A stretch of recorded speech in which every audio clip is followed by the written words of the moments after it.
The composition of the new House of Representatives will have deep meaning for the course of the nation. I'll be covering the House contests election night. Starting tomorrow at 6:30, 5:30 Central Time. First, let's take a look at our popular vote board. 2% of the vote is in. There is the result at this moment. Nixon first, Humphrey second, Wallace third, 43% to 35% to 21. Chet? NBC News now projects the winner in Mississippi will be Wallace, coming out with 60% of the vote. NBC News projections are sure that Wallace will win the presidential race in Mississippi. However, there's still some doubt about the final percentages of the vote for Wallace. Hubert Humphrey and also Hubert Humphrey and Richard Nixon. There may be some changes in these percentages as the night goes on, but we are sure that Wallace will carry the state. Here are some other state-by-state returns. Vermont.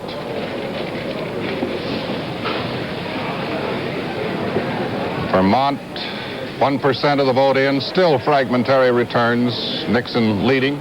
New Hampshire, about the same in New Hampshire, only fragmentary returns, Nixon leading. Ohio, 2% of the vote is in Ohio. Those figures are gradually climbing. Nixon with 49%, Humphrey with 40%, Wallace with 11%. Virginia, less than 1% of the vote in. These are only fragmentary returns, but there Humphrey is in the lead.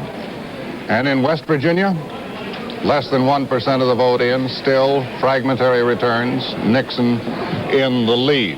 Now, on the basis of returns thus far, it looks to NBC News projections as if it's going to be a close presidential race. Thus far, there are no decisive signs for either Nixon or Humphrey, and there is nothing in the popular vote thus far that points to a clear majority in the Electoral College for either of the major party candidates. Insofar as the Electoral College is concerned, and these are based on projections, Wallace now has 17, and Nixon has 9 electoral votes. David? We're going to look now at some individual states, beginning with Mississippi. As you saw a minute ago, NBC News has projected the winner in Mississippi to be George Wallace.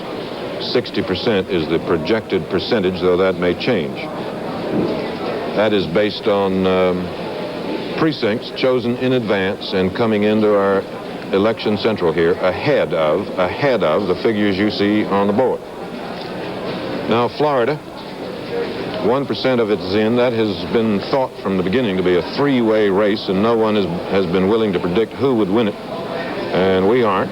But at the moment, there's the result. Nixon is ahead, but not by very far. Humphrey is a close second, and George Wallace a strong third. Indiana. Not many votes from Indiana, not enough to mean anything much, but of those we do have, Nixon leads with 58%.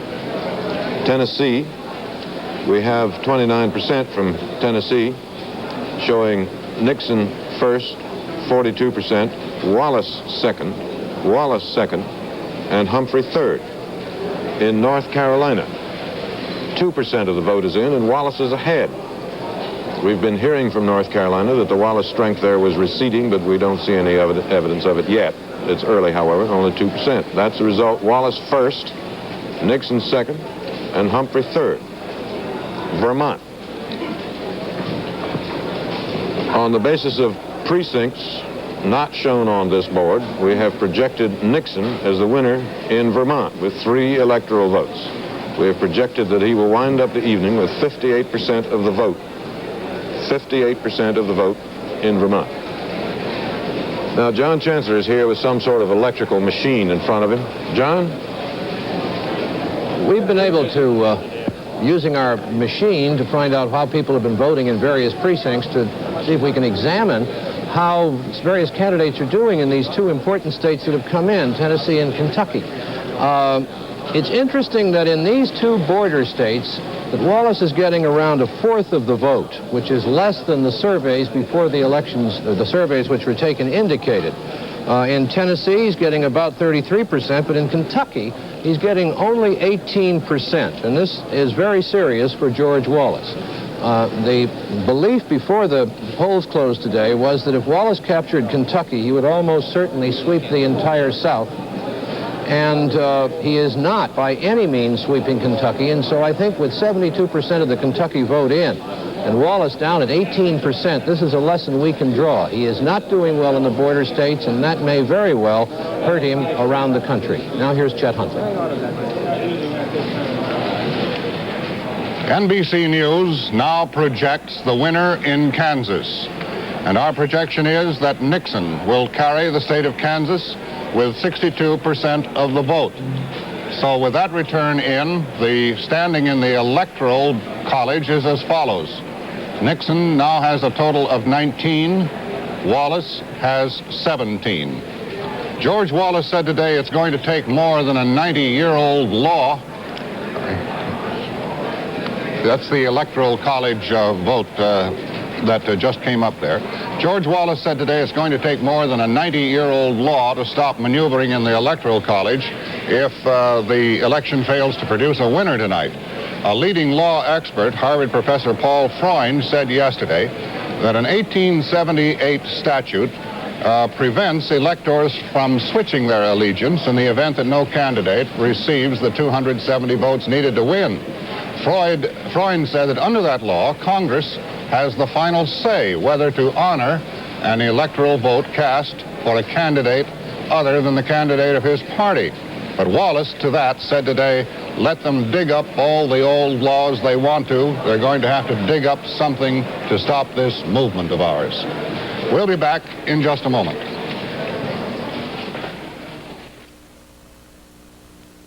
We're back in Election Central, and we're going to look first at our big popular vote total. That is the votes counted votes across the country. In those places where the polls are closed, of course, 2% of it, 2% in. Nixon has a lead of 8%, 43 to 35. George Wallace is running 22%. The NBC projection desk feels that is somewhat higher than Wallace's final percentage will be, because a great many of these early returns have come from southern and border states where Wallace's strength is very great. In any case, that is the picture at this moment. Sandy Vanocur? David, we have some returns in that are looking rather interesting. In the state of Florida, in that very close contest between former Governor Leroy Collins and Republican Congressman Ed Gurney, as you can see, Gurney enjoys a slight lead at this time. The fact that Collins was a moderate on racial issues when he was a governor in the 50s there is an issue in the campaign. He has cried foul because Gurney is distributing, or has distributed, a picture showing Collins with Martin Luther King, the late Dr. Martin Luther King, in Selma, Alabama, when Collins was the community relations director in the Kennedy and Johnson administrations. In Ohio, we don't have any major returns yet from Cuyahoga County, which is a source of great Democratic strength. And State Attorney General William Saxby now leads former Cincinnati Congressman John Gilligan. I repeat, we don't have any returns from normally Democratic Cuyahoga County, which is Cleveland, but we do know that in Ohio, on the basis of early scattered returns from Ohio precincts, Vice President Humphrey is receiving a great measure of the Union strength, higher than it was in '64. And if the Union strength comes out, it might help Gilligan, though earlier in the campaign, the Unions were accused of cutting Gilligan because of his dovish views on Vietnam at the Democratic Convention. In the state of Indiana, the incumbent, Birch Bayh, is ahead now of the state majority leader in the House of Representatives, William Ruckelshaus. In that contest, Ruckelshaus earlier in the year bought the rights to Hey Look Me Over, which was Bayh's theme song in 1962 when he first won, so he's had to go along the campaign, Bayh has, without having the song. And in South Carolina, the incumbent, Ernest Hollings, these are very, very fragmentary returns, leads his Republican opponent, Marshall Parker. Now to Frank McGee. There is nothing decisive yet in the 21 races for governor, and none of them appear at the moment to be even nearing a decisive point. Of the 21 races, we have returns from 6 so far, and of the 6, Republicans are leading in 5. Here's where we stand at the moment, beginning with Indiana. In Indiana, 57 to 43 with the Republican Whitcomb in the lead. In Kansas, 49 to 51% with the Democratic incumbent Docking in the lead. New Hampshire, 68 to 32% with the Republican Peterson in the lead. In North Carolina, 51 to 49% with the Democrat Scott in the lead. That changes our figure. That changed while we were in the process of giving you this report. In Vermont, 72 to 28 with very, very small return so far. The Republican Davis in the lead. And in West Virginia, 55 to 45% with the Republican Arch Moore in the lead. Moore was injured only slightly a couple of days ago in a helicopter accident when his helicopter was putting him down on a baseball field to make a campaign appearance. He is at his home tonight watching the returns. He has not been injured seriously. He was up and around, as a matter of fact, yesterday. So again, with returns from 6 states out of 21 where governor's contests are underway, Democrats are leading in 2 at the moment, and the Republicans are leading in 4. Chet? You heard us say earlier that all signs indicate that this is going to be a close one. In terms of electoral votes, the closest election of this century, of course, was the 1916 race between Woodrow Wilson and Charles Evans Hughes. Wilson got 277 electoral votes that year, Hughes 254. California made the difference that night. Wilson won the state by a margin so small that it averaged out to about 1 vote per precinct. That indeed is close. But to remind you again, if the polls are still open in your state or your town and you haven't been to the voting place yet, we urge you to do so. And then, of course, get back to NBC with us. Now, a moment ago, too, you heard us project that Kansas is safely in the column for Nixon, and yet our board showed that only 3% of the vote is in. Let me explain once more how we do that. We have reporters stationed in each of more than 3,000 precincts scattered around the country. Precincts selected because of certain consistent voting patterns in the past. Now, our reporters telephone the results from these key precincts as soon as they are made available. Our election experts here, using computers and a good deal of experience, compare the results with past patterns and are able to make a projection. That is, they can determine a very large result from a very small sample. We also use another system, by the way. A team of analysts working with computers calculates the projected results on the basis of the real vote or the total vote that has come in. And these two systems are entirely compatible, are used to complement and to check each other. There is certainly nothing magic about all of this, and in spite of what some have said, there is nothing immoral about it either. We'll be back in just a moment.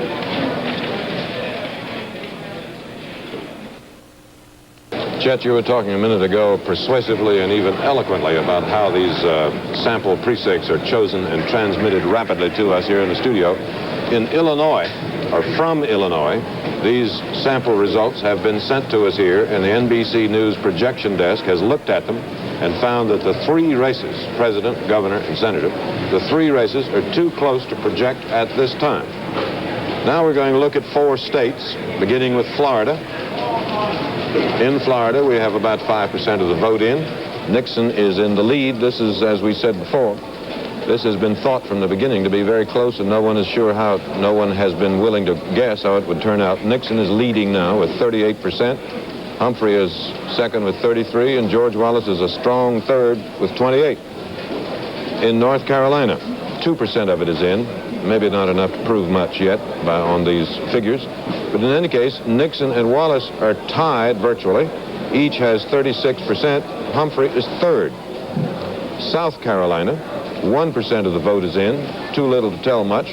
But of what we do have, there's the result. Wallace is first, Nixon second, and Humphrey third. West Virginia. We've been told for weeks by assorted experts that this was one of the few states that Humphrey could count on. We don't know yet how it's going to turn out. We have less than 1% of the vote, but in any case, Humphrey at the moment is in the lead. Ed Newman. Ed?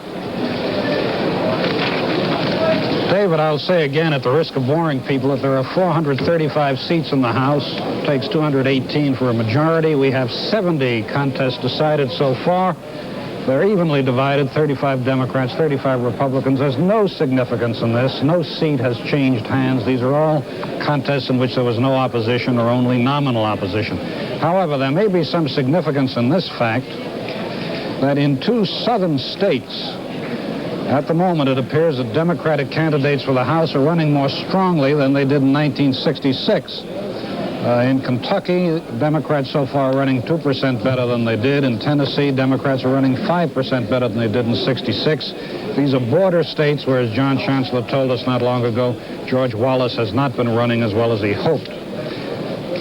Whatever happens tonight, Negro representation will be increased in the next Congress. At the moment, there are 6 Negro congressmen, if you include Adam Clayton Powell, the Harlem clergyman, former chairman of the House Committee on Education and Labor, who was denied his seat in 1967 and has not reclaimed it, even though he was reelected in a special election. But in addition to those 6, the new House will have at least 3 more black representatives from districts carved out of black ghettos this year in the redistricting, 1 in New York, the borough of Brooklyn, 1 in Cleveland, and 1 in St. Louis. In Cleveland, the favorite is Louis Stokes, a Democrat, brother of the mayor of Cleveland, Carl Stokes. Now to Santa Vanocur. NBC News has projected another winner in a Senate contest. In the state of Georgia, NBC News has projected Herman Talmadge to win his seat. It's his 3rd term he'll be serving starting in January. This was never really a contest. Talmadge is a fixture in the state. His father was a 4-time governor of the state. But what is significant about this contest is that for the first time in 100 years, I repeat, 100 years, a Republican has felt brave enough to run in a Senate contest. He has run in the Senate contest, and of course he was defeated, but it's the first opposition that Herman Talmadge has had, and it may indicate a certain trend in the state, which is that now, and this may surprise a lot of us, the state of Georgia is half urban, with a very sophisticated city, Atlanta, and as its capital, and I think this indicates that we may see a revival of a Republican Party there after a long time, almost 100 years since Reconstruction. Chet? Sandy, I was distracted there. Did you get the latest on Indiana, that close race there? Well, the only thing we have is that Birch Bayh is running behind William Ruckelhaus, the majority leader of the House of Representatives. It's a very close race. Very good. Here is a list of states now on the basis of NBC projection, which have gone to the several columns. Republicans can now claim Kentucky, Vermont, and Kansas, adding up to 19 electoral votes. George Wallace has carried Alabama and Mississippi by NBC projection for a total of 17 electoral votes. Thus far, the Democrats have carried none. Here are some other state-by-state returns. Indiana, contest for president. 3% of the vote is now in. Nixon leading currently with 56% of the vote. Humphrey 34%, Wallace 10%. Georgia, 1% of the vote is now in, and Wallace in the lead. Virginia, 1% of the vote is in, Nixon leading, Humphrey second, Wallace third. And in the state of Maine, NBC now records 1% of the vote. These are still fragmentary returns, Wallace with a slight lead. Here is one that is not entirely significant, but I can't resist it. NBC's Sherry Boland reports from Anchorage, Alaska, that one state representative candidate developed a new approach to campaign advertising. In one television announcement, M.M. Moose Moore wrestled a bear, while technicians imposed the slogan, "A man of action." And in another commercial, Moore had a bear leading his dog team, while flashing across the screen was the slogan, "They said it couldn't be done, but Moose Moore did it." In this wrestling match with the bear, they say who won? No, Moose Moore did it. Well, you didn't project any winner there, did you? In the race for president, the NBC News projection desk finds that 3 big states, Ohio, Indiana, and Illinois, are too close at this time to make any projection of a winner. These 3 states, all big ones, have a total of 65 electoral votes. We'll be back in a moment. On the basis of NBC's projections, Nixon has won 3 states so far. Wallace has won 2. If you want to put the board up, we can see the numbers. Nixon has won 3 states with 19 electoral votes. Wallace has won 2 with 17 electoral votes. Humphrey, as yet, has not won any. Those are NBC News' projections. Sandy Vanocur? David, we just have this in. NBC News has projected a winner in the Florida senatorial contest, and we are projecting Congressman Ed Gurney, the Republican, the victor over former Governor Leroy Collins, the Democrat. We are projecting that Gurney will win with 54% of the vote. That was always billed as a very close contest. NBC News, I repeat, is projecting Congressman Ed Gurney, the Republican, over former Governor Leroy Collins. Chet? Yes, rather quickly, here are returns for several more states. Tennessee. We have more returns in from Tennessee. 36% of that vote is now in. Nixon building up a lead, 43%. Wallace still in second place with 32, and Humphrey in third with 25. Alabama. NBC News has projected that George Wallace is the winner in Alabama and will take 65% of the vote. Arkansas, first returns, I believe, from Arkansas. Fragmentary returns, Nixon leading, Wallace third. And in Florida, whereas David explained a moment ago, this one was judged capable of going any direction, and it shows Nixon with 38%, Humphrey in second with 34, Wallace a strong for third with 38. And that's where we are up to this moment.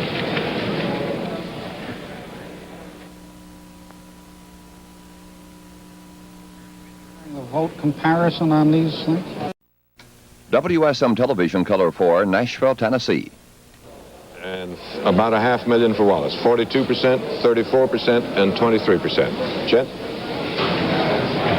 The following states have now gone Republican or for Nixon: Kentucky, Vermont, and Kansas, with a total of 19 electoral votes. West Virginia has gone Democratic or for Humphrey for a total of 7 electoral votes. Alabama and Mississippi have gone Wallace for a total of 17 electoral votes. And we call your attention to this map. These states that you see on the map are states where the polls are still open. Voting is still in progress. We urge you again, if you live in one of these states, and if you have not yet voted, do so, go to the polls, and exercise your franchise of an American citizen. David? Now let's look at Ohio. In Ohio, we have 6% of the vote now. Nixon is in the lead with 48%. Humphrey second with 40, and George Wallace 11%. Kentucky, 85% of the vote of Kentucky is in now. We projected the winner there some time ago, an hour or more, to be Nixon. And that's we projected 43%. He now has 44. In Kansas, 3% of the vote is in, and we have projected Nixon to be the winner there with 52%. In New Hampshire, 3% of the vote is in, and 3% in New Hampshire, in a small state, is not very much, as you see, not very many votes. Nixon is in the lead, but we still don't have enough to say anything much, certainly anything conclusive about it. We'll be back in a moment.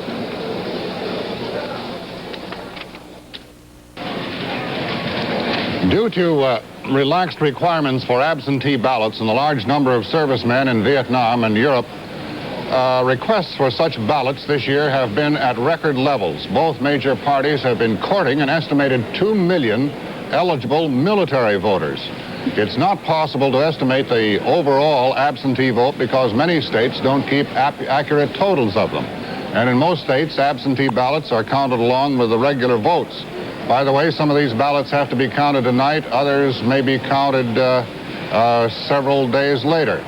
In the state of Washington alone, there are an estimated 100,000 absentees. New Jersey has an estimated 112,000 absentee ballots. We know that there are at least 500,000 absentee ballots throughout the nation to be counted sometime before the books are finally closed on this election, and indeed there may be more than that. My attention has been called to the state of Tennessee. 39% of the vote is now in, and NBC News projects that Nixon has carried the state of Tennessee with 41% of the vote. To Senator Vanocur. Senator? Chet, one of the races we're paying special attention tonight to is the Senate race in the state of Ohio between former Cincinnati Congressman John Gilligan, who defeated the incumbent Frank Blair in the Democratic primary, and State Attorney General William Saxby, who now leads, as you can see. And why we're paying special attention to this is the role that labor is or is not playing in behalf of Gilligan.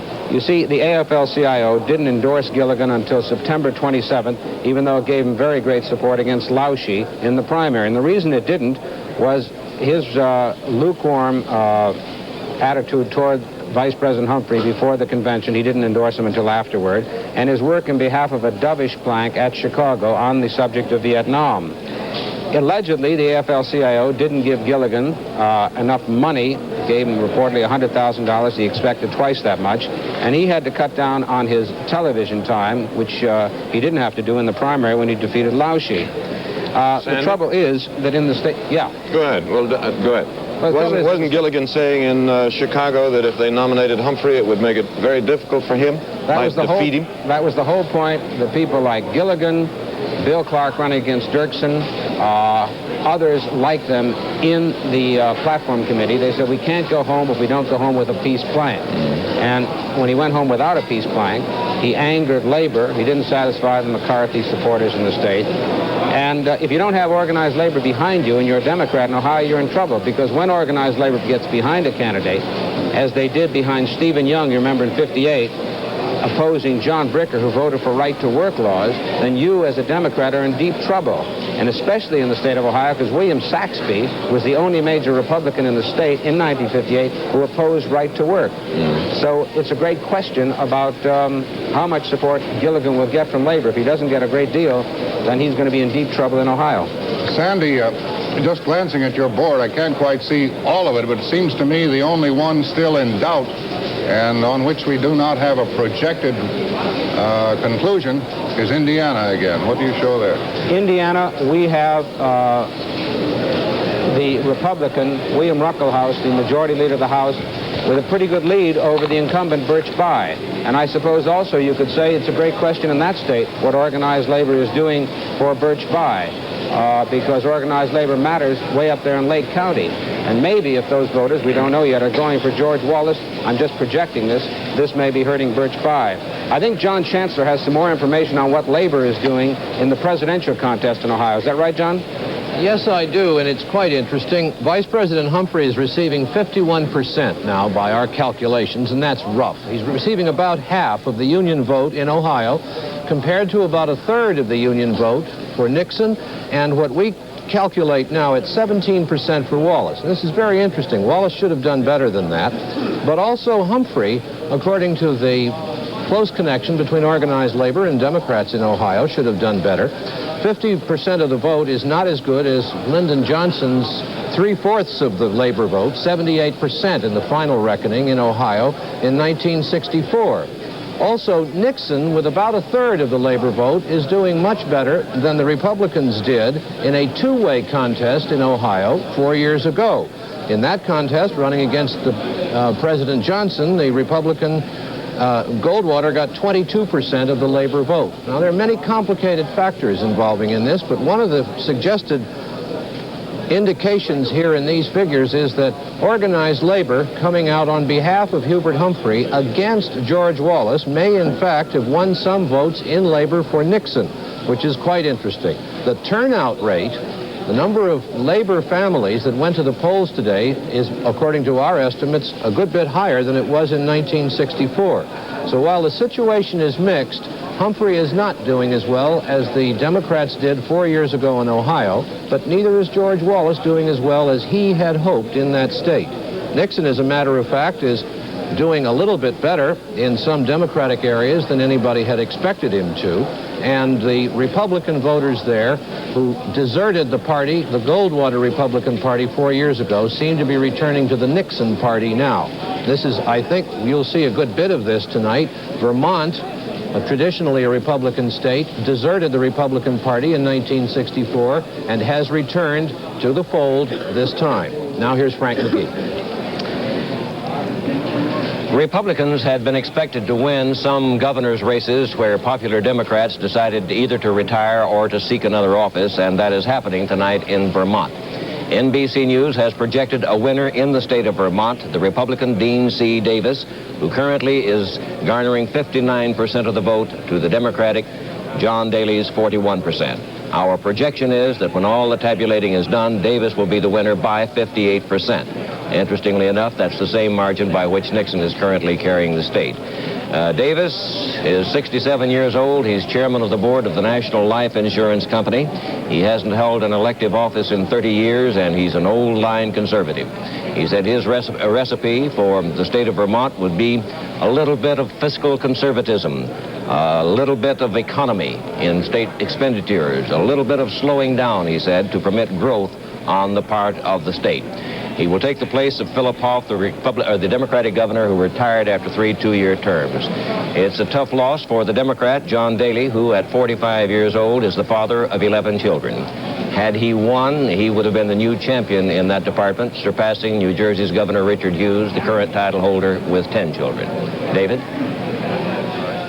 Thank you. NBC News projects Nixon the winner in Florida in the presidential election in Florida with 40% of the vote. It turned out to be pretty close as forecast. Nixon has 38% in the votes we have already counted.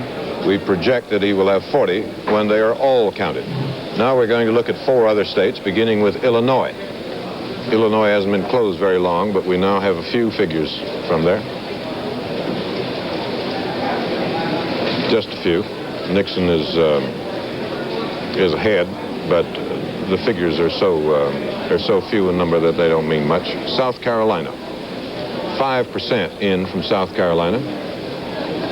That is Senator Strom Thurmond's home state. He has been working avidly, not to say eagerly, for Nixon, but in his own state at this early hour. It may not turn out that way at the finish, but at this early hour, George Wallace is first, Humphrey is second, and Nixon is third. In Arkansas, less than 1%, hardly worth spending any time on that. But anyway, there are first figures from Arkansas. There's too few to mean anything. In Georgia, 3% is in. Wallace is well in the lead in Georgia at this early hour, 52%, 13,000 votes, more than his 2 opponents combined. Chet? Some more returns from various states. Indiana, for example.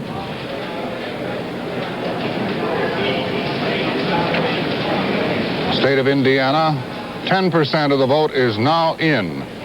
Nixon in the lead with 56% of the vote, Humphrey with 33%, and Wallace with 10% of the vote.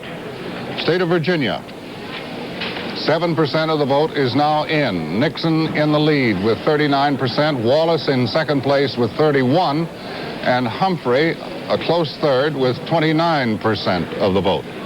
North Carolina, 6% of the vote is now in. Nixon again leading, but narrowly, with 33%. Humphrey with and Wallace in second place. Oh, let's start all over. Wallace leading with 35%. Nixon trailing closely with 33%, and again Humphrey trailing closely with 31%. Tennessee, it is our projected conclusion that Nixon has carried the state of Tennessee. And by the way, the totals now in the electoral vote are as follows. Nixon now has, on a projected basis, 44 electoral votes. Humphrey has 7, and Wallace has 17. We'll be back in just a moment. We're back. Let's take a look at Indiana first.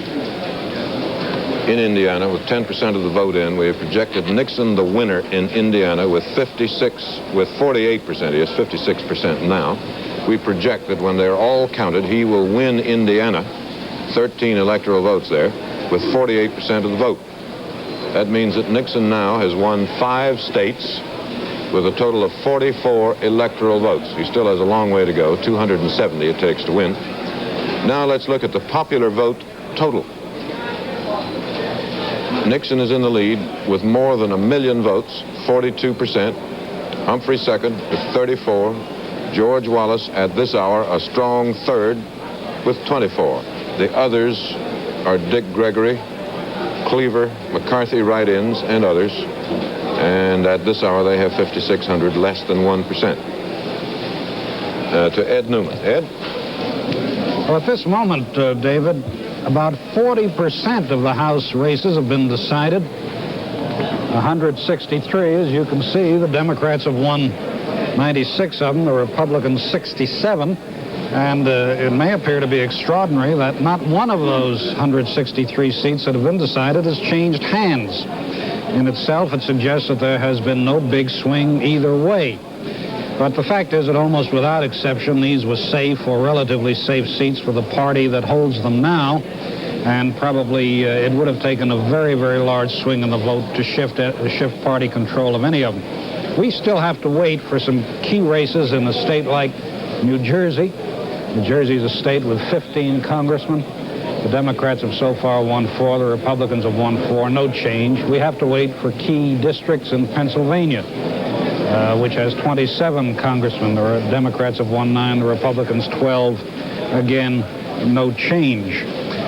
In fact, with all these safe seats remaining safe, it appears that none of the House leaders from either party will lose today. Speaker John McCormick, Democratic leader Carl Albert of Oklahoma, Gerald Ford of Michigan, the Republican leader, Leslie Aarons of Illinois, the Republican whip, Melvin Laird of Wisconsin, the chairman of the Republican Conference. Hale Boggs of Louisiana, the Democratic whip, did have a pretty tough fight. He is expected, however, to make it. Now, perhaps there must be one change in the committee chairmanship in the House. That's in the House Committee on Un-American Activities. The current chairman, Edwin Willis of Louisiana, was upset in the primary, so he will not be back in January. If Richard Icord, a Democrat of Missouri, wins his seat today, holds his seat today, he will be the new chairman. Now to Sander Vanocur. We have another projected winner in a Senate contest, and that is in South Carolina, where NBC News is projecting that the incumbent, seeking his second term, Ernest Hollings, will win that race with 57% of the vote over his Republican opponent, Marshall Parker. That race was thought to be somewhat closer than it turned out to be because it was felt that Hollings had disappointed many of the Negro voters who first put him across when he ran for the Senate, but apparently he's doing very well, and we have projected him as the winner, Ernest Hollings, the incumbent. In New Hampshire, with early returns in, the incumbent Senator Norris Cotton is running, and these are early returns, quite a bit ahead of Governor John King, the Democrat.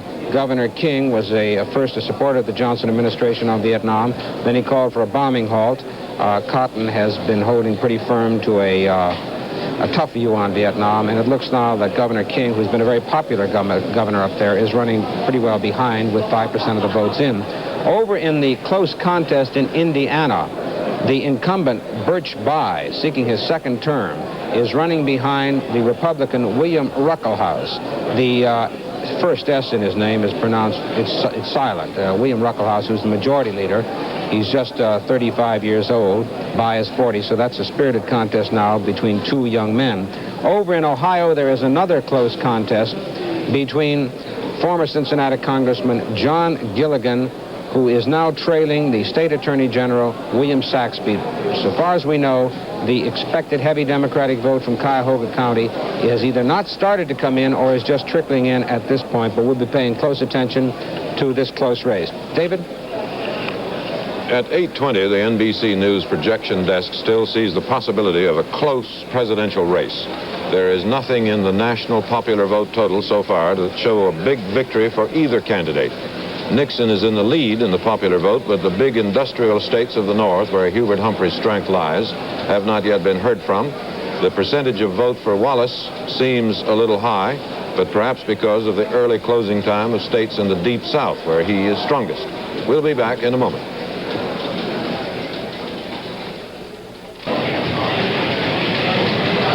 All right, where are we now? Let's take a look at several states. Mississippi, for example. We have projected a winner in Mississippi. It is George Wallace. And our projection is that he will carry 60% of the vote. In Vermont, the projected winner is Nixon with 54% of the vote. In West Virginia, the projected winner is Humphrey with 54% of the vote. And in Florida, our projected winner is Nixon with 40% of the vote. Nixon has now carried 6 states with a total of 57 electoral votes. Wallace has carried 2 with a total of 17 electoral votes. Humphrey has carried the state of West Virginia with 7 electoral votes. Now to John Chancellor. George Wallace may have done well in Mississippi, and that was no surprise, but what must make his people unhappy tonight is that they did not do well in Kentucky and Tennessee, and they are not doing well in Florida. George Wallace is currently 3rd in Florida with about a third of that vote, a little less, tallied so far. It's interesting to look at the Wallace vote as we've been able to tabulate it here on our RCA computers in Kentucky. In the Louisville area, which is traditionally Republican, Wallace is getting about 16% of the vote, about the same that he's doing all across the state. In the poor farming region in the western part of Kentucky, Wallace is getting about 29% of the vote. That's no surprise. But in the Cumberland Mountains, which is an old Republican territory, part of Appalachia, Wallace has dropped down to about 14% of the vote, which is well below his showing all across Kentucky. And that means that George Wallace is not doing terribly well with the hill people in the Appalachian Mountains in Kentucky, who have, as I say, been traditionally Republican. But all the indications from his candidacy this year seem to be that he would pick up votes with these people, and he's not doing very well. In the rest of Kentucky, where the votes add up to more than half the state's votes, Wallace is getting a little bit more than 16% of the vote. And when you look at the difference between the cities, the suburbs, the small cities, and the rural areas, Wallace is doing his best in the suburbs, with about almost 20% of the vote we've been able to calculate so far in Kentucky for Wallace is coming from the suburbs. He's doing most poorly in the metropolitan areas, and of course that includes some Negro voters in Kentucky. He's down to 13%, and not enough in the countryside itself. So it would seem that with the suburbs, the voters there having indicated to all of us all year long that they feel that law and order, even though they may not have much crime themselves, that law and order is a very vigorous issue with them, that they may have responded to what George Wallace had to say. But he did not do as well as he expected it to elsewhere in Kentucky, and that's where George Wallace stands in that state now. That Senator Ribicoff retains his seat. I don't know what that projection means. We've tried to correct it. We'll find out later. But anyhow, we are projecting that Senator Ribicoff will be the projected winner in the state of Connecticut. In that state, the main issue, it seemed to us, going around the state, was Congressman May accusing Senator Ribicoff of being way off base when, as you remember, Senator Ribicoff nominated George McGovern and said with George McGovern as president, we wouldn't have Gestapo tactics in the streets. And as Ribicoff retains his seat. I don't know what that projection means. We've tried to correct it. We'll find out later. But anyhow, we are projecting that Senator Ribicoff will be the projected winner in the state of Connecticut. In that state, the main issue, it seemed to us, going around the state, was Congressman May accusing Senator Ribicoff of being way off base when, as you remember, Senator Ribicoff nominated George McGovern and said with George McGovern as president, we wouldn't have Gestapo tactics in the streets. And as you remember, Mayor Daley took umbrage of that and shouted something at Senator Ribicoff. Now back to David. Thank you. We're going to look at 6 states, beginning with Pennsylvania, where the figures have just now begun to come in. We have 1%. Humphrey is in the lead, 54%. Nixon second, and Wallace third. in Ohio. Nixon is leading. Humphrey second. Wallace has 12%. In Maine, home state of Senator Muskie, Democratic candidate for vice president, the Humphrey Muskie ticket there has 81%. Nixon 18 and Wallace 1%. New Hampshire, 7% of New Hampshire is in. Nixon is in the lead. Humphrey second, Wallace a weak third. Connecticut just closed a half hour ago, but they're all voting machines, and so they come in quite fast. We have 3%. Humphrey is first with 59%, Nixon second, and Wallace third with 8%. In Oklahoma, just a few there. They've just closed in Oklahoma. We only have a few votes, but Nixon is well ahead. Chet? Here are some more returns, if I may, Sandy, on that very close Senate race in the state of Indiana. 16%, 18% of the vote is now in, and it reveals incumbent Birch Bayh with 48% of the vote, Ruckelshaus with 52% of the vote. Bayh with 194,000 plus, Ruckelshaus with 213,000 plus. In the District of Columbia, NBC News' projection of a Humphrey victory there is based on partial returns from 99% of the precincts in the district. Now, the rundown on electoral votes thus far is as follows. Nixon has now carried 7 states with a...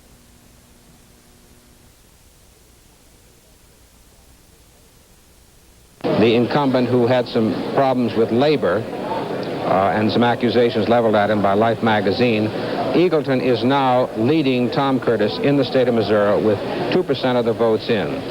In the state of Illinois, we have the Republican minority leader, who seems to be becoming a fixture in the United States Senate, Everett Dirksen, now leading his Democratic opponent, William Clark. As you remember, William Clark was the hand-picked candidate of the Daley organization, but he broke in Chicago. A member of the Platform Committee, he voted for a minority plank on Vietnam, the Dove plank, and he also endorsed George McGovern. And not much has been done for Mr. Clark by the Daley organization and the Democratic organization in the state of Illinois, and Senator Dirksen, with 1% of the vote in, has a very healthy margin. Another contest in Oklahoma, where a long-time Democratic incumbent, Senator Mike Monroney, is now behind the former governor of the state, Henry Bellman, who is an early supporter of Richard Nixon. With 1% of the vote in, Bellman is ahead of Monroney. There's a third-party candidate in the state of Kansas, as you can see, but he's not really in the contest. That is a very close contest in the state of Kansas, and there were predictions before that Monroney would have a very tough fight. He's been in the Congress, House, and Senate for many years, but Bellman is a very strong and attractive candidate out there. Frank? NBC News has projected another winner in a governor's race, this one in New Hampshire. With 7% of the vote in, the Republican Walter Peterson is getting 63% to the Democrat Emile Boussier's 37%. It is our projection that when the tally has been completed, Peterson will be the winner with 59% of the vote. Interestingly enough, in New Hampshire, where all of this political activity began last March in the primary, the Democrat Boussier won the endorsement of the archly conservative newspaper in the state, the Manchester Union Leader. Peterson, our projected winner, has been Speaker of the New Hampshire House since 1965, and the New Hampshire House, by the way, is the third largest elective deliberated body in the Western world. Peterson takes a seat that was held by a Democrat, John King, who decided not to run for governor and try for the Senate instead, and at the moment is badly trailing his opponent, Norris Cotton, a Republican from New Hampshire. The big issue in the campaign was taxes, with Boussier, the Democrat, pledged to veto any attempt to increase taxes, and with Peterson, the Republican, saying only that he had an open mind. One of the issues in the campaign was Peterson's proposal to build a stadium in New Hampshire for professional football and baseball teams currently located in Boston. Boussier ridiculed this, said he'd contacted one of the teams there at least, and they had contracts running through 70 and were happy with their stadium arrangements and had plans to make others. So of the two races that NBC News has called projected winners in tonight, both of them are in the Northeast. Both were formerly Democratic. Both are projected to go Republican. One in New Hampshire, the other in Vermont. David? Thank you, Frank. In Connecticut, NBC News projects the winner in the presidential race in Connecticut to be Hubert Humphrey with 49% of the vote. Connecticut, as we have said, is entirely equipped with voting machines, and the results come in quite fast. Here are reports from some new states, I believe. New Jersey, with 4% of the vote in. There is a close one. Humphrey and Nixon tied at the moment with 45% of the vote. Wallace with 9%. More returns from Michigan. 1% of that vote is in, and that is a big vote, as you know. But Humphrey is leading at the moment with 47%. Nixon with 42%. North Carolina, 9% of the vote is now in. Wallace leading, 36%. Nixon with 33%. Humphrey with 30%. Ohio, another big vote. 12% of that vote is now counted. Nixon is leading with 47%. Humphrey with 42, Wallace with 12. And Georgia, 7% of the vote is in Georgia. Wallace is leading with 50% of the vote. Humphrey with 29, Nixon with 21. The NBC News projection desk still sees the possibility of a close race. Richard Nixon's strong showing in the border states does not necessarily guarantee him a majority of the votes in the Electoral College. If Humphrey runs strong in the big states, and we've just seen that so far he is, the election could be deadlocked with neither man gaining the 270 electoral votes needed for outright victory. If Humphrey runs very strongly, our projection desk feels that Humphrey could possibly take a majority in the Electoral College. David? If he runs strongly in the industrial states. Now we're going to look at 5 states and the District of Columbia, beginning with the district where we got 99% of the vote very rapidly because they don't really do much voting there. They elected a school board today and voted for president. The projected winner is Humphrey with 78% of the vote. In Missouri, 2% of it is in. Humphrey is in the lead. In Maryland, Nixon is in the lead. This is one of the states where Wallace did well in the primary 4 years ago. Not doing that well now.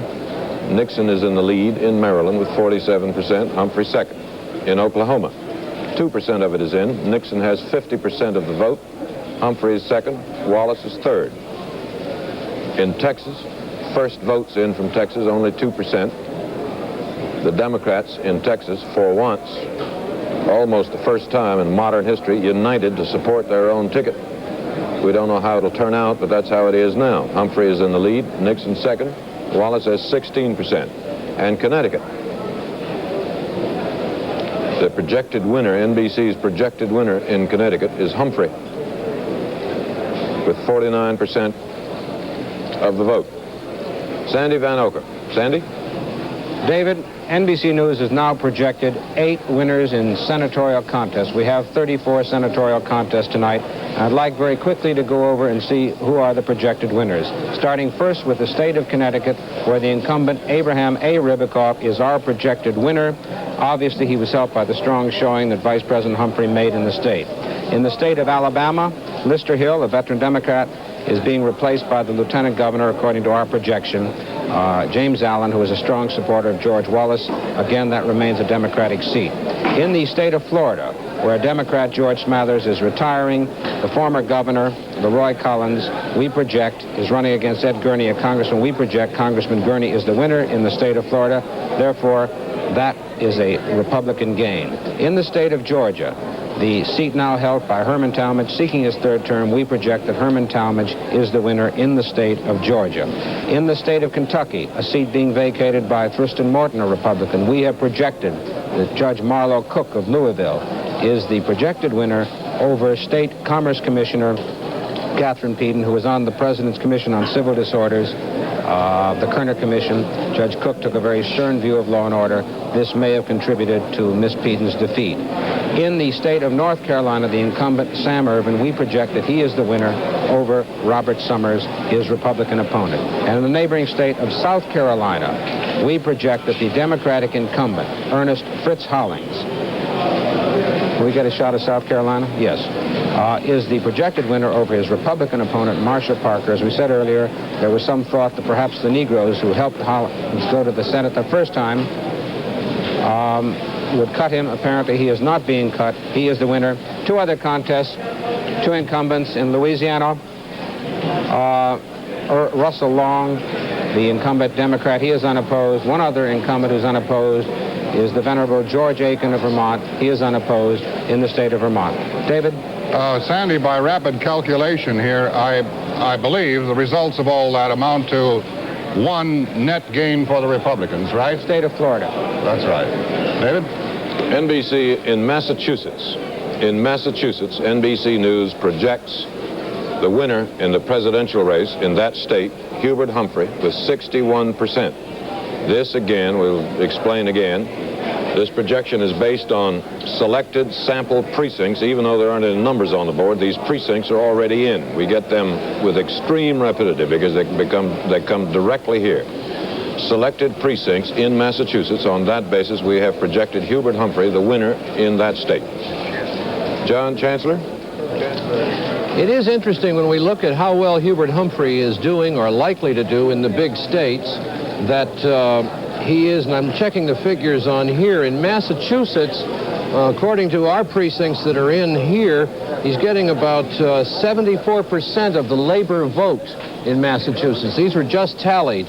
In the big states in the industrial Midwest, in Illinois, Indiana, Ohio, and Michigan, although Indiana has already gone for Nixon, Humphrey is receiving 69% of the labor vote. And while that isn't quite as good as the Goldwater-Johnson election was in terms of labor people voting for the Democrats, it is quite good and ought to be quite an important thing as we go through the evening for Hubert Humphrey. John, you're very impressive there, looking into that screen. It looks like a television set on top of a typewriter. It is a television set on top of a typewriter. You could write poetry on it. You could. The machine could. I thought you were doing your income tax. No, I can tell you that as of now, our precincts show that the Republicans have 24% of the labor vote, that George Wallace has only 2% of the labor vote as of the moment in terms of this computer in Massachusetts. It says Massachusetts right here, David. You must believe it. I'd like to have one of those in my home. Well, RCA won't sell you. I don't know. Maybe they will sell you one. But I've been playing with it for some time. I can think of a lot of questions I could ask you. Well, I've been asking it some questions tonight. One of the questions we asked it was, how well is George Wallace doing in the South compared to what we thought he would do in the South in terms of, say, the last Lou Harris poll? The last Lewis Harris poll, taken on the 1st and 2nd of November, had Wallace with 30% of the vote in the South, Nixon and Humphrey each with 33%. The figures which we see now indicated here, and these are tentative figures still, show us that Wallace has 26% of the vote. So he's dropped. People went to the polls and didn't vote for him. Apparently some people who told the pollsters they would. Nixon is holding 40% overall the whole South, and Humphrey at 33%. Now, so that we do get a pattern that George Wallace has a smaller vote in the South, is being held in the border states from moving out of the South, and we'll be checking that as the evening goes along. Now back to you, Chet. The projected electoral standing very quickly. Humphrey now has 32 electoral votes, Nixon 69, Wallace 17. 420 are still up for grabs. No one is even close yet. No one is even close yet to any sort of victory. And I'm asked to go quickly to the following message.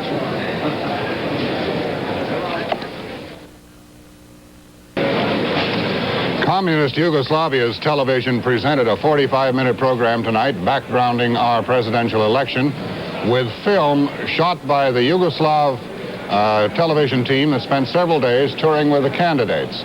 Crowds gathered long before returns were available at the United States Information Agency in Belgrade. where an electronic tally was set up to announce the results.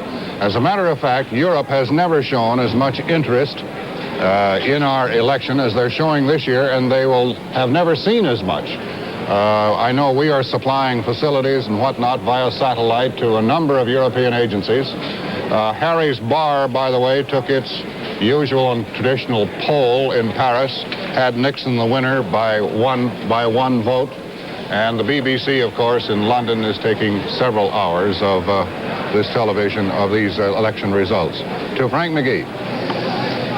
As the polls close across the country, we get more returns, and we'd like to bring you the results of some of those governor's races now in which we've not been able to report previously, beginning with Illinois.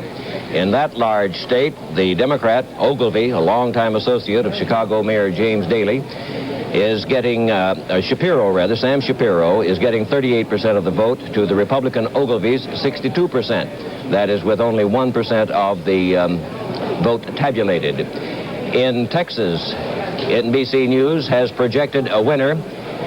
Preston Smith, the Democrat, currently getting 56% of the vote to the Republican Paul Eggers' 44%. That's with 4% of the votes tallied. It's our projection that when all is said and done, Preston Smith, who was considered to be an easy winner in replacing John Connally in Texas, will have 60% of the vote. The first returns we can give you from Arkansas show the Republican incumbent, Winthrop Rockefeller, with only 46% of the vote, to the Democrat Crank's 54%, but this is very early returns, not even enough to total 1%. And we have some returns from North Dakota. There, the Republican McCarney is getting 61% of the vote to Democrat incumbent Guy's 39%, but that again is with less than 1% of the vote tallied. In the 21 races so far, we have projected winners in 3. One is a Democrat replacing a Democrat for no net gain. The other 2 are Republicans replacing Democrats for a net gain of 2. David? Thank you, Frank. Let's look at the popular vote total. Nixon has 41% of it, Humphrey 37, which means that Humphrey is closing in on Nixon. At one time this evening, there were 8 percentage points dividing them. Now there are 4. And Wallace is holding very strongly at 21%. That's the standing at this hour with 8%, about 6 million votes counted now, 8% of it in. And we'll be back after this message. We're back in Election Central, and now let's look at Michigan.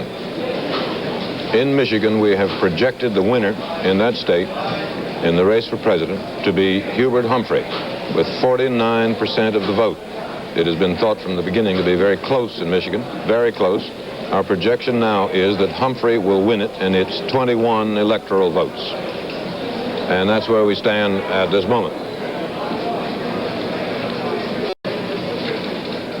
Getting back to that tight Senate race again in the state of Indiana, the one that has been up in the air all evening, now with 24% of the vote in. Ruckelshaus has 51% of the vote, By with 49%, By coming up rather dramatically in these last few moments. And I recall, Sandy, that 6 years ago, By's strength didn't show until rather late. Apparently, Lake County returns are late in coming in. David? Let's look at the popular vote total. The popular vote total. And it shows again that Humphrey is closing in on Nixon. There are now 3 percentage points separating them. Earlier in the evening, there were 8. There are about, I won't try to do any subtraction on the air because a mistake would be too public, but as you see, it is something like 300,000 votes separating them out of about 6 million. 38% for Humphrey, 41% for Nixon, 21% for Wallace. Now the electoral votes, those based on NBC's projections of states already won, show Nixon the projected winner in 8 states having 77 electoral votes, Humphrey in 5 with 53, Wallace in 2 with 17.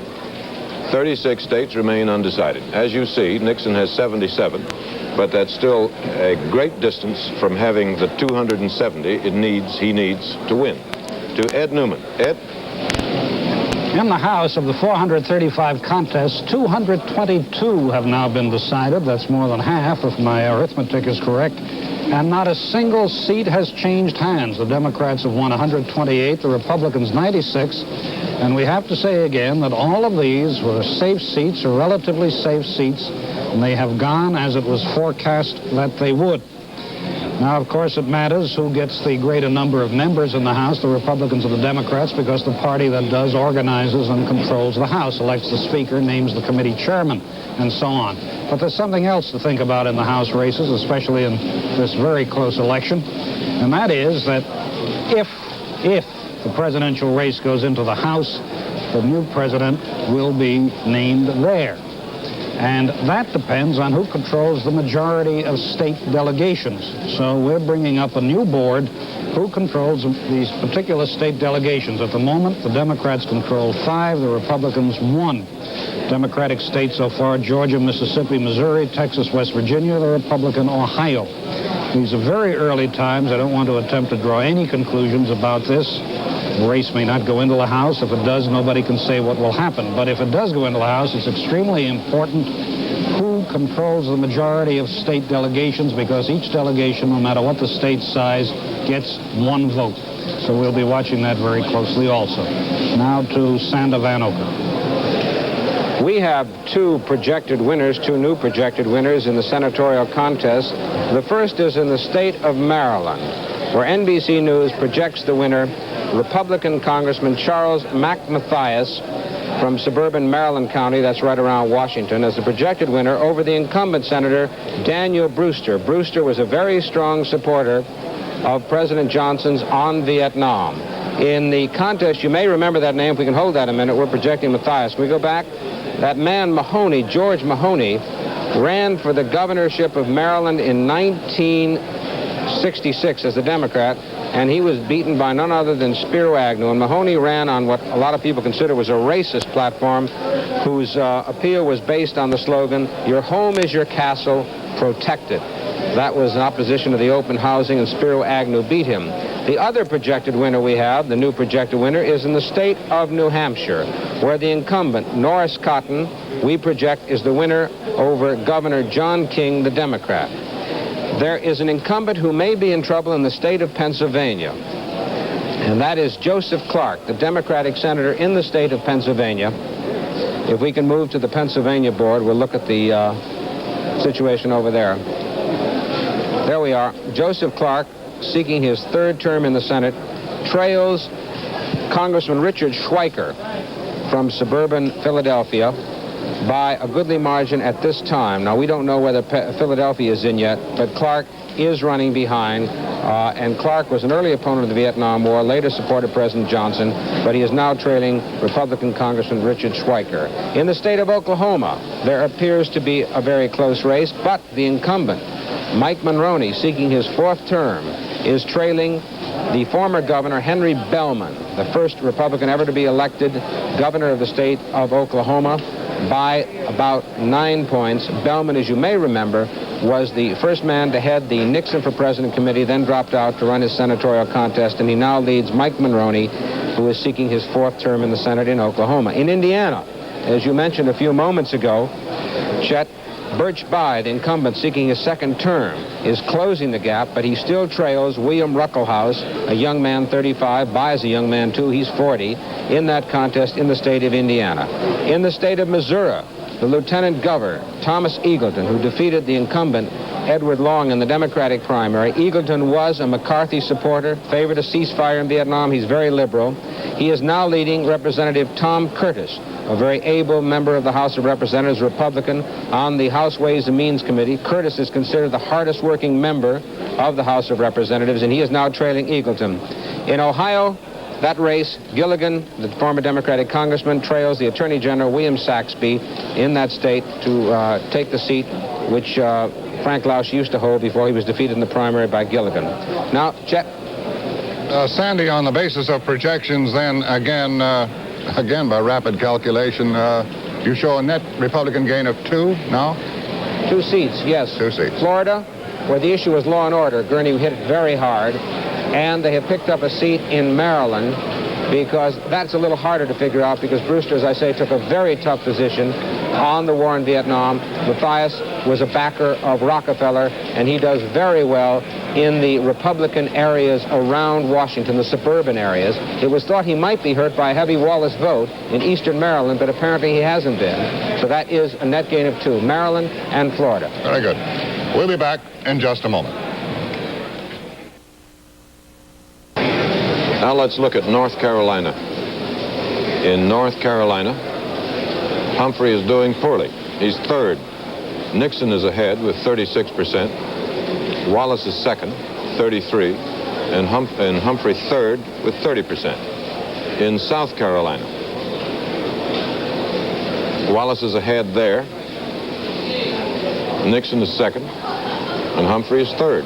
That, again, is Senator Strom Thurmond's state, and he was most anxious to deliver it to Nixon. He may yet, we don't know, but that's where it stands at the moment. In Ohio, one of the big industrial states, Nixon is leading at the moment. 16% of the vote has been counted and put on our boards, and Nixon is leading with 48%. Humphrey is second with 40%, and Wallace has 12%. In Missouri, 13% of it is counted. Humphrey here at this early stage has a fairly substantial lead, 52% of the vote. Nixon second with 38%. Wallace third with 10%.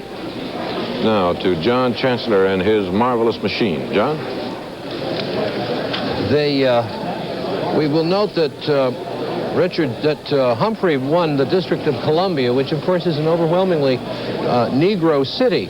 And the Negroes are going for Hubert Humphrey, but it's very interesting to note that where Humphrey needs the Negro votes, they are, many of them, staying home. In the industrial Midwest, which are the states of Illinois, Indiana, Ohio, and Michigan, our calculations indicate now that something like between 10 and 15% of the Negroes who voted the last time are not voting this time. And this is very interesting because in the southern states of the United States, where there has been a great effort to register Negro voters over the past 4 years, registration was up 14% this year. And so where more Negroes are voting in the South, fewer Negroes are voting in the industrial Midwest. We have a very high Negro defection rate indicated in Kentucky in some of the early returns. We have a fairly high defection rate To this moment. We are now projecting, NBC News is projecting, Senator Jacob Javits winning another term in the U.S. Senate. The vote is hardly in yet, but we are projecting Senator Javits, who was by all odds a very heavy favorite to win here in the state of New York. He is one of the most formidable vote getters in the history of this state, indeed in the history of the United States. So we are projecting Senator Jacob Javits over his Democratic opponent, Paul O'Dwyer. Even though the votes are not fully in yet, and it's a very fully in, they're hardly in, we are still projecting Jacob Javits as the winner in New York. David? NBC News projects Wallace as the winner in Louisiana. The race for president in Louisiana, Wallace 55%, which is not surprising at all. That was a state that has been pretty much ceded to him from the beginning. Wallace, our projected winner in Louisiana, with 55% of the vote. With three states in which he is the projected winner, he now has 27 electoral votes. Now, we'll be back in a moment.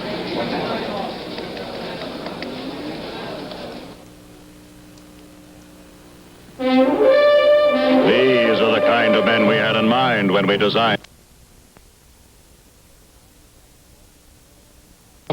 Humphrey with 39% of the vote, 4.5 million. Humphrey trailing, in other words, by about 220,000 votes. And Wallace now with 19% of the vote, a little over 2.25 million.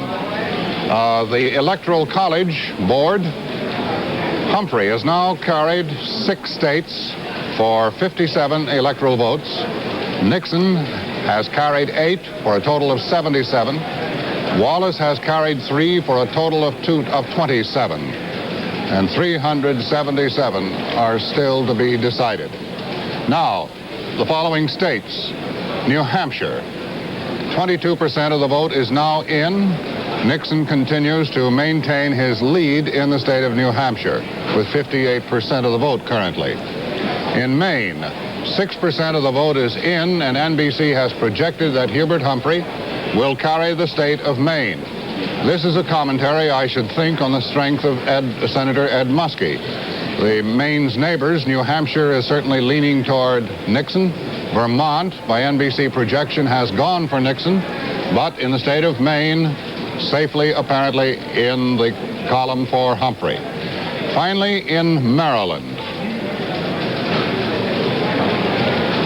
25% of the vote is in. Nixon has a comfortable lead with 47%, Humphrey with 34%, and Wallace showing a strong 18%. Now to Senator Vanocur.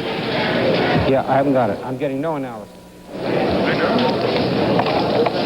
We just got word, as you know, first I'll go to Arkansas. As David Brinkley pointed out a few moments ago, Senator William Fulbright is the projected winner there. What's surprising about this is that a recent Oliver Quayle poll showed Arkansas to be one of the most hawkish states in the country on the Vietnam War, but this didn't seem to bother the voters of Arkansas. As a matter of fact, many of them questioned, by a lot of reporters, said they rather admired Fulbright for standing up to President Johnson, even though they didn't agree with him on the war. We have another projected winner in the state of Colorado. That is Peter Dominick, the incumbent Republican, over former Governor Steve McNichols. Now, you don't see any figures here, and the reason why you don't is that we have selected precincts which have been reported to us, not contained in the raw vote yet, but they are selected precincts, and by looking at those precincts, we have a very accurate idea of how he will carry the state, and we project Peter Dominick to retain his Senate seat, with 58% of the vote. Now, in the state of Illinois, it's somewhat surprising because William Clark, the Democratic incumbent, whom people didn't give much of a chance, is now leading the Democratic challenger, is giving a close race to Senator Everett Dirksen. In fact, he's leading him right now, and people didn't give William Clark, who is the Attorney General of the state of Illinois, much of a chance. There's another close race over in Indiana, where the incumbent senator, Birch Bayh, the other figures are changing now, is still running, as he has for about the past hour, 10,000 votes behind the majority leader in the House, his Republican opponent, William Ruckelshaus. For about an hour, Birch Bayh has been running about 10,000 votes behind, and that is still a very close race. However, only a third of the big city vote is in Indiana. In Ohio, we have a similar situation over there, though the gap is very wide right now between the Attorney General William Saxby, the Republican, and Democrat John Gilligan. However, it must be pointed out that only 3% of Cleveland, that's Cuyahoga County, that vote is only 3% in at this time, and that is usually a very heavily Democratic vote. So we'll have to wait and see how that race turns. In Pennsylvania, there's a similar situation. The incumbent over there, Joe Clark, seeking a third term, is running behind Richard Schweiker, the Republican. However, very little of the Philadelphia or other big city vote is in yet, and Philadelphia really goes Democratic most of the time, because you come to the Philadelphia line if you're a Democrat behind, and you hope that the Philadelphia vote will put you over. So we'll have to wait and see what the city vote is in Ohio, Indiana, Illinois, and Pennsylvania. John Chancellor. We've been taking a look at Hubert Humphrey's support among labor members, and in some states it's not good. In Illinois, which is one we have a chart on, it is interesting to note that the Illinois figure gives 44% of the labor voters in Illinois going to Hubert Humphrey, while Richard Nixon has 32% and Wallace way down with 24%. Now that figure of 44% in Illinois tallies with what we're picking up in the indications we have from precincts surveyed in other states. In Ohio, where 1 out of every 3 voters is a member of a labor union, Humphrey is getting 48% of the labor vote. And in Michigan, he is also getting about 48%, say half of the labor vote, according to our early tabulations. Well, this is a problem for the Democratic Party, because in the 1964 election in Michigan, for example, where Humphrey is now getting 1 out of every 2 labor voters, 80% of the labor voters went for Lyndon Johnson against Barry Goldwater. And while everyone expected this year that the nominee of the Democratic Party would not do quite as well as the nominee in 1964 because the Nixon-Humphrey election is not as volatile as the Goldwater-Johnson election was. The difference is very marked. And so if we can move these figures across the country, we can see that Hubert Humphrey is not doing very well in another traditional safe area for the Democratic Party, the labor vote, at least as of now. Now here's Frank McGee. We still have some very close races among those trying to be governors, Kansas and Indiana among them, but no new figures there that would give us any clue. We do have some new figures in some of the other races that are interesting. In West Virginia, for example, almost a quarter of the vote has been tallied now, and the Democrat Sprouse is clinging to a lead over a long-time Republican congressman and a very popular man in his district, Arch Moore, who is getting 47%. Nixon did not campaign in the state. Humphrey did once, and Sprouse appeared with him. In Arkansas, the Republican governor, Winthrop Rockefeller, seeking a second term, is getting 55% of the vote against his opponent, Marion Crank, who's getting 45%. This, however, with only 3% of the vote counted. Prison reform has been one of the big issues there. Now let's look at Illinois, where we have some new figures. 7% of the vote tallied, and the Democrat, Samuel Shapiro, an incumbent, he was named to replace, or did replace, Governor Otto Kerner when he became a federal judge, has a whopping 61% lead at this point over Richard Ogilvy's 39%. Now, in Illinois, well, in many of these states, actually, the contest for governor doesn't seem to bear much relevance to the national issues, since governors can't do much about national policy. The war in Vietnam, for example. And one of the big issues in Illinois has been highway construction, one of the time-worn issues in any race for governor. And Ogilvy has promised that he would build more highways in the southern part of the state and not let so much of the money be concentrated around Chicago and Cook County. We'll be back in just a moment. Let's look first at Minnesota, Vice President Humphrey's home state. In Minnesota, we have almost no votes on the board, but our precincts have reported in directly to our studio, and so we have projected Humphrey the winner of his own state with 56%. 56% of the popular vote, and it's 10 electoral votes. Rhode Island.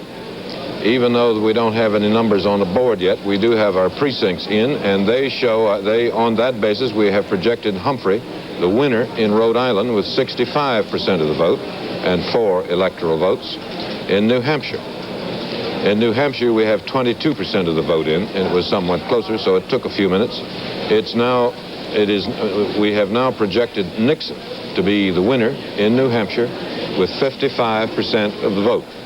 In Illinois, 11% is in. Humphrey has a lead at the moment, 56% to 35. It is as yet too close to project any winner there. In Ohio, Humphrey has taken the lead in Ohio. Humphrey has taken the lead in Ohio. 46%, 43 for Nixon, 11 for Wallace. In Georgia, 19% is in. Humphrey is second there. Wallace is in the lead with 48% of the vote. Humphrey is second and Nixon third. In Virginia, 25% in. Some time ago, we projected Nixon the winner in Virginia with 44% of the vote. Chet? This is an interesting item. A New York assemblyman who was to have been up for re-election today instead received a new heart from the transplant team of Dr. Denton Cooley in St. Luke's Hospital, Houston.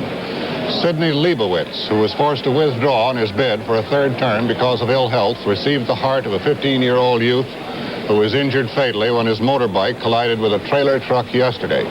Leibowitz, whose second term as assemblyman ends this coming December 31st, arrived in Houston on September 15th, hoping for a transplant. Now, to Ed Newman. The House races suffer, or perhaps I should say the House race reporter suffers from the fact that the names in the House are not so well known as, obviously, those of the presidential and vice presidential candidates or the candidates for the Senate. But still, a number of national figures have been reelected already, and we ought to tell you who they are. Mendel Rivers of South Carolina, chairman of the Armed Services Committee. Leslie Aarons of Illinois, the minority whip in the House. William Pogue of Texas, chairman of the Agriculture Committee. George Mahon of Texas, chairman of Appropriations. Frank Bowe, Republican of Ohio, ranking Republican member on appropriations. Wright Patman of Texas, chairman of Banking and Currency. William Widnall of New Jersey, ranking Republican member, Banking and Currency. Carl Perkins of Kentucky, chairman, Education and Labor. William Ayers of Ohio, ranking Republican on that committee. Thomas Morgan, chairman of the Pennsylvania, chairman of the Foreign Affairs Committee.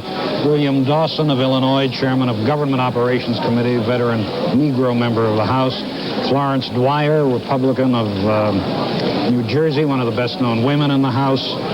Lenore Sullivan, Democrat of Missouri, another of the best-known women in the House. Harley Staggers of West Virginia, chairman at Interstate and Foreign Commerce. Edward Garmatz of Maryland, chairman, Merchant Marine and Fisheries. William Colmer of Mississippi, chairman of the Rules Committee. Wilbur Mills of Arkansas, chairman of the Ways and Means Committee, and the man who has more to say about your taxes than anybody else in the country, the president included. Now to Senator Vanocur. We have just projected the winner in the Pennsylvania senatorial contest, and we project that Congressman Richard Schweiker has defeated Senator Joe Clark in Clark's bid for a third term. One doesn't know really what to say about this race. By the end of September, these two men were in basic agreement on substantive issues. If there was a development late in the campaign, it was over Clark's strong enforcement of gun control laws, with Schweiker taking a somewhat different point of view. It was thought that this helped Schweiker with the gun clubs and other people like that. Now, we project him winning with 52% of the vote. Whether this can be construed as a law and order issue, I don't know. But one of the things that's interesting that's happening tonight is this issue of law and order, which many of us thought was even more dominant than Vietnam, is hardly capable of analysis. Take the state of Kentucky, for example, where Catherine Peden, the Democratic candidate for the Senate, if we can move over to the Kentucky board for a second, we have projected in Kentucky that Catherine Peden will lose to Marlo Cook, a judge in Louisville, Jefferson County. And Cook stressed his law enforcement record. In the state of Florida, Gurney stressed his law enforcement record. He beat Leroy Collins. In Maryland, however, Charles Mac Mathias attacked organized crime, but he said you have to discuss the basic issues underlying it. And so it's a mixed bag. Chet? Let's pick up the popular vote once again with 17% of the vote now in and counted. Nixon still leading with 41%, a little over 5.5 million votes. Humphrey with 40%, 1 percentage point behind, and not quite 5.5 million votes. Wallace has slipped in the last few minutes by 1 percentage point to 19%. Now let's watch these new figures, see if they change substantially. Things remain approximately the same. Now, we'll be back in just a minute. Here are returns from more states. Let's look at them quickly. New Jersey. 36% of the vote is now in New Jersey. Nixon continues to lead with 48%. Humphrey trailing with 43%. More returns from New York. Not even 1% of the vote is in as yet. Nixon with 50%, Humphrey with 44%. Entirely, completely inconclusive. Pennsylvania. The vote in Pennsylvania is mounting. 16% of the vote is now in. Nixon leads with 48%, Humphrey with 45%. That one is still close. Colorado. We have a projected winner in Colorado. 6 more electoral votes for Nixon. It is our projection that Nixon will carry 50% of the vote in Colorado. South Carolina, 49% of the vote is in, 36% of the vote for Nixon. Wallace second with 34%, Humphrey with 30%. And in Arizona, NBC News projects that Nixon will carry Arizona with 52% of the vote. So add 5 more electoral votes for Nixon. And that brings us up to date to this moment. USM Television Color 4, the National Life and Accident Insurance Company in Nashville, Tennessee. Congress when Arizona joined the Union. Same time he became a state. Right. 91 years old. Roy Elson was his administrative assistant. Senator Goldwater seeking a comeback, and now leading Roy Elson with 3% of the vote in. We mentioned a few moments ago that Senator Fulbright in Arkansas had been the projected the winner there. As you remember, Senator Fulbright was a very early and vigorous opponent of the war in Vietnam. And we're going to pay special attention tonight to see how other people who are opponents of the war in Vietnam are doing. In the case of South Dakota, for example, Senator George McGovern, who was a nominee for the presidential nomination in Chicago, of course, didn't get it. He is now leading his opponent, Archie Gubrud, out there, a former governor. McGovern got into some trouble, not because of Vietnam, but because of the identification with Chicago as a convention, which a lot of people at home apparently didn't like. In Wisconsin, another early opponent of the war, the incumbent Gaylord Nelson, is in a contest with the state legislator, Jarris Leonard. We'll be paying attention to that to see if the Vietnam issue has had any effect on the election. In the state of Iowa, for example, Governor Hughes, they're changing right now, is running now behind his opponent, state legislator David Stanley. In all the Senate races I covered this year, this was the only state where Vietnam was a clear-cut issue. Senator Hughes calling for a bombing halt, nominating Eugene McCarthy. It was the only state where it was a clear-cut issue, and that was what the debate was all about. Now in the state of Connecticut, where we have projected Abraham A. Ribicoff as the winner, Senator Ribicoff was also an opponent of the war in Vietnam, and he won. And we'd like to go now to Hartford, where Senator Ribicoff was interviewed by NBC News correspondent Aline Saranen.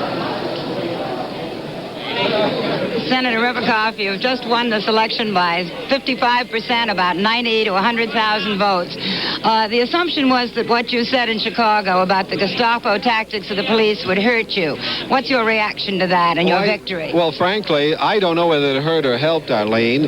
I did make that speech on the basis that it was going to help or hurt me. I saw a situation that disturbed me. I spoke from my heart and from my conscience, and whatever the consequences were to be, they were to be. So basically, I have no way of being able to tote up the pluses and minuses. How do you explain the fact that you ran quite a bit ahead of Vice President Humphrey in Connecticut? Well, I would guess that I had a different type of constituencies.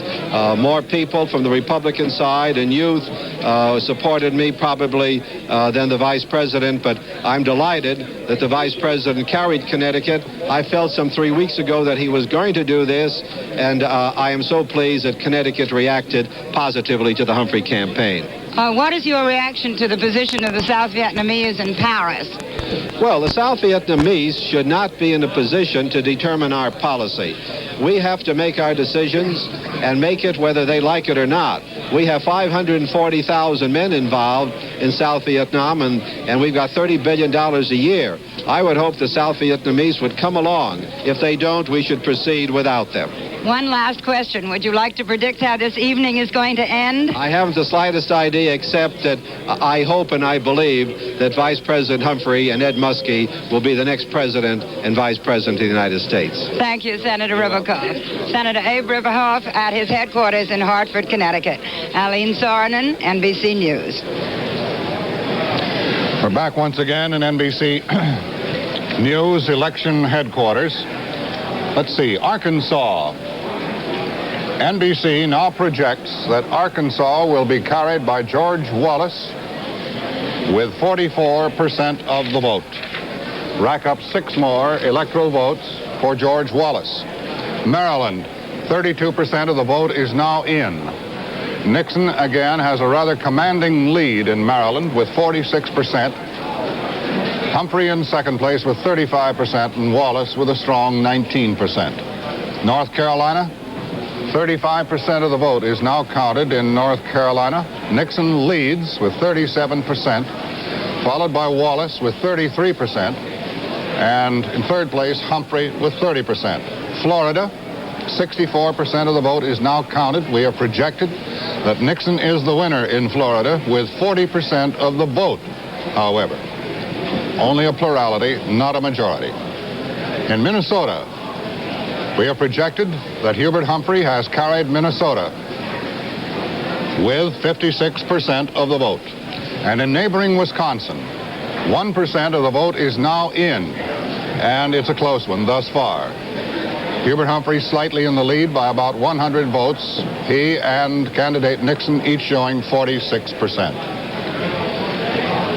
We'll be back in just a moment.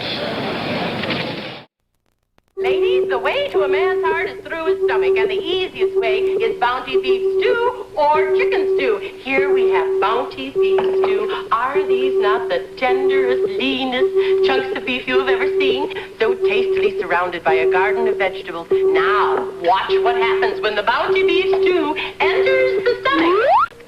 There you have it, ladies. Living proof that the way to a man's heart is Bounty. Love you. First, let's look at the Illinois board for the Senate race, where Senator Dirksen is running for re-election, whereupon we find that NBC News has projected Dirksen to be the winner with 54% of the vote. And so the golden voice of the Senate leader, recording star, has not been stilled, and he will return to the Senate, presumably as majority leader, in January. Now to Texas.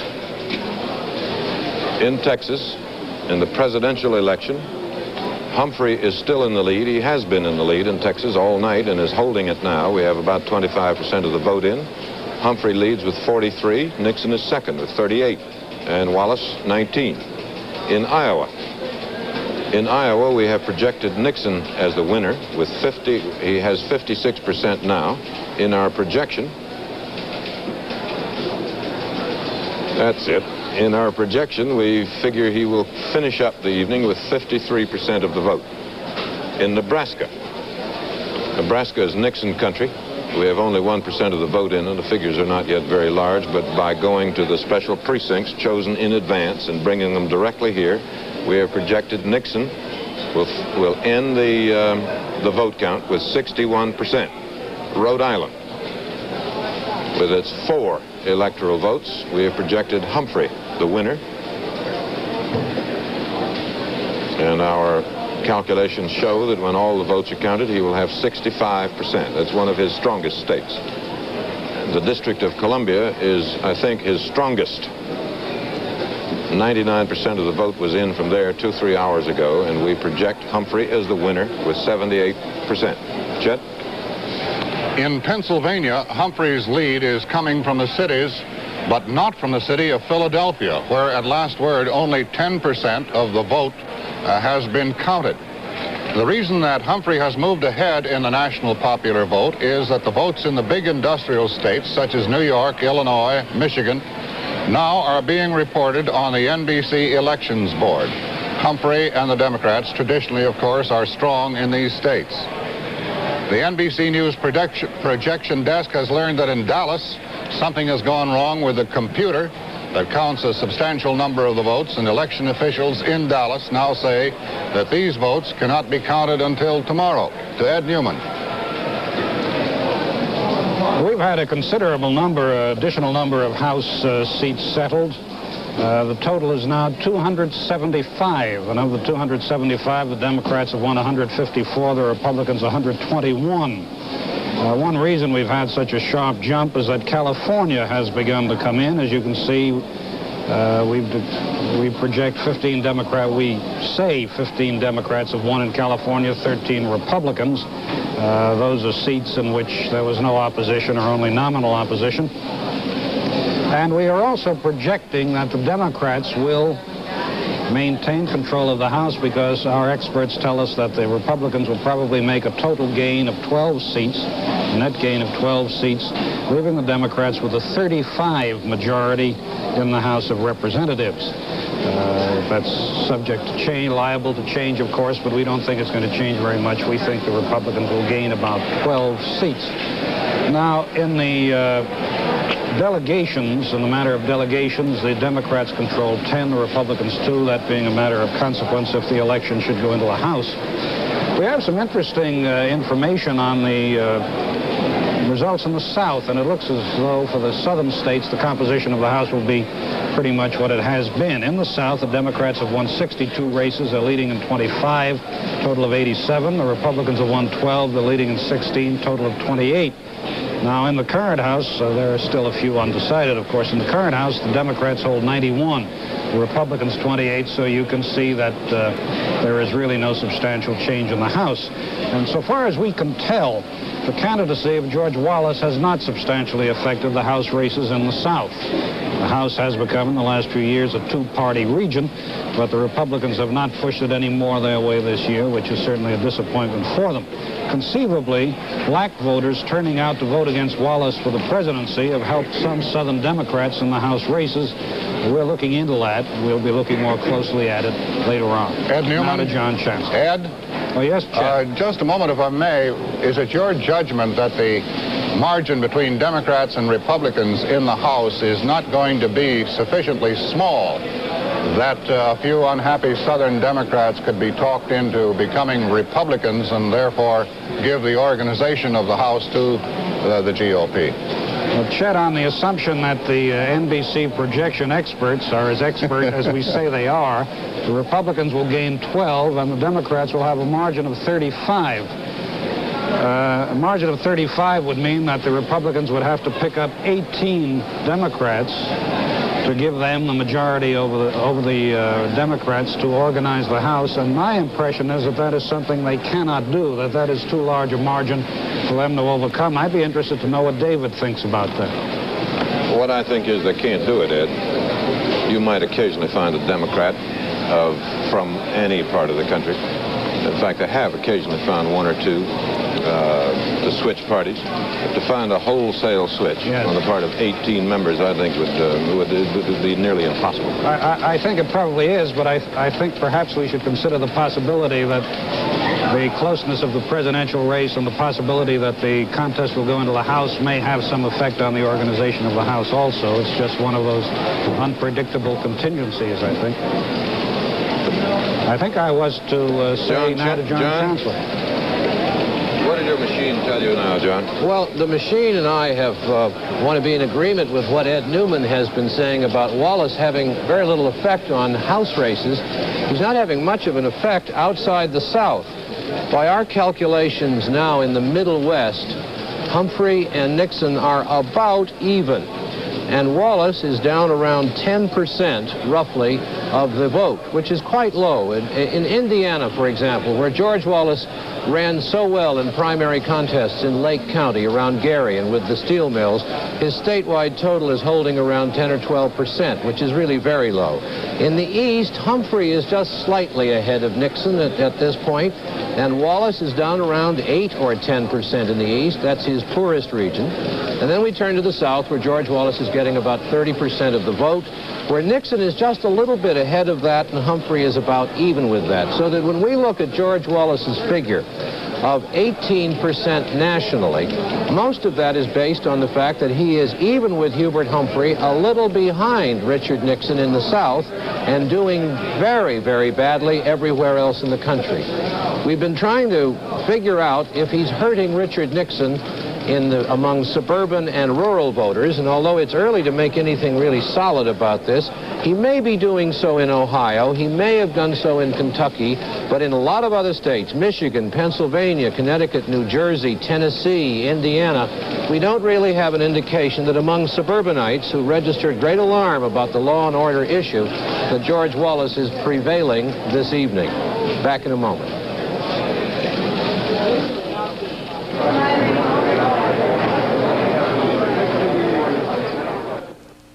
All right, now let's see if we can find first. No, that's not it. No, believe me, it's in there somewhere. No matter how rough you treat a rebel, it's awfully hard to hurt it. A survey of professional driving schools shows that they use more of our cars than any other kind. How am I doing? A lot better than yesterday. Turn left. I can't do it while you're watching me. Okay, turn left. How does it feel the first time out in traffic, Mr. Moss? Mr. Moss? Mr. Moss? Look out for the truck! What truck? Behind the bus! What bus? The Rebel has held its own against some of the worst drivers in the world. Should I turn the windshield wiper on? At this point, it looks like the Rebels are going to outlast the teachers.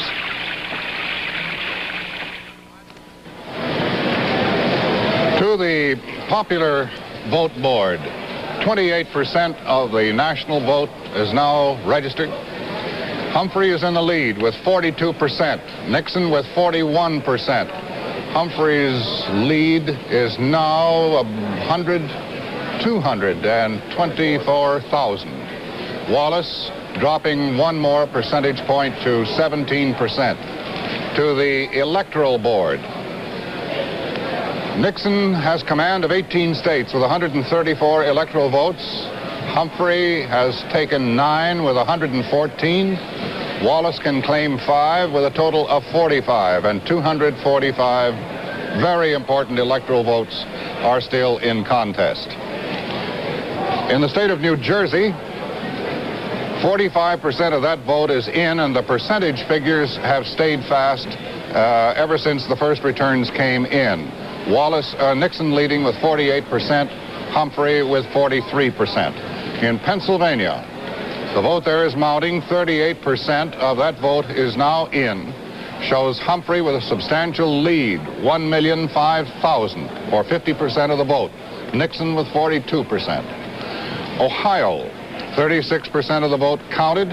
Nixon has now taken a slight lead in the state of Ohio with 45%. Humphrey immediately behind by about 14,000 votes with 44%. Wallace with 11. Kansas, we have a projected winner in Kansas, Nixon, with 52% of the final vote. Kentucky, a projected winner in Kentucky.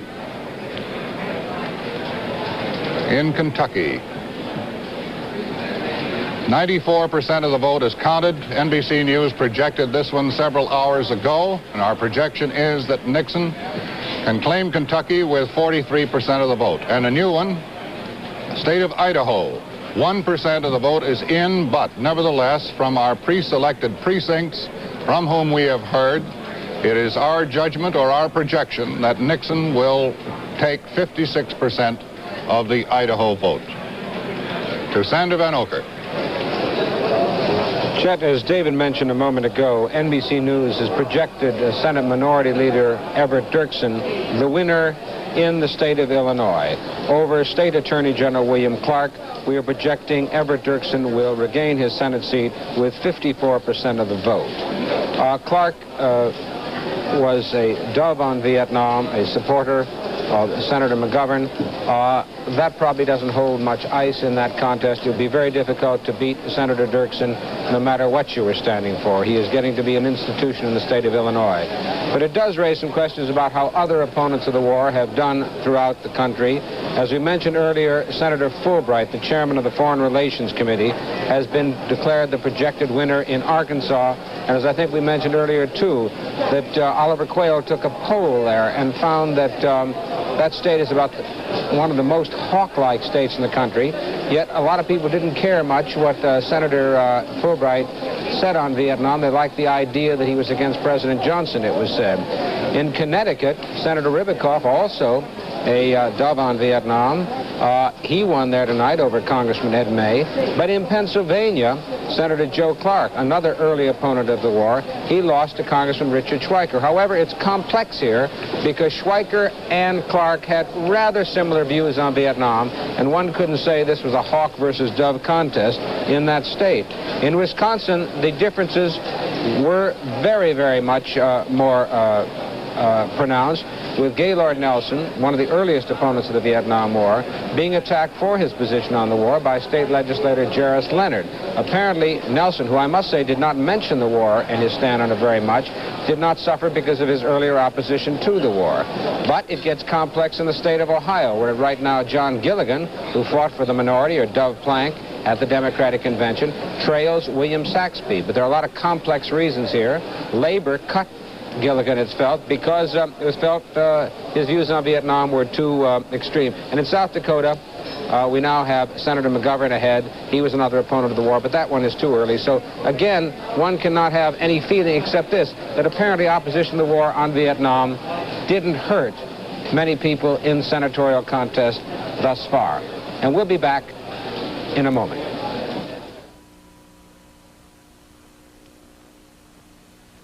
Milk is homogenized to ensure uniform consistency in every drop. And guess who homogenized a bleach? Miracle White. This new non-chlorine powdered bleach is homogenized to ensure consistency through every box for every wash. Homogenized so every tiny blue grain carries full bleaching power to be safe and effective for even colored fabrics. Safe and effective for all the Miracle fabrics. Spandex, wash and wears, fiberglass, stretchables, permanent press. Miracle White's non-chlorine bleach is made to keep all Miracle fabrics brand new bright. And how comforting that it's equally safe and effective for all washables, linens, baby things, anything you want to get really clean. Who but Miracle White would think of homogenizing a non-chlorine bleach to be effective and safe, and double guarantee satisfaction? The vote count continues to pile up in some of our governor's races. I'd like to bring you the returns now from Arkansas. We haven't had a report on that recently. 12% of the vote is in. Almost all of it is from Little Rock. And Republican Winthrop Rockefeller is getting 57% of it. The Democrat Marion Crank's 43%. Prison reform has been a big issue in this campaign. Rockefeller defending it, Crank saying it cost too much. Another issue was the fact, and Crank admitted it, that he had members of his family on his payroll while he was a member of the state legislature, wife, son, 3 daughters. One daughter was only 8 years old and was drawing $20 a day as a clerk. And Crank said that was all right, that he thought she'd learned a lot about government. In New Mexico, where 17% of the vote has been tallied, most of it from Albuquerque, the Republican, Dave Cargo, is trailing his Democratic opponent, Fabian Chavez, 47% to 53%. We spoke with the governor's headquarters a little while ago, and they said they expected returns from the eastern part of the state to come to their rescue. And in North Carolina, we have projected, NBC News has projected another winner in the governor's race. Democrat Robert Scott, we say, will take the race from Republican James Gardner. He's getting 55% of the vote right now. We say that his tally will eventually come to about 54% of the vote when all is said and done. Gardner tied his campaign in very strongly to Governor Wallace's, but apparently it didn't do him too much good. Here is David. Thank you. On our board showing the popular vote, Hubert Humphrey is still ahead, but barely. Each now has roughly 41%. Humphrey has a lead of slightly more than 100,000 votes. 41%, 41%, and 17. On the electoral vote tabulation, there's the result as it stands at the moment, based on NBC's projections. Still, no one close to having 270, or enough to be elected president. That's where we stand at the moment.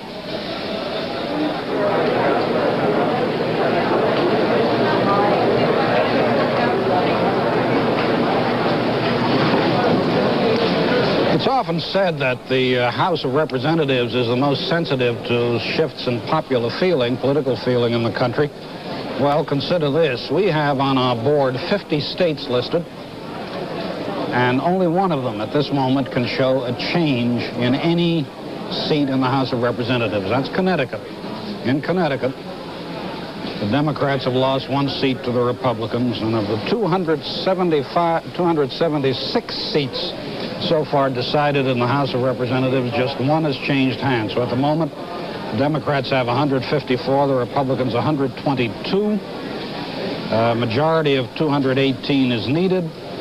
We believe that the Republicans are going to gain 12 seats, give or take 1 or 2.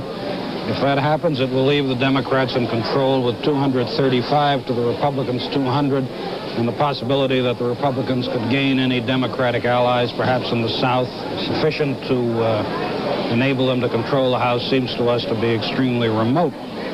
Now, if the presidential election should go into the House, which is a possibility, then the matter of who controls state delegations is of importance, and at the moment the Democrats control 10, the Republicans 2. Some of those Democratic delegations perhaps would be Wallace delegations. That remains to be seen if the election actually goes into the House. Now to Sander Vanocur. Here are some further returns on close Senate contests in the state of Iowa. In the contest there between Governor Harold Hughes, the popular three-term governor, and state legislator David Stanley, who has literally crisscrossed the state since last spring. The contest is narrowing now after Stanley enjoyed a larger lead earlier in the evening. This must mean that the returns from Des Moines, where Hughes is supposed to be very strong, are now coming in. That's, as I said, I think earlier in the evening, the only state where Vietnam was a clear-cut, debatable issue between the two candidates, in fact, the only issue. In the state of Idaho, NBC News now projects that Senator Frank Church, who is seeking his third term, will be the winner over Congressman George Hansen, and Church will win with 56% of the vote. Congressman Hansen was a much more conservative candidate than Frank Church, and we are projecting Church's victory with 56% of the vote. In South Dakota, where a friend of Church's is running for a second term, George McGovern, not enough of the vote is in yet to make any decisive judgment one way or the other. It's too early to tell. But it shows George McGovern leading former Governor Archie Gubrud by about 12 percentage points. Now to Frank McGee. In North Carolina, where we have projected a winner, both candidates for governor pictured themselves as conservatives, and neither campaigned for the Negro vote. Nevertheless, virtually the entire Negro vote has gone to the Democratic Lieutenant Governor Robert Scott. By contrast, Scott's opponent, Republican James Gardner, received a majority of the white vote, so that the Negro vote for Scott appears to have been the decisive factor in his behalf. Gardner alienated the black vote by running his campaign closely along Wallace lines, and Wallace is running very strong in North Carolina. But it appears that enough of those Wallace voters have cast their traditional Democratic votes for other officers, at any rate, to give Democrat Robert Scott his edge. And we'll be back in a moment.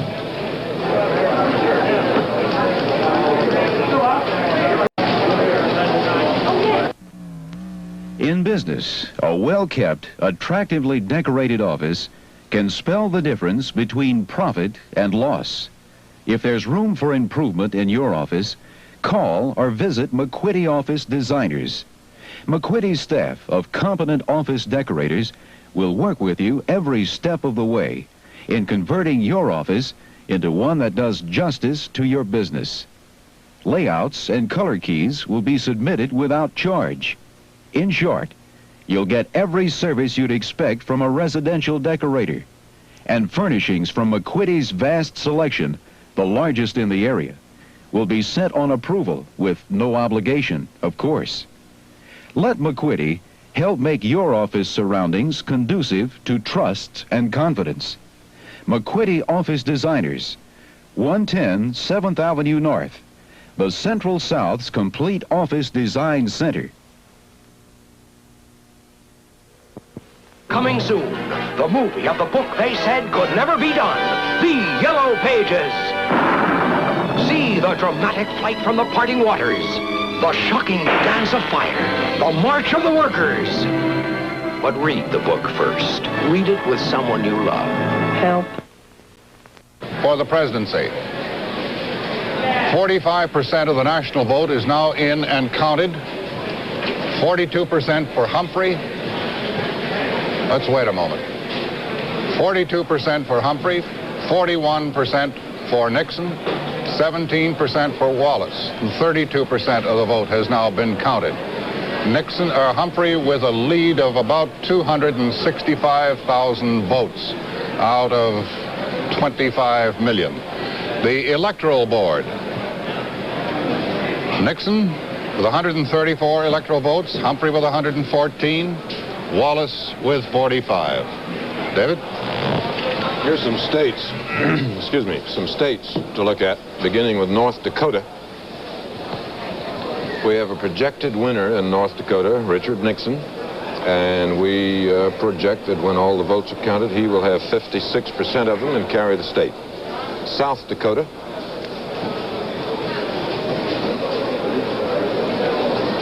In South Dakota, we have projected Nixon to be the winner with 55% of the vote. New Mexico, We have 19% in now from the West, with most of the polls closed, all the polls closed in the continental U.S. Nixon is leading there with 48%. Humphrey is second with 45%. In Illinois, Humphrey has been in the lead in Illinois from the beginning and still holds it. He has a lead of about 14 percentage points. Wallace has got 8%. Wisconsin, our first report from there, I think. Humphrey is in the lead in Wisconsin, but not by much, 47% to 46%. In Utah, Nixon has a substantial lead there. That has been one of the states he's counted on from the beginning, though it has only 4 electoral votes. He is 59% to Humphrey's 35%. NBC News now projects Nixon as the winner in Utah with 59% of the vote. Chet? Here is a wire or a cable. It says Brussels Democrat and Republican Election Watch has 1,000 guests in a Brussels hotel, have counted 800 ballots at 2:00 GMT. American voters give Humphrey 248, Nixon 210. Other nationalities give Humphrey 145, Nixon 70. To Sander Vanocur. Chet, NBC News has projected that Frank Church, seeking his 3rd term in Idaho, has just been projected as the winner. He's seeking his 3rd term. While we're at it, I think we're mentioning that Church is going to win with 56% of the vote.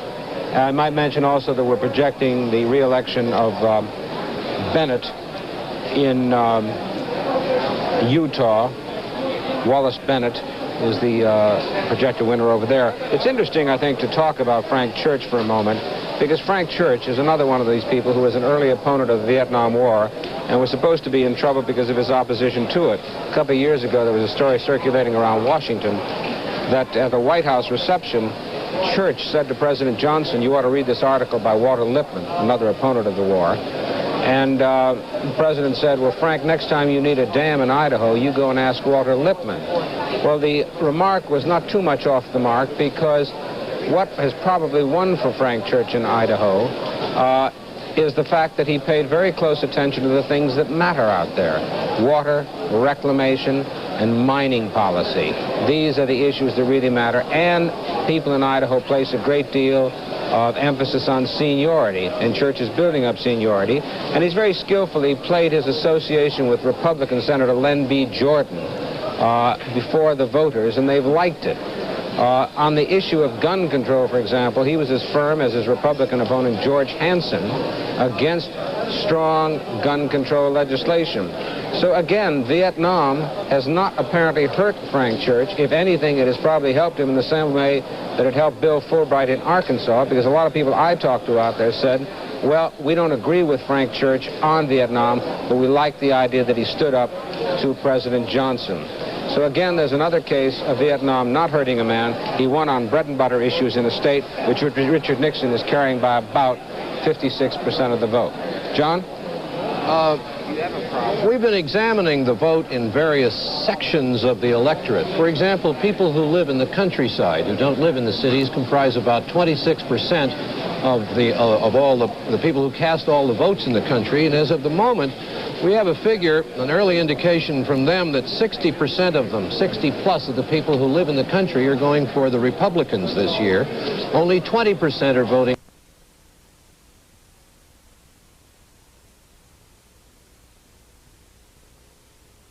a man. He won on bread and butter issues in a state which Richard Nixon is carrying by about 56% of the vote.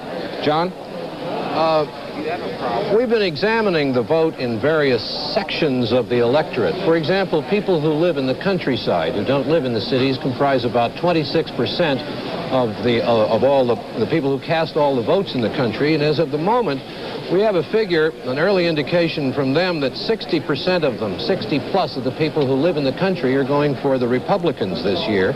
Only 20% are voting for Hubert Humphrey, and about an equal number, 18% of those who live in the countryside, are voting for George Wallace. Among the well-to-do, the middle income, and the lower income people who live in the cities, the Republicans are doing around 45%, just under half of all the well-to-do votes cast. They're getting those for Nixon. The Democrats are getting 30%, and George Wallace is getting about a quarter of the votes of those families who make more than $12,000 a year and live in cities. Of those who make less than $12,000 a year in cities, the Democrats just reverse the whole picture. They're getting about 45% of that vote. The Republicans are getting about 35% of it. And George Wallace begins to drop down. Only 1 in 5 of those urban families making between $4,000 and $12,000 a year are voting for George Wallace. And then when we hit the lower income categories, the poor people in the cities, the Democrats are getting 65% of that vote. The Republicans are getting only 25% of it, and George Wallace falls off very sharply to less than 10%. There's a Negro increment in that lower income city vote, and of course they've turned against George Wallace. The Negro vote overall the country is going nearly all to the Democrats. We have just slight percentages going to the Republicans, meaningless really, and very little information on whatever Negroes may be voting for whatever reason for George Wallace. The Union vote, as of the moment, is holding at about 58 to 60% for the Democrats, as we've been able to tally it in our selected precincts. Nixon is getting about 24% of it, and George Wallace, who had such high hopes to capture the union movement, particularly the young, disenchanted members of northern labor unions, is getting, according to our tally, which is mainly a Middle Western, Eastern, Southern tally, only 16% of the labor vote. And when we look at the way people are voting in the major cities in this country, it's clear that the Democrats continue to maintain their dominance, although it's slipping a little bit. At the moment, Humphrey has a comfortable lead in Boston, Detroit, Philadelphia, Washington, D.C., and Chicago. But in each of these cities, Humphrey is running behind the performance of President Johnson in 1964, and that, of course, was an extraordinary and unusual performance. But he's running behind the president by about 10%. So that this is the situation as we can see it in some of the large areas, close in many cases. George Wallace making not the inroads outside the South some people had believed he might. The traditional vote holding for both parties, but still shallow support for either man, so it could go in quite any direction at the moment. And we'll be back in a moment. So will I. All right. When Bolivar took the calendar off your wall and put it on your wrist, it wasn't an easy job. We needed room for lots of jewels, room for nickel-protected parts, a shock-resistant movement, water-resistant case, diamond-polished hands, hand-brushed dial, hand-applied numerals, with an easy-to-read date window. There are only 12 moving parts we couldn't fit into a Bolivar calendar. Miss January, Miss February, Miss March, Miss April, Miss May, Miss June, Miss July, Miss August, Miss September, Miss October, Miss November, Miss December. We bring you the Bolivar calendar, girls, to replace the ones we took off the wall. Bolivar, the calendar that keeps time. Let's go to the Ohio board. 48% of that big Ohio vote has now been recorded, and Nixon has gone back into the lead with 849,000 votes, or 47%. Humphrey with 756 and 42%. Now, here are the states which the several candidates have thus far carried. Nixon has carried Arizona, Colorado, Florida, Indiana, Iowa, Kansas, Kentucky, New Hampshire, North Carolina, North Dakota, Oklahoma, Tennessee, Vermont, and Virginia, a total of 19 states and 138 electoral votes. Humphrey has carried Connecticut, Maine, Massachusetts, Michigan, Minnesota, New York, Rhode Island, West Virginia, and the District of Columbia for a total of 114 electoral votes. All of these, by the way, are by NBC projection. Wallace, by projection, has carried Alabama, Arkansas, Georgia, Louisiana, and Mississippi, for a total of 45 electoral votes. A few moments ago, Herb Kaplow of NBC News interviewed Mr. Herb Klein, who is the news secretary for candidate Richard Nixon. Here is that tape. Mr. Klein, it appears that the race is going to narrow down to a half dozen or so big states. Ohio, Illinois, Texas, California, Pennsylvania, which some people think Vice President Humphrey has won. What do you see for those states? I see the margin of victory for Dick Nixon out of those states. Illinois, you mentioned, and the early returns are for Humphrey, but they're coming out of Cook County, and it's my understanding that actually he's trailing where John Kennedy was at the same time in 1960. We feel we'll do well in the downstate area there. California is a very key state to us, and we're confident we'll win there, and we think we'll get enough out of these big states to win the victory we need. It's another close election, Herb. Well, we were led to believe before that Illinois was probably the safest of the big states for you. I think Illinois is a safe state. As I said, the early returns show even Senator Dirksen trailing, and as you know, he's going to win big. I don't know how Lionel Hampton is doing back there. I can barely hear you. It's a swinging party. Yeah. We wonder which are the swing states. Well, I think that you've got a few swing states, such as New Jersey and Missouri, but the big states are what really count now, and in those we do have a great deal of confidence. Texas, again, you mentioned, is one where the early returns have come mostly out of the San Antonio area, is my understanding, and Dallas is very slow in counting. How many of the big states did you feel you had to win? We think we have to win. If you win 4 of them, we'll win the victory. 4 of the 7? Yes. And now the ones that are still out more or less up for grabs are Ohio, Illinois, California, and Texas. That's right. One of these is Texas.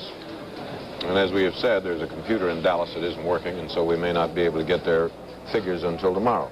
If we could look at Texas now.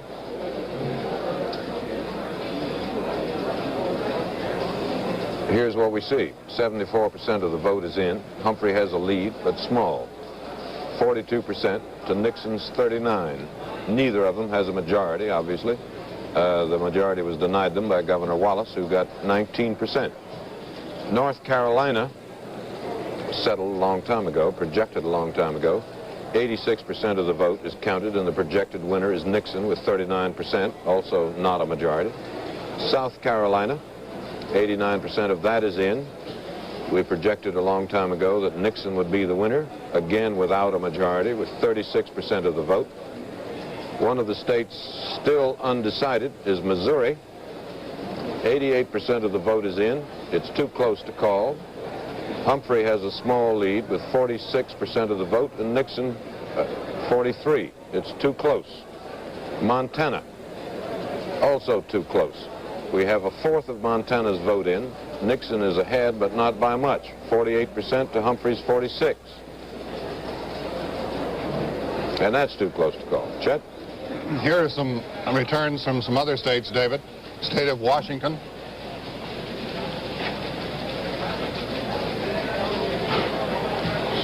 Way up in the northwest. State of Washington. 33% of the vote of the state of Washington is in. NBC has projected the winner there, Humphrey, with 49% of the vote. New Jersey, one of the key states, one of the industrial states, 74% of that vote is now counted, and it keeps getting closer. But Nixon is still in the lead with 46% of the vote. Humphrey has 45% of the vote. New York. Several hours ago, NBC projected that New York had gone into the Humphrey column with a vote of 50%. Illinois, another one of the key states, and where the issue is in contest. 46% of that vote is now registered. Humphrey continues to hold on, but it's much too close to call. Humphrey still has a 2 percentage point advantage. And Pennsylvania, another one that's all important. 86% of that vote is now in. Humphrey has a lead, 48% of the vote at this moment. Nixon trailing with 44%, and it's still too close to call. To Edwin Newman. You'll recall that before the election there was a good deal of talk about apathy among Negro voters. Well, that talk does not seem to have been justified on the basis of some specially selected precincts around the country of which we've made a survey. It appears that Negro voters are turning out in House races, at any rate, more heavily than they did 2 years ago. In fact, the increase in turnout is 22%. Furthermore, we find in this survey that black voters are going 93% for Democratic candidates.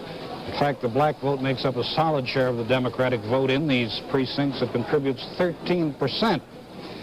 And the Negro vote for Democratic candidates tonight is about 1% higher than it was 2 years ago. In the South, it appears that Negro voters are going Democratic to the extent of 97%, the other 3% going to the Republicans. I'd just like to mention a few individual races. I want to change something we said before. We said that in the 10th District of Florida, the incumbent representative, Republican Hubert Burke, had been defeated by the Democrat Elton Gissendanner. That is not correct. That race is now described as too close to call. It may depend on absentee ballots. One of the early leaders of the Dump Johnson movement, a strong critic of American involvement in Vietnam, has won election here in New York, Allard Lowenstein, who led the Dump Johnson movement, has defeated the conservative Republican Mason Hampton by about 4,000 votes out of 200,000. Another McCarthy supporter, David Ho of New Hampshire, you may remember him as he tried to use his Dartmouth College identification card to enter the Democratic Convention in Chicago. He lost in a district that last time turned out 67% for the Republican James Cleveland. This time that district went 75% for that same Republican James Cleveland. Once in Alabama, in Georgia, Charles Weltner, who's trying to get back into the House from Atlanta, has fallen behind the incumbent Republican Fletcher Thompson. Now to John Chancellor. In Illinois, the lead Humphrey is holding over Nixon is now down to 25,000 votes. And this is very serious news. It means probably, by the traditional estimates of the Illinois vote, if they apply on this extraordinary night, that Humphrey will lose Illinois and its 26 electoral votes. The vote in Illinois is built up democratically within Cook County, and it moves out during the evening and moves downstate, where it is eaten away by traditional Republican votes in downstate Illinois. And that is the process that's going on now in Illinois.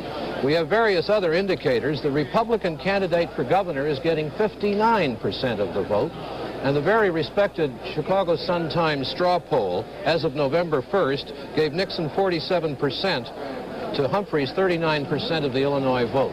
These indicators seem to me to add up to very bad news for Humphrey in a state with 26 electoral votes, which he now desperately needs. In Pennsylvania, it's mixed. Humphrey is ahead by about 4%, but it's a mixture that's very strange among various voting groups. For example, Nixon is doing well among high-income voters. Humphrey is doing well among low-income voters, and that about cancels itself out. The middle-income voters are even to both men. But Humphrey is not doing as well as he should with labor voters in Pennsylvania and generally around the country. He's running about 20 percentage points behind Lyndon Johnson's labor vote as tallied in the 1964 election. In New Jersey, Nixon is slightly ahead, and although Hubert Humphrey has been doing very well in the cities, the city of Newark in New Jersey accounts for only 4% of that state's vote. So it's difficult to see where Humphrey is going to pick up much support, although he could. It's that kind of night. In the farm states, Nixon has won 6, or is leading Hubert Humphrey in 6 of the 7 Midwest farm supports. But it's interesting to note that Nixon this time is not doing as well as he did in 1960 when he ran in those same states against John Kennedy. And our Oliver Quayle survey indicated that almost half of the voters in the Midwest farm states trusted Hubert Humphrey more than Richard Nixon to handle farm state problems. Now, Texas. In Texas, things look a little better for Humphrey, although we may never know, because of that computer that Chet has referred to. The local Democrats, the state Democrats, are sweeping the state in Texas. They have gathered the votes from the Mexican-American and the Negro precincts, which they needed to win. They are winning, and this should help Humphrey very greatly. He's been holding a steady lead in Texas. with its critical electoral votes of 42 to 39%. He has a small lead in all the income groups. So let's just take one very quick look now at the critical 7 states. In California, although it's too early to say, Nixon has a slight lead. Nixon has a slight lead in New Jersey. Nixon is ahead in Ohio. In Illinois, Humphrey may be technically ahead, but he's in trouble and in danger. In Pennsylvania, he's ahead by about 4%. In Texas, he is holding a lead, and in Missouri, he just took over the lead from Richard Nixon. So, if you take Nixon's 162 tallied electoral votes, which we have projected for him, and add the votes of California, New Jersey, Ohio, and Illinois, all states which are leaning toward him now for one reason or another, you get 271 electoral votes. Now back to David. John, thank you. You do nice work. We have a projection in the state of Maryland. NBC News now projects a victory for Humphrey in Maryland, a very narrow one, 43%. We'll be back in a moment.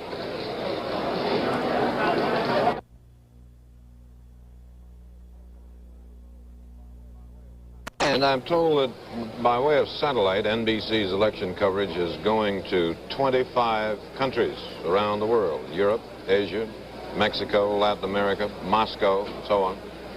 It would be nice if we could tell our friends in all these countries who are looking at us who will be the next president of the United States, but I regret to say we cannot. We can't tell the American people who will be the next president because we don't know. And we don't know when we will know. If you will look at our popular vote board, you will see why. Here's the result. At this hour, 3 a.m. in New York, 69% of the vote has been counted. That's 42-49, about 50 million votes counted, put on our board. And the result you see, Humphrey and Nixon are almost perfectly tied, difference of less than 100,000 votes, 42% for each of them. So, as I say, we can't tell the viewers in other countries who's going to be the next president, and we can't tell the viewers in this country. Chet? On the all-important Electoral College Board, 270 electoral votes are required for the winner. Nixon now has 162. Humphrey has 137. And Wallace, the third-party candidate, has 45. 10 states with a total of 194 electoral votes yet to be decided. Here are some returns from additional states. California, with 40 important electoral votes. 21% of that vote is now in. Less than 10,000 votes separate the two leading candidates. Nixon with 47%, Humphrey with 46%. The very important state of Pennsylvania, 89% of that vote is now counted. Humphrey still leads with 47%. Nixon, 45%. Iowa. NBC News projects a winner in Iowa. It goes to Nixon with 52% of the vote. In North Dakota, NBC projects a winner here as well, Nixon, with 56% of the vote. And in South Dakota, it's Nixon again with 55% of the vote. And I notice that a change has just now occurred in the returns from Illinois. There in Illinois, Humphrey has gone back into the lead. 58% of the vote is now in. They are virtually tied in the percentage column, each with 46%, but Humphrey now has a lead of about 19,000 votes. Speaking of Illinois, Humphrey is leading in Chicago by 250,000 votes, which puts him ahead of the old rule of thumb that a Democrat needs at least 200,000 majority coming out of Chicago in order to win the state. But right now, it's not enough to give him a secure lead in the state, with a considerable vote still to be counted. Only 58% of the vote in that state has been tabulated. One item of interest, certainly to Mayor Daley, is that although the Chicago turnout is about 5% below normal, the turnout in Republican Illinois is about 15% below normal. Now to Frank McGee. Yes, Chet, and while Illinois is still far, far too close to try to make any projections as far as the presidential race is concerned, it's interesting to note that in the race for governor, the Republican Ogilvie has an 18-point lead over Democratic incumbant Shapiro, that with 57% of the vote counted. Among the 6 most populous states in the nation, Illinois is the only one that does not presently have a Republican governor, and that could be changed tonight. In some of the other races that are close, Kansas is interesting, with better than 3/4 of the vote counted. The Democrat docking is leading, but by only 4 percentage points. Now look at New Mexico. Better than 3/4 of the vote counted. 50-50 split. 400 vote difference between the two candidates. And in Arkansas, with 50% of the vote counted, Rockefeller, the Republican, 2 percentage points ahead of his Democratic challenger, Crank, but only about 7,000 votes separating them. We'll be back in just a moment. Now, this message.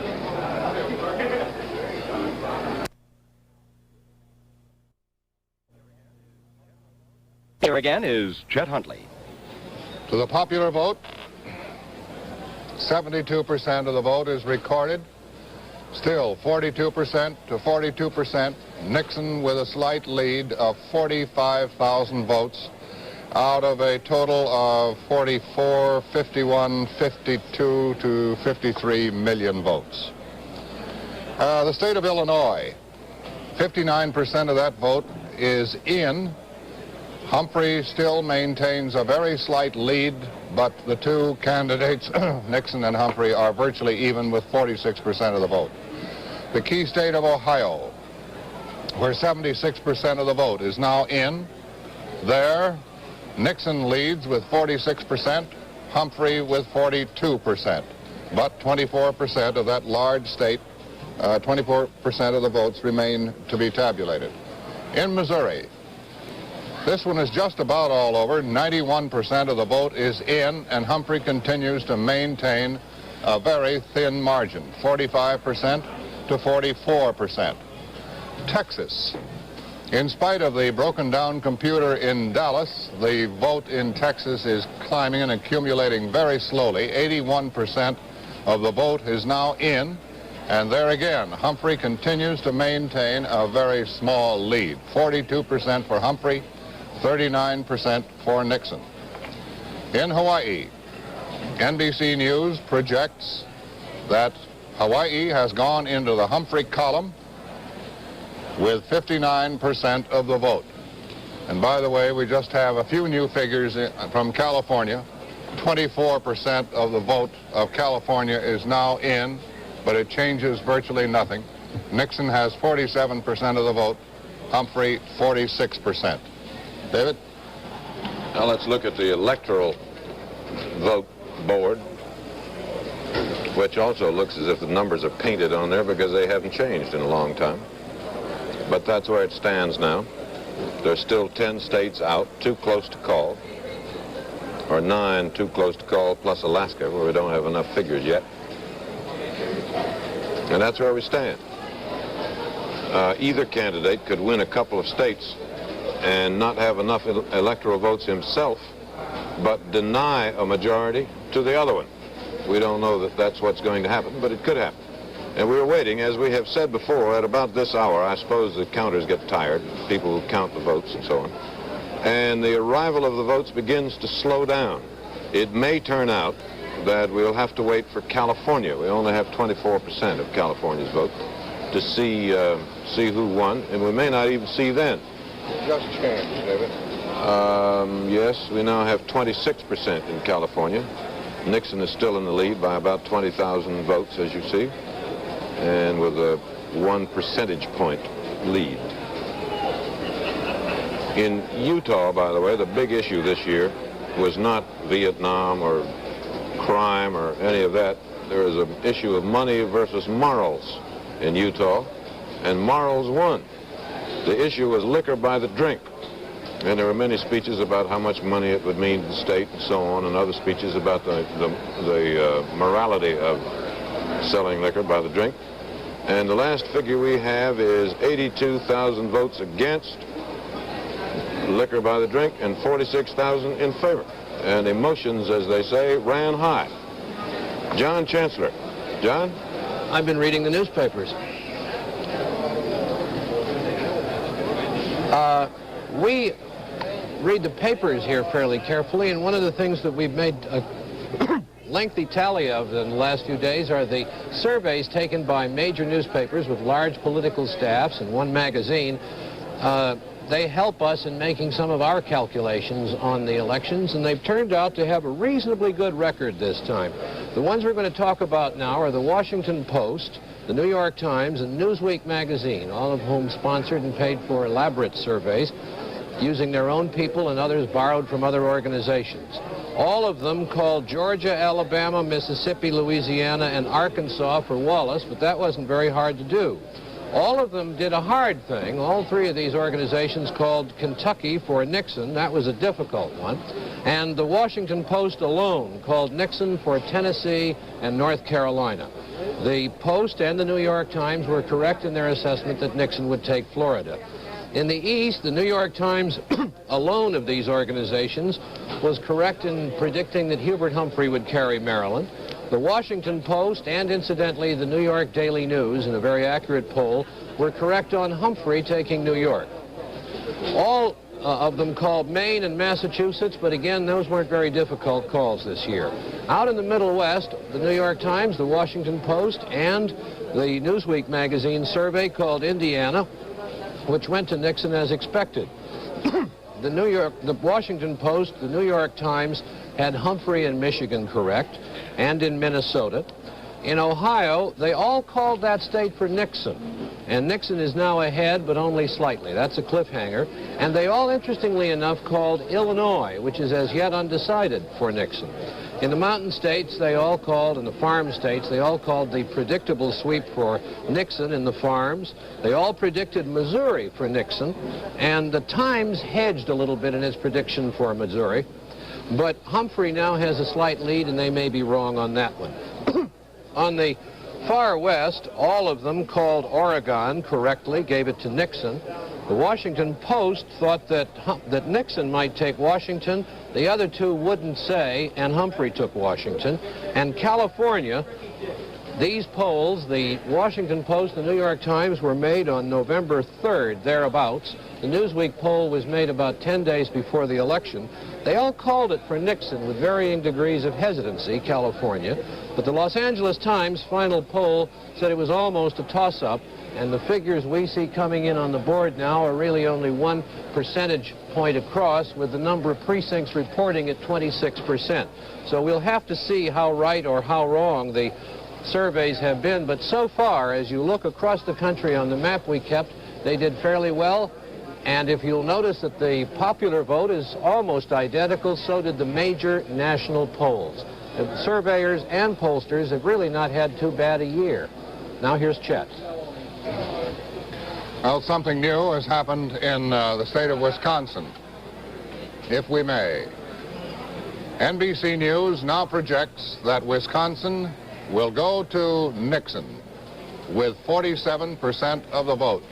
So add 12 more precious electoral votes to the Nixon column, giving the Republican candidate now 25 votes, 25 states rather, and 174 electoral votes.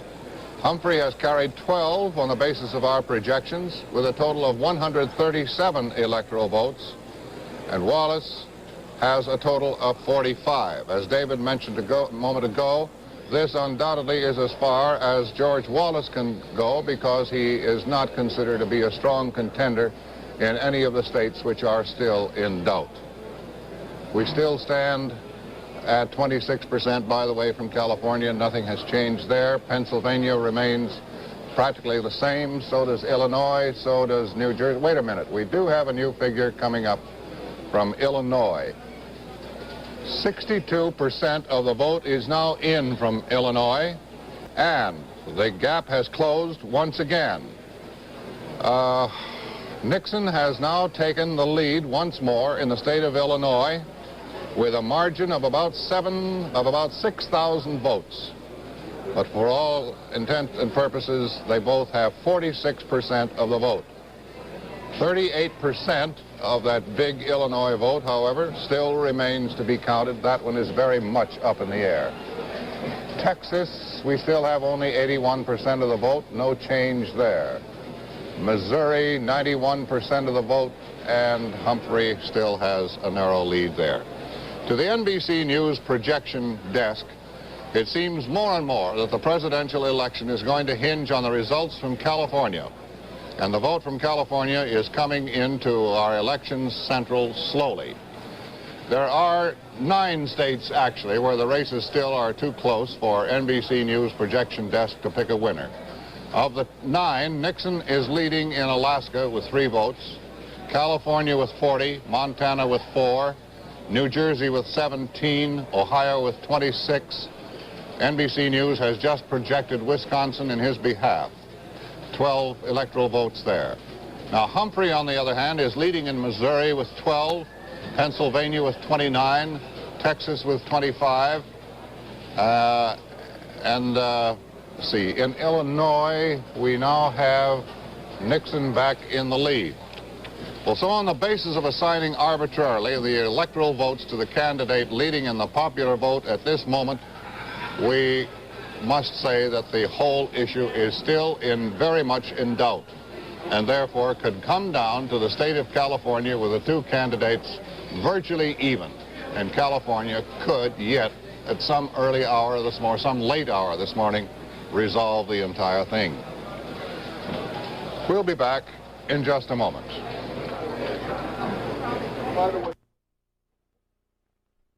Will indeed rest with California.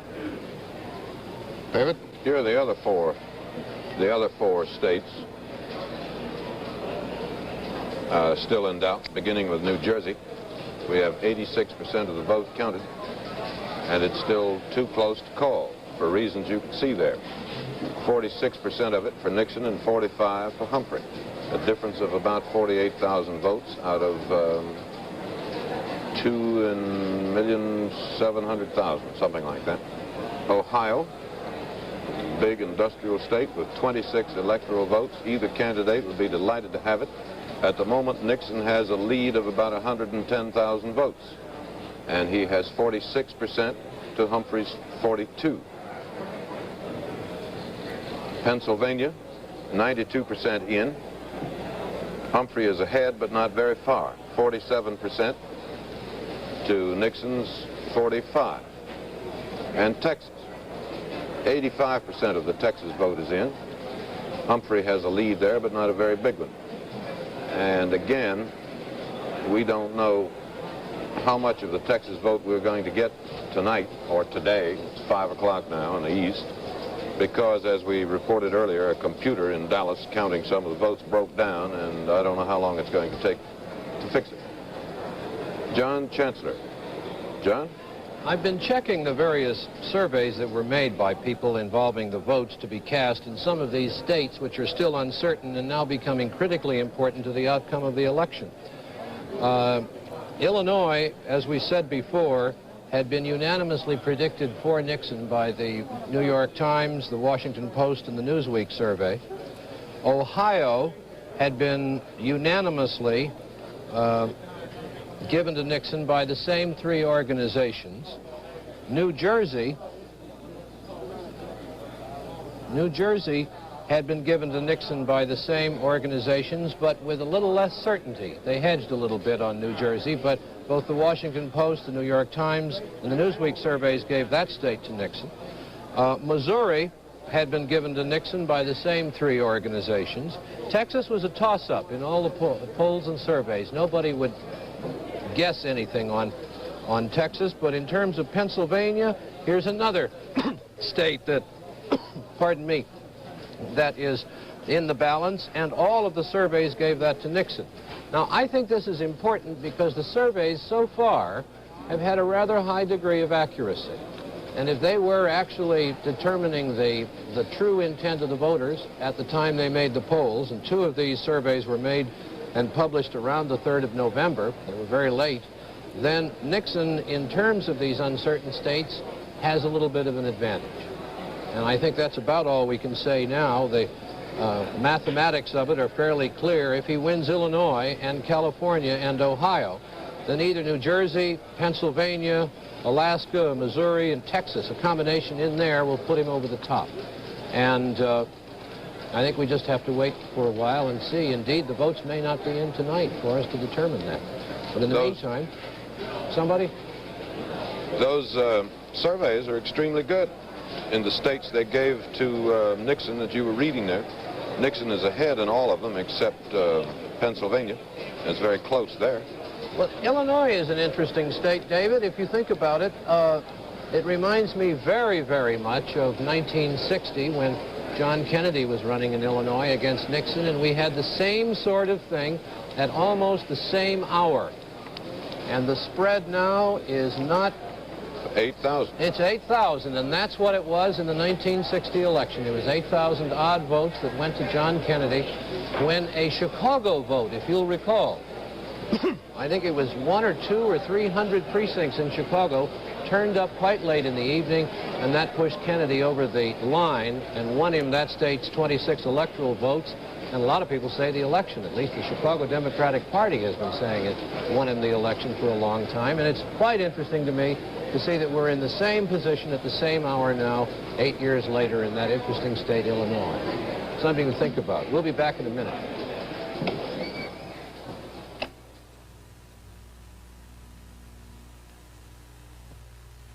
Milk.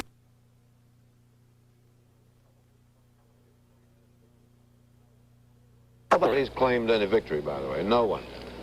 There were speeches and statements by Humphrey, Muskie, Agnew, Wallace, and LeMay. And we're going to put them on now in that order.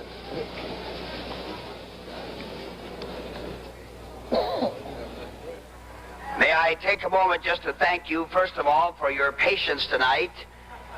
You have waited a long time, and I have waited an equally long time. And I wanted to take just a moment to come here to express my thanks to all of my many friends, particularly here at home, and the many that have come from other parts of the nation, for your wonderful support, and to tell you that I feel sufficiently at ease so that I want to get a good night's rest.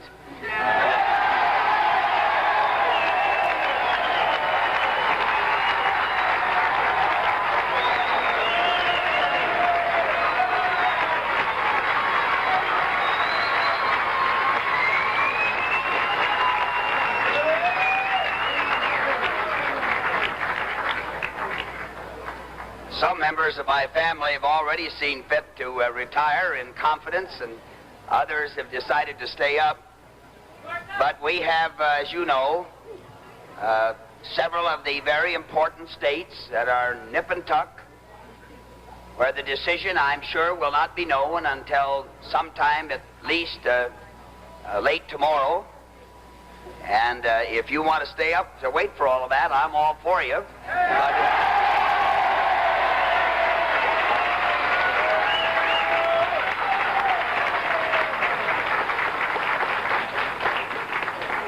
But you've been watching the television, and you've been listening to the reports, and I believe that it's fair to say that we have done much better than most observers had thought we would, and about as good as I thought we would.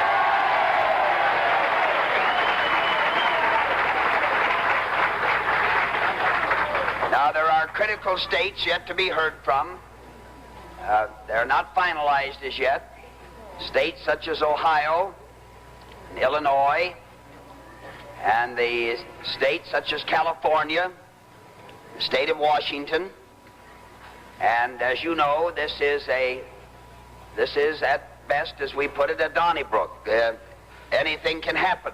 We don't worry about it. So close that the chances appear to be increasing that the election may be thrown either into the Electoral College or into the House of Representatives. Does that frighten you?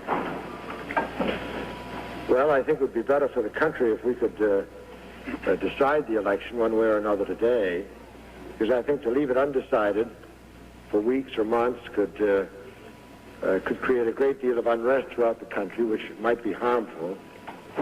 I gather that about 35% of the vote is in, at least it was when I left the motel, and that if it goes into the House, it'll be for a reason we didn't anticipate. That is, the Wallace vote isn't really as strong as we thought it might be, and so if it goes into the House, it'll go into the House because the two leading candidates are so close in so many parts of the country. You seem to have about 57% in the state of Maine. Does that displease you? Oh, it could be better. Have you talked to Vice President Humphrey at all this evening?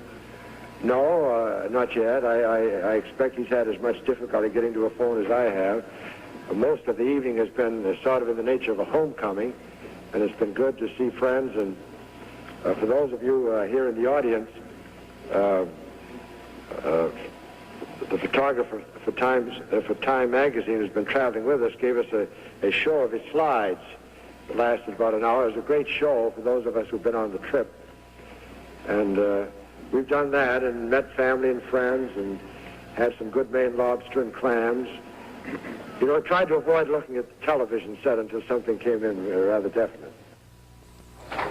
Well, it is a rather late hour, isn't it? Something like 25 minutes of 4.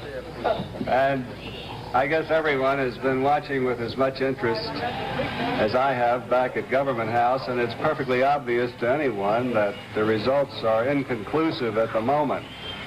I do feel that trends are developing that are very helpful to the ticket, and I feel most optimistic. I've talked with Mr. Nixon on the phone just about 10 minutes ago. He shares my feeling that these trends are developing in a most satisfactory way for us. We certainly aren't predicting at this moment a victory. We are feeling to some extent encouraged beyond what we expected to be at this hour.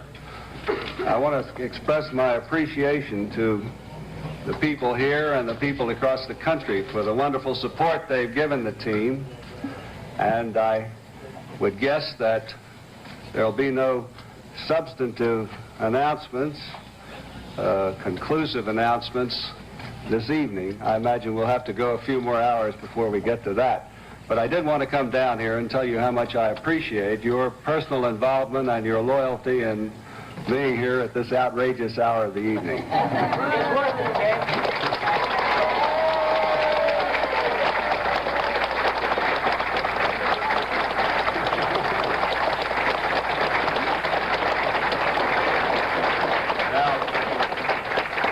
You understand that nobody's chasing anybody away, that you're perfectly welcome to stay as long as the human body and stamina remain.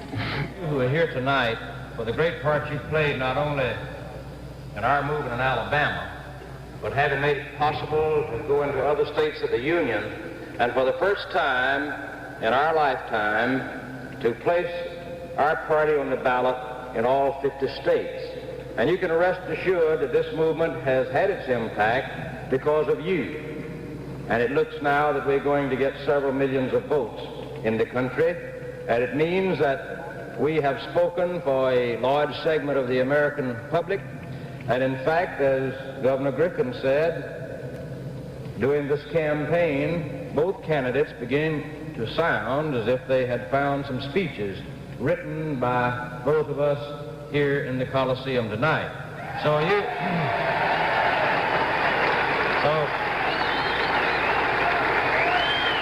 again, let me thank Governor Brewer and his staff, General and Mrs. LeMay, and I want to thank my family who have been very tolerant in my being away so long, who are here with me tonight, my mother, my son George, my daughter Lee, my daughter Peggy, my daughter Bobby and her husband Jim Parsons, and my mother-in-law and father-in-law who are someplace with us tonight from Tuscaloosa, right here on the stage. And I want to present all of them to you and tell you that I appreciate all that they've...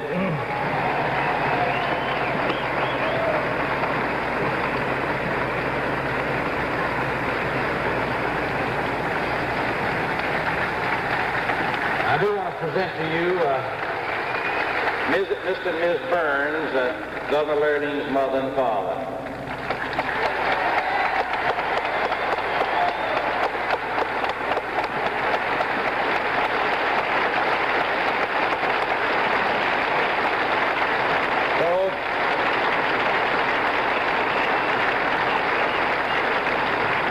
To conclude my remarks here, let me say to the press and to the news media that the election is not over yet.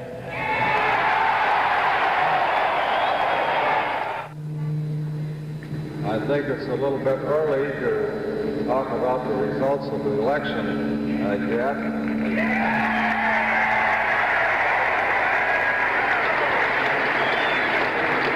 Governor Wallace is better qualified than I am to discuss that anyway. It was just 32 days ago that I made the decision to join Governor Wallace in his crusade. It only took me about 3 days to convince myself that I'd made the right decision.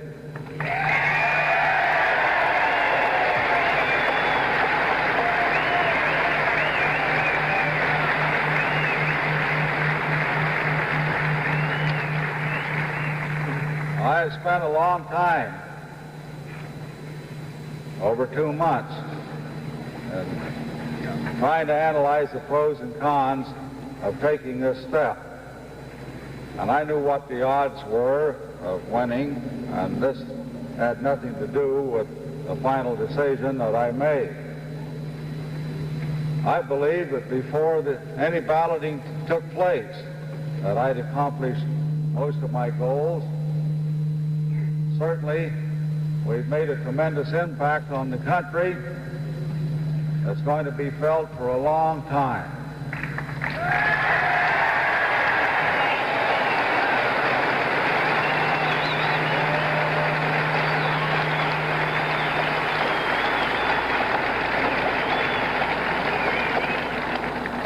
If you add the popular vote of the American Independent Party with the Republican Party, the last figures I saw came nearly 60% of the American people who are dissatisfied with the trend toward socialism that we've encountered in the past 8 years.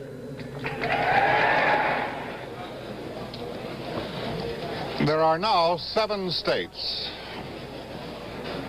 in which no decision has been made, and in some combination of those 7 states resides the decision as to who will be the next president of the United States. The popular vote board now indicates that 83% of the vote is in, and in the percentage column, the 2 candidates, Nixon and Humphrey, are virtually in a tie, with Nixon about 300,000 votes up. Insofar as electoral votes are concerned, Nixon has 195, Humphrey has 137. Nixon needs 75 more to win the election. Now, these states, Alaska,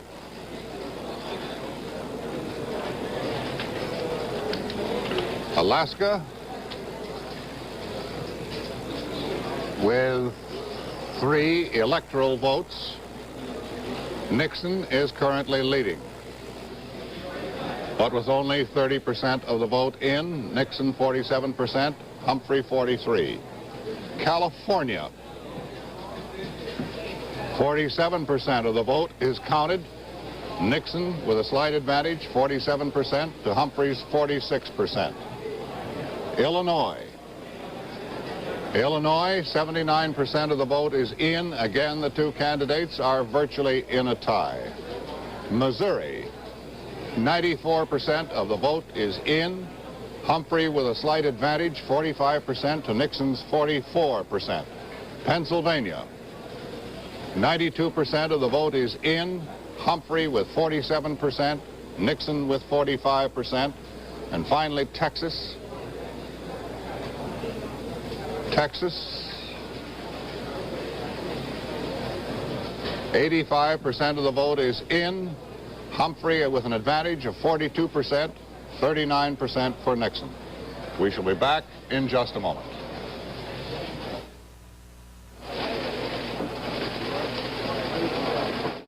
NBC News election coverage continues.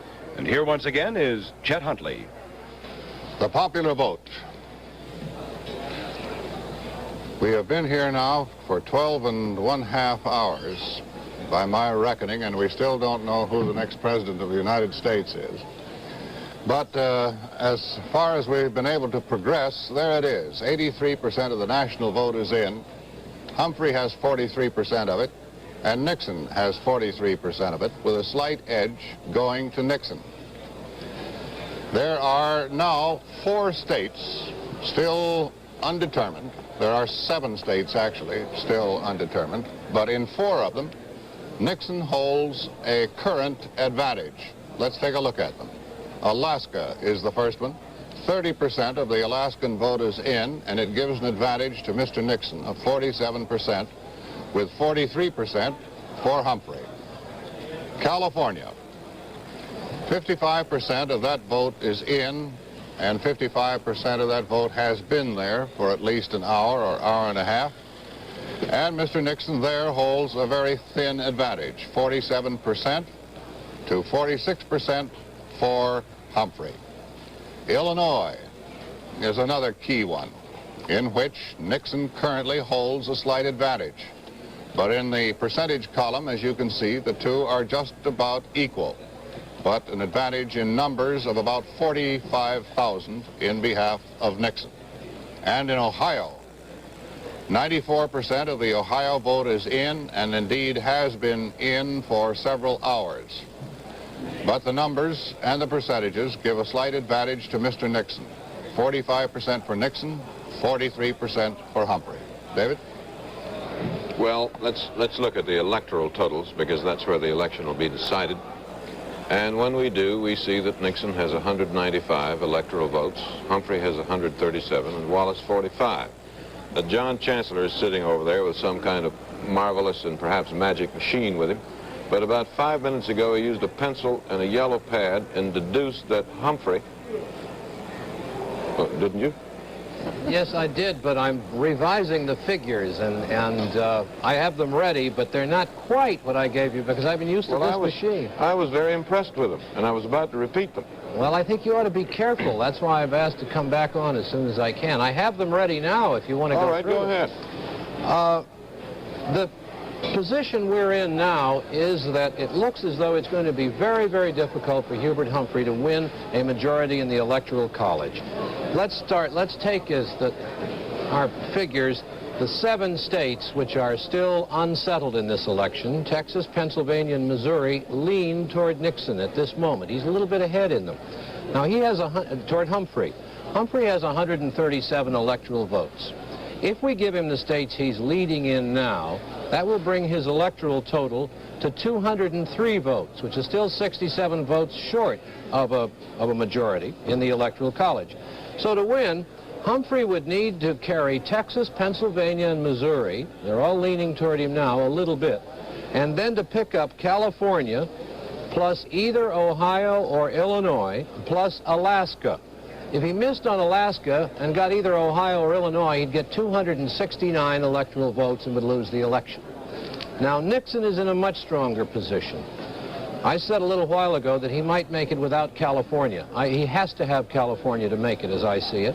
But if we take his 195 electoral votes that he has now, and we put in Alaska leaning to him, Ohio, he's ahead, Illinois, he's a little bit ahead, California, he's a little bit ahead, that brings his electoral vote total to 290 votes.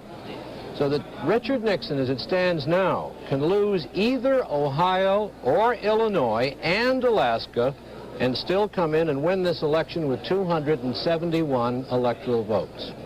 So California is still essential to either man, but the odds are getting very long on Hubert Humphrey being able to pull this one off. And that's where we stand now. As I say, I found that analysis impressive and was about to repeat it. But since you have, I don't need to. Thank you. And now we're going to look at Missouri, Pennsylvania, and Texas, 3 of the remaining undecided states. First, Missouri. 94% of it is in. It's very close. There's a difference of about 11,000 votes. Humphrey has 45%, Nixon 44%. It is so close that we are unable to project the outcome in Missouri. In Pennsylvania, Humphrey has a small lead, has had for some time, 47% to Nixon's 45%. That also is too close to call, and so we're not calling it. And Texas, 85% of Texas has been counted. Humphrey has a lead there of 3 percentage points. Let's go back to Pennsylvania, where I think something is about to happen. In fact, I know something is about to happen. No, not there. NBC News now projects Humphrey to be the winner in Pennsylvania. And the projection is that when all the votes are added, all of them are counted, he will come out with 47%. Now let's look at the electoral board. Have you got it up there yet? No, it hasn't been added. So it's not there yet. So add 29. Add Pennsylvania's 29 votes to Humphrey's 137. That gives 156, 166. And 13 states for 166 votes, and that leaves 6 undecided.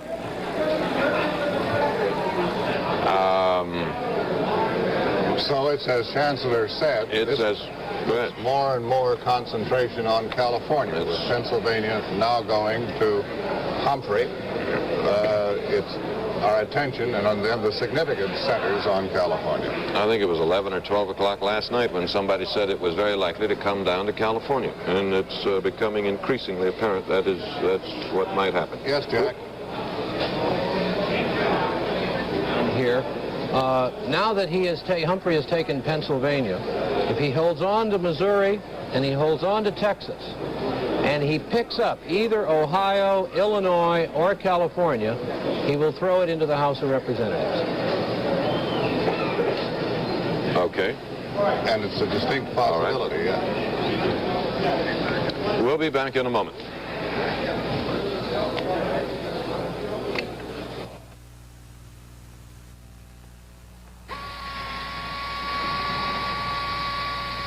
American Motors introduces the Ambassador SST. I'm here to pick up the Winthrops. The Ambassador offers a longer wheelbase for that posh limousine ride. Velvet velour seats and air conditioning is standard equipment. It's the popular priced car that will pass for a limousine.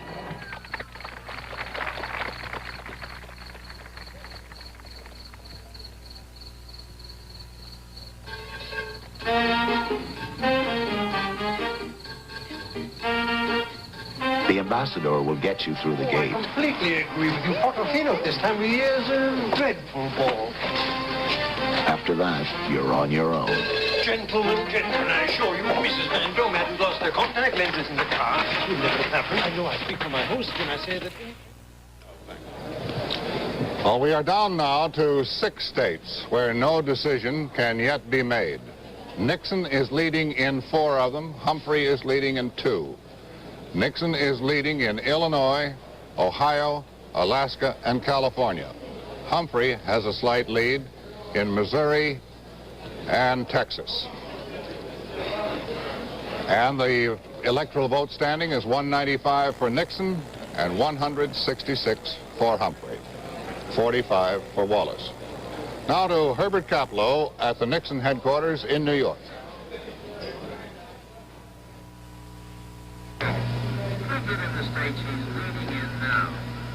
I am in the ballroom of the Waldorf Astoria, where just a few hours ago there was quite a bit of activity. Several hundred Nixon supporters waiting here, hoping for a victory that has so far eluded them, although the situation certainly looks better for the former vice president than it does for the present vice president.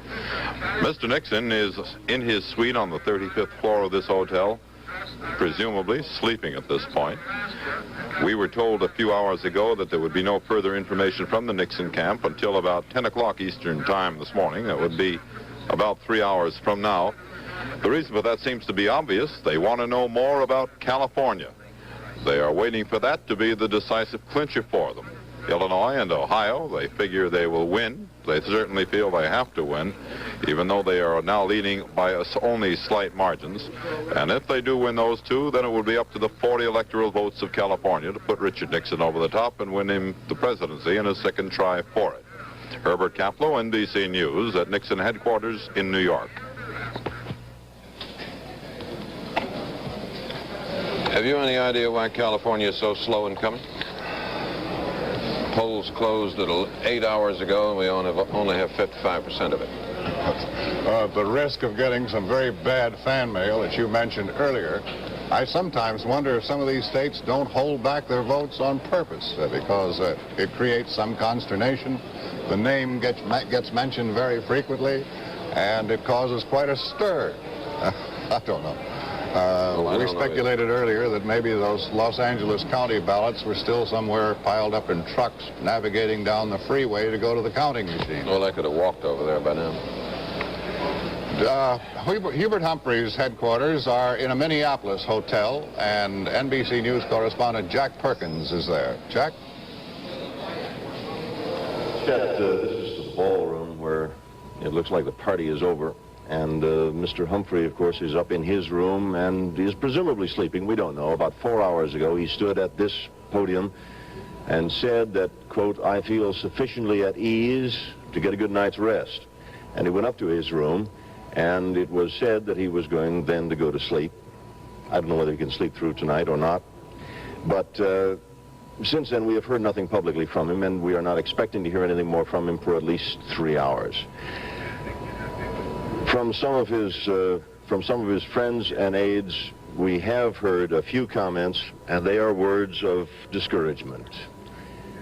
Jack Perkins, NBC News, at the Leamington Hotel, Humphrey headquarters in Minneapolis. Sorry, we were unable to get the picture, but verbally, I think you got the picture at any rate. To Senator Vanocur. Chet, we still have those 4 races undecided. They haven't changed in the last half hour. In Iowa, with 95% of the vote now counted, we still find it too close to project. Governor Harold Hughes leads David Stanley, the state legislator, by 15,000 votes. It's 2 percentage points that divide him. I guess we'll have to get to 99% before we can make a projection or make a decision. In the state of Iowa, John Gilligan has closed the gap. The state of Iowa. Come back, Iowa. Ohio. No, we had Iowa. Let's go over to Ohio. That's over the other way. Well, anyhow, in Ohio, John Gilligan is running behind Bill Saxby, the Attorney General of the state, by 2 percentage points, but he has closed the gap. It was 100,000 before. It's about 50,000, less than 50,000 now. In the state of Oregon, where Senator Wayne Morris was seeking his 5th term, he has run behind state legislator Robert Packwood all evening long. And again, there are 2 percentage points divide these 2 men. In the state of Alaska, it is much too early and much too close there to call that race. Mike Gravel, the Democrat, leads Elmer Rasmussen. The Republican, Ernest Greening, the man that Gravel beat in the primary, is not doing too well with his writing campaign. We're not even sure that writing campaign is legal. Frank? Thank you, Senator. We had 21 governor's races. We have projected winners in 18 of them, meaning that 3 of the governor's races remain unsettled at this hour. And here is where they stand, beginning with Arkansas. 65% of the vote counted. Percentage standpoint, an even division, 50-50, a difference of about 1,000 votes for Republican Rockefeller over Democrat Frank. Another undecided race is in Illinois. Now, with 80% of the vote counted, the Republican Ogilvie has about 344,000 votes over the Democratic incumbent Shapiro. And the reason we're holding off on this is for more tabulation of returns from Chicago, where a third of the vote in Illinois comes from. It has been running heavily in favor of Shapiro, but the last word we had was that less than half of the vote from Chicago had been counted, so we're holding off on that one. The remaining unresolved contest is in New Mexico. 92% of the vote counted, percentage even, 50-50, a difference of about 2,000 votes there in favor of the Republican incumbent Dave Cargo. So the remaining three races, the Republicans lead in all three, but they held two of them going into the election this year, so they stand to make a net gain in what remains open of only one. Of the 18 races that we've called, 10 have gone to the Republicans, 8 to the Democrats, representing a net gain so far of 4. If the trend that we've just seen continues, they would pick up one more for a net gain of 5. Edwin? Well, we've been saying from the beginning of the evening, and it didn't take any great perspicacity to do so, that there were two questions to follow in the House.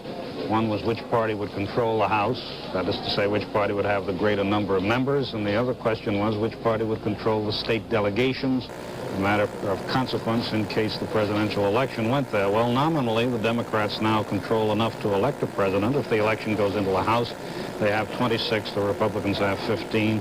5 are tied. There are 4 more to go. But remember that of those 26, a number of them are in the South, including 5 that went to George Wallace for the presidency. That doesn't count South Carolina, which Richard Nixon took. So if it does go into the House, those figures mean less than they appear to, and I guess I've said that often enough now, and that's sufficiently understood. It must have been clear to you that the lights were going out all over the NBC studio. And one was tempted to say one didn't know when they'd go back on again, but they went back on very quickly. So let's go to another board, the recap board. As you can see, the Democrats have won 240 seats, the Republicans 184. The Republicans have gained 3. The Democrats are assured of a majority. They are already 22 seats past the needed 218, and we think they're going to get a few more. And we're going to show them the projection board as well. There it is. We think the Democrats will get 243, the Republicans 192, net gain of 4 for the Republicans. Terrible disappointment for them. Surprisingly gratifying performance by the Democrats in the House. The people have evidently said they like the House about the way it is now, just with its political balance as it is now. They don't want any changes. Now, we'll be back in a minute.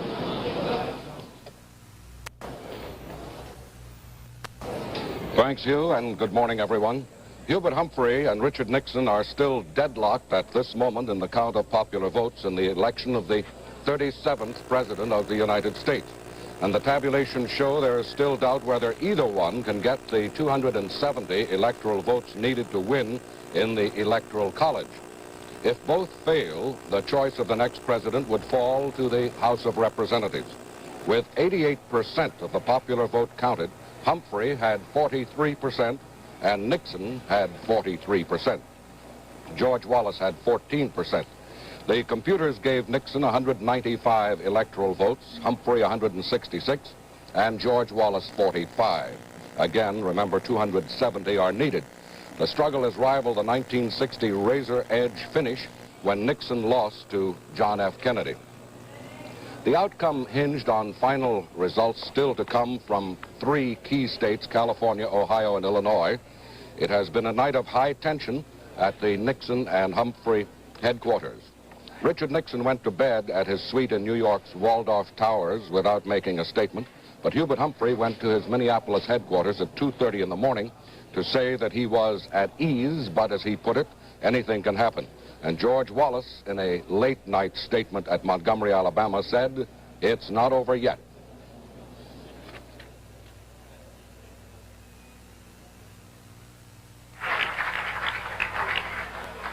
Some members of my family have already seen fit to retire in confidence, and others have decided to stay up.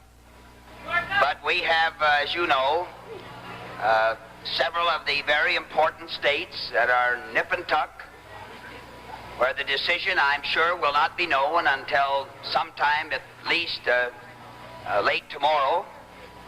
And if you want to stay up to wait for all of that, I'm all for you.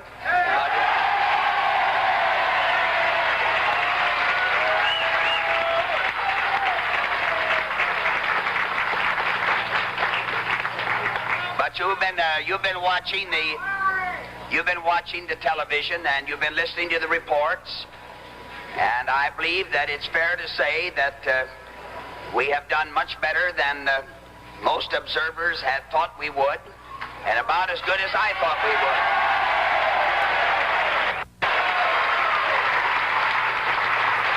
Now, I tell you, you know me, and you know that I'm generally a rather optimistic man. And tonight I feel that way. I feel that this election has been not only a rewarding experience for me, but I feel that by the time that the turn of day comes tomorrow, that you and I are going to be a lot happier and much more cheerful than we are even tonight. Thank you very much. I thank all of you who are here tonight for the great part you've played not only in our movement in Alabama, but having made it possible to go into other states of the Union, and for the first time in our lifetime to place our party on the ballot in all 50 states. And you can rest assured that this movement has had its impact because of you. And it looks now that we're going to get several millions of votes in the country, and it means that we have spoken for a large segment of the American public. And in fact, as Governor Griffin said, during this campaign, both candidates began to sound as if they had found some speeches written by those of us here in the Coliseum tonight. So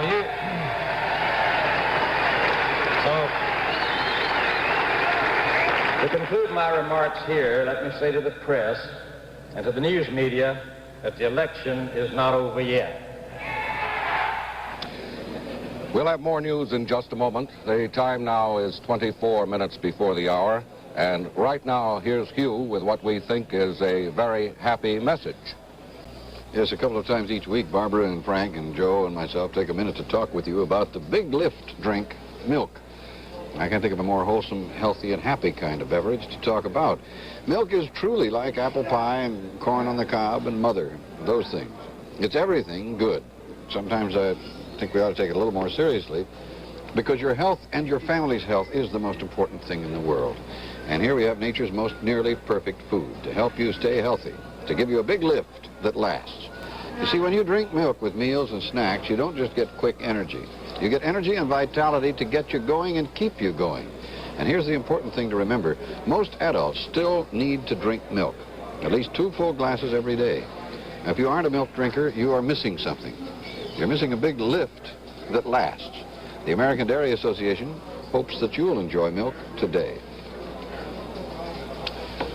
Now back to Frank, more news. The Democrats easily retain control of both houses of Congress. In the Senate that takes office in January, there will be 58 Democrats and 42 Republicans. 2 veteran Democratic senators, Mulroney of Oklahoma and Clark of Pennsylvania, lost their seats, and Republicans also won in Florida and Maryland. In one of the highly publicized Senate races, Alan Cranston, a Democrat, beat out Max Rafferty, a conservative Republican, in California. Cranston will take the seat held by Thomas Kuchel, the liberal Republican who lost to Rafferty in a bitter primary race.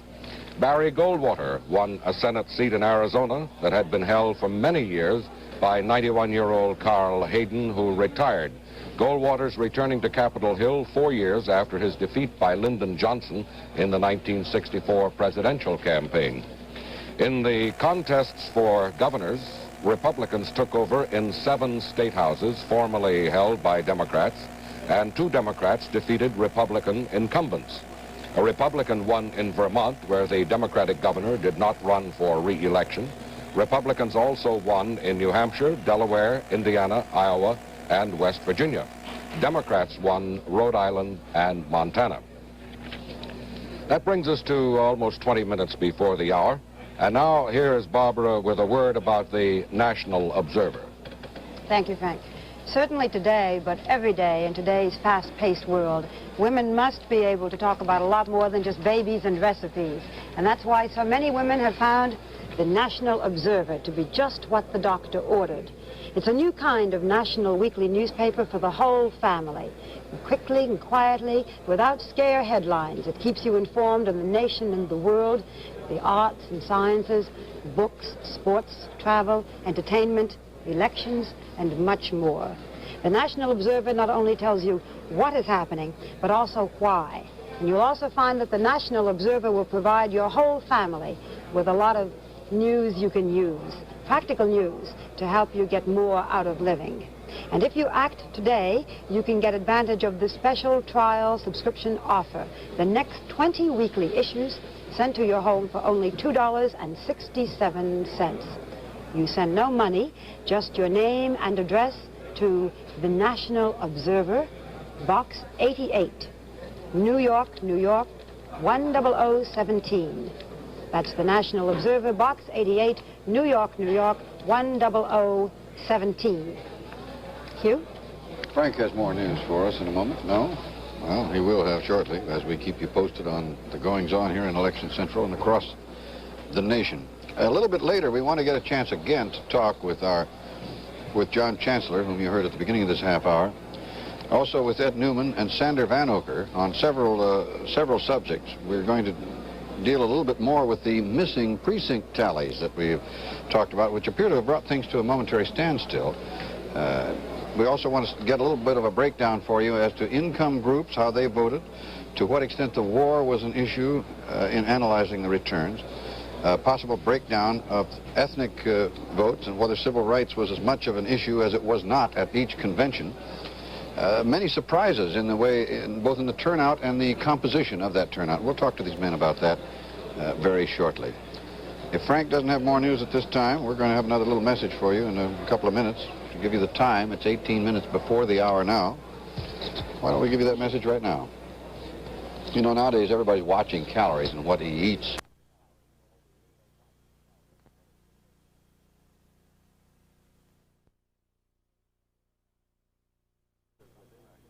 Richard Nixon, at this moment, is within a hair's breadth of victory in the 1968 presidential election. The Republican now needs only 9 votes in the Electoral College to defeat Hubert Humphrey. With 92% of the popular vote counted, each major party candidate has 43%, although Nixon is slightly in the lead. There are 4 states still undecided, and Nixon could become the 37th president of the United States if he won in any one of 3 of them, Missouri, Illinois, or Texas. Humphrey, on the other hand, must carry all of these states, all 3 of them, and 1 more, Alaska, to win the 270 Electoral College votes needed. George Wallace has carried 5 states and won 14% of the popular vote. Among Nixon's aides, there is a feeling of jubilation. A report from Herbert Kaplow at Nixon headquarters in the Waldorf Astoria Hotel in New York City. Yeah, I'll shoot plenty of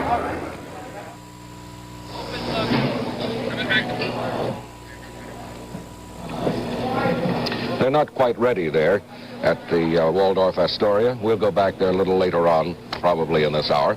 In the meantime, we'll go on with this. Humphrey had made his last public appearance at his headquarters in Minneapolis at 2:30 in the morning, and he said that he was optimistic about the outcome. Some members of my family have already seen fit to retire in confidence, and others have decided to stay up.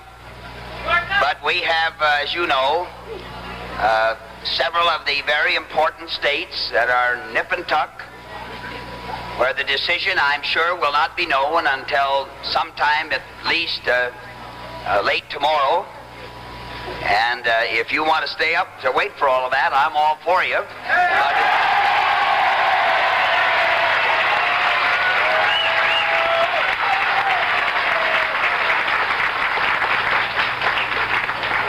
But you've been watching the television, and you've been listening to the reports. And I believe that it's fair to say that we have done much better than most observers had thought we would, and about as good as I thought we would.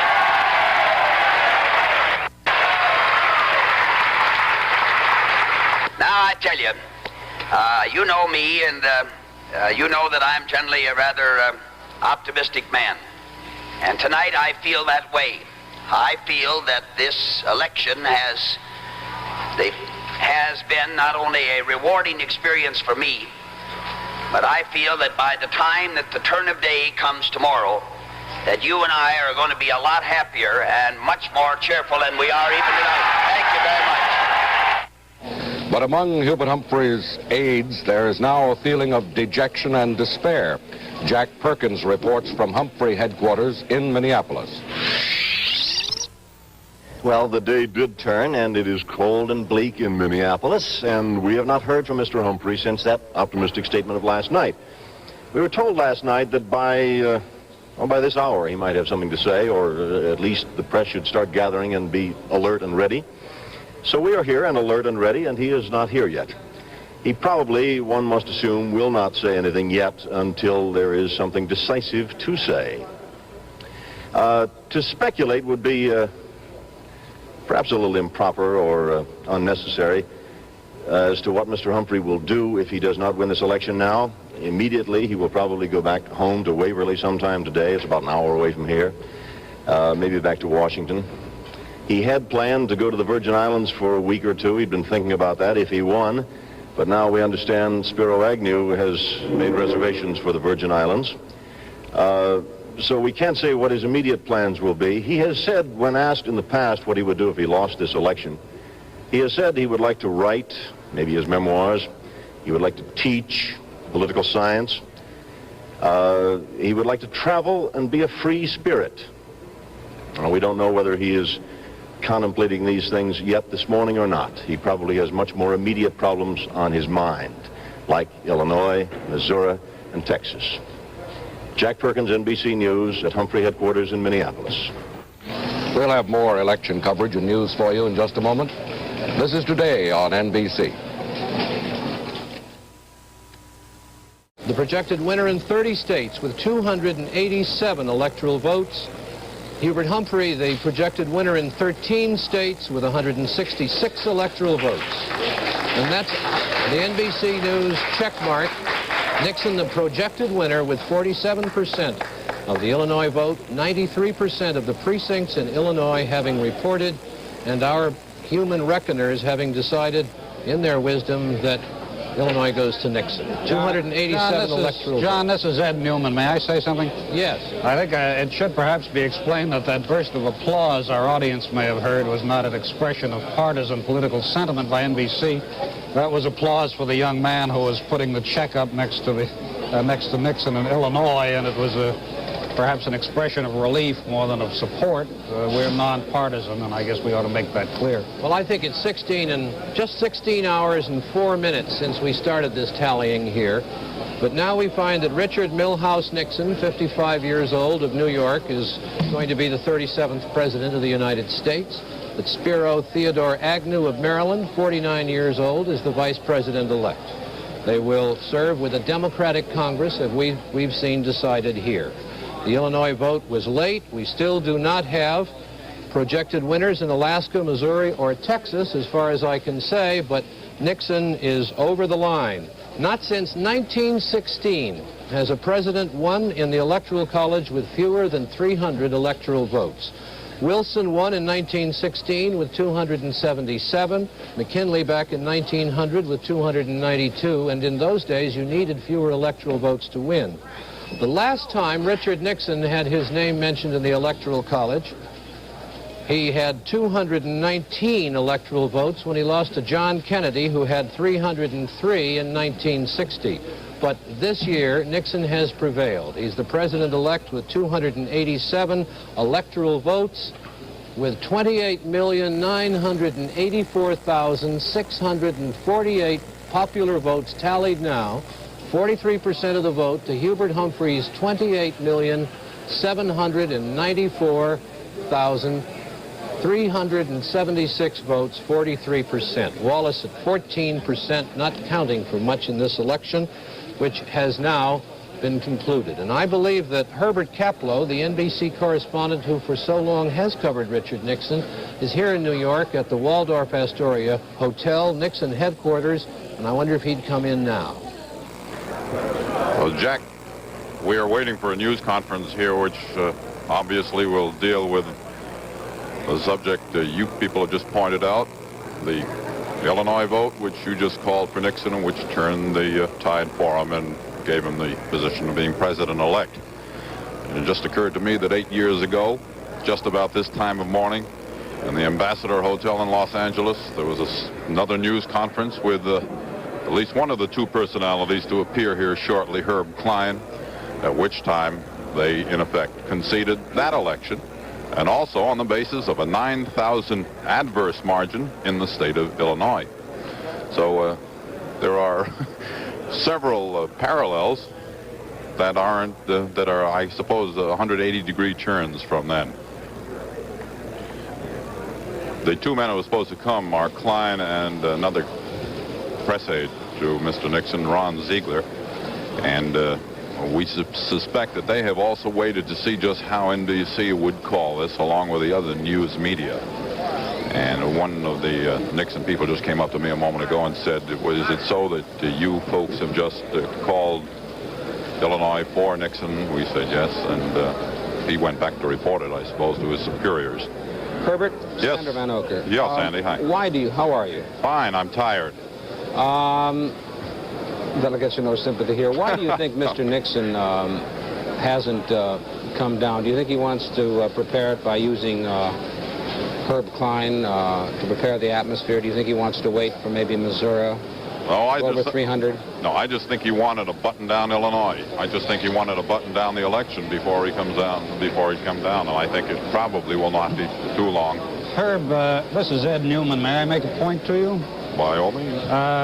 Seems to me that this is a particularly critical time in Nixon's life, and it's of enormous importance to him what he says at this time. The whole country's watching, the whole world is watching. It's a moment when I think he has to be gracious in victory and try to unite the country behind him, and the country's plainly divided. Yes. Popular vote shows that. So far, we've got Nixon with about 42.8% of the vote, Humphrey with 42.5% of the vote. So this is a very ticklish moment for Nixon, in spite of the fact that it is a victorious moment for him. Isn't that true? Yes, and aside from that, Ed, his whole campaign to win the nomination and win the election has been predicated on the idea of I am the man who can bring the country together at this time when we have such deep and complex problems. So let's remember that he himself predicted a popular vote margin for himself of between 3 and 5 million. And he's not going to come anywhere near that, is he? No, what is it? Is it going to be something under 300,000? Well, at the moment it's slightly under 200,000. I suspect what he will do, I would be almost certain that when he does appear, that the first, after going through the amenities of thanking his workers, if many of the workers get back here, you know, everybody was here until about 4 o'clock and then broke away and probably will come back. After thanking them and going through the usual pep talk, I suspect that the main part of his remarks will be directed at this idea of everybody getting back together again. I'm sure that he will express his appreciation, express his thoughts about Vice President Humphrey. And I think from here on in, the whole pitch is going to be, let's bring everybody together. That's what he campaigned on, and now we see that's how he won, however narrow a margin. Herb, have the Nixon advisors and Mr. Nixon thought at all about this question of being a minority president?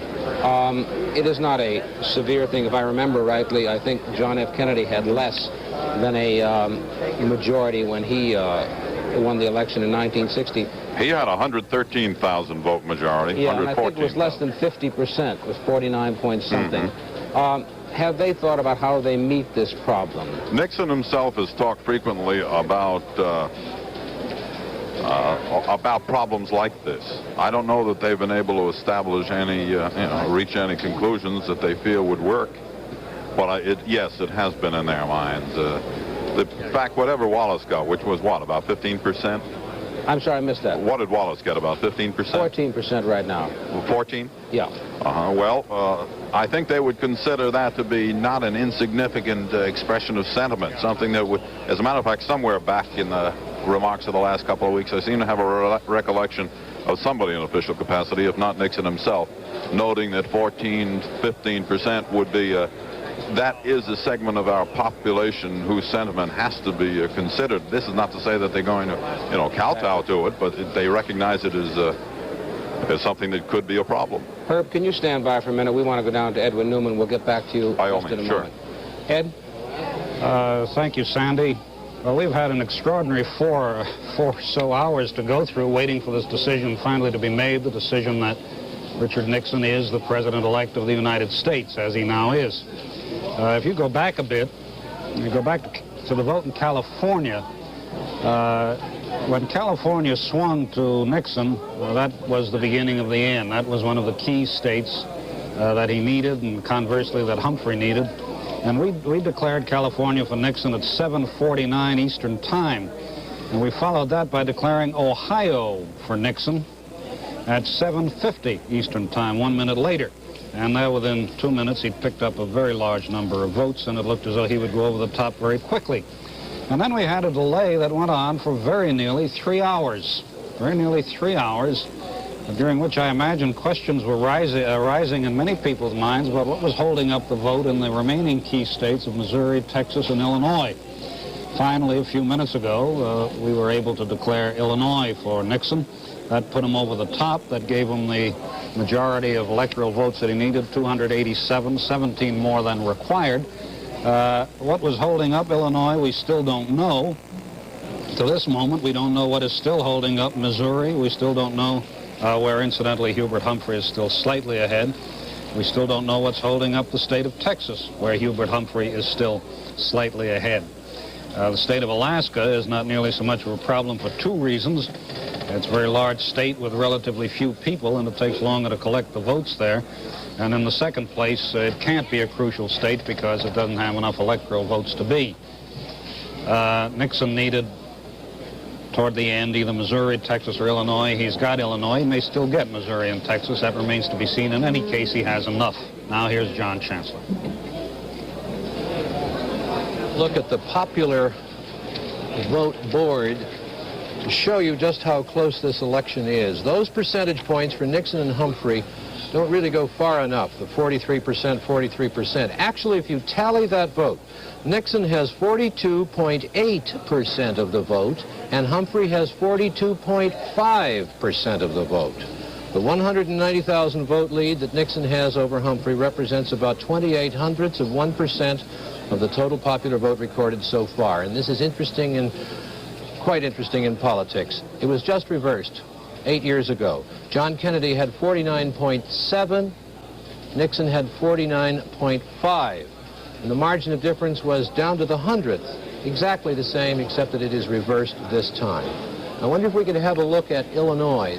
The vote has advanced in Illinois, but the lead which Humphrey is holding, which Nixon is holding in Illinois, is exactly the same. A few minutes ago, with lower figures than this, fewer votes being counted, the lead was 116,000, and I think now the lead, Nixon's lead, is 116,000, and this supports our projected winner thesis that Nixon has indeed, with 93% of the precincts in, won Illinois' 26 electoral votes, which put him over the top. John? Yes. And Ed, a lot of people, I think, are waking up now on the West Coast. I'm sure a lot of people went to bed around 1 or 2 o'clock. And I think I was thinking about this when Ed was talking. It might be worthwhile to just mention again how at one time in the early hours this morning, you could see on the face of Professor Paul Freund, the Harvard constitutional expert, the mirror of a first-class constitutional crisis in the making. And all of us in this studio were reflecting on that. Now, it's over now.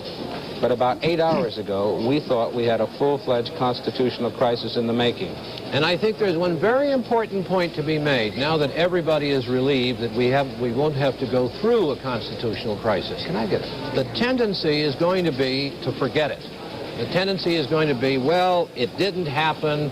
The American system in terms of the Electoral College is basically sound.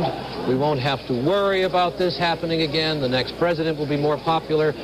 But I think everybody ought to remember the agonizing hours we went through around dawn today here in the East, when it began to look very much as a reasonable possibility that this would have to be settled in the House of Representatives. And as I think I said earlier, that this great constitutional pigeon would come home to roost. Well, John, let me make a point about this, if I may. It is a fact that the constitutional crisis has been avoided. As you say, this is a point that's going to be made in an attempt to forget about this whole question. But it's very interesting that it has been avoided in an election this close, in which, as you were saying, the difference between Nixon and Humphrey was roughly 1 vote out of every 400. And in addition to that, George Wallace was, I suppose, the strongest third-party candidate of all time, with the possible exception of Theodore Roosevelt, who wasn't really a third-party candidate, really a second Republican candidate. And nevertheless, in spite of the closeness of the vote between Nixon and Humphrey and the presence of George Wallace in the election, the constitutional crisis has been avoided. Now, that's a pretty good argument, I think, and I think it's going to vitiate a lot of the drive for a reform of the Constitution so that this possibility will not occur again. Ed, I don't think so. You know, they used to say God protects drunks, babies in the United States of America, but a lot of people have had their hearts chilled by this experience. And you know, in the Congress over the years, there have been reform efforts made by a body of people, Carl Monta, Republican, John F. Kennedy when he was a senator, to do this. I think there is going to be a movement for reform. Now, like all great changes in a country like ours, they will not come quickly. However, they will come. Sandy, I think that we ought to add that it wasn't just Karl Monta, and it hasn't been people in this century, that in 1824, a committee of the United States Senate argued for the abolition of the Electoral College, and they made what seems to me then is the argument we ought to use now, that electors, these faceless people who have so much to do with the choosing of our presidents, if they do their job, they're useless. If they don't do their job, they're dangerous. I see no reason for having them. I don't know if we take partisan positions on this, but the vagaries of the Electoral College almost brought us into crisis this time, and I do think something ought to be done about it. Well, John, I think that phrase is unanswerable. If the electors do their job, they're useless. If they don't do their job, they're dangerous. I quite agree. All I'm saying is that I think that the constitutional crisis, having been avoided in so phenomenally close an election, may take a lot of the drive out of the campaign to bring about constitutional reform, which is difficult to bring about at the best of times, in the best of circumstances, and even on questions that everybody approves of, or virtually everybody approves of. Gentlemen, but we'll see. What's the point? The point is that Richard Nixon is now the president-elect of the United States. Sandy, did you have a... They want to break away for just a second. We may have to go over to Mr. Nixon's news conference just to take a quick look at some Senate races that are as yet undecided.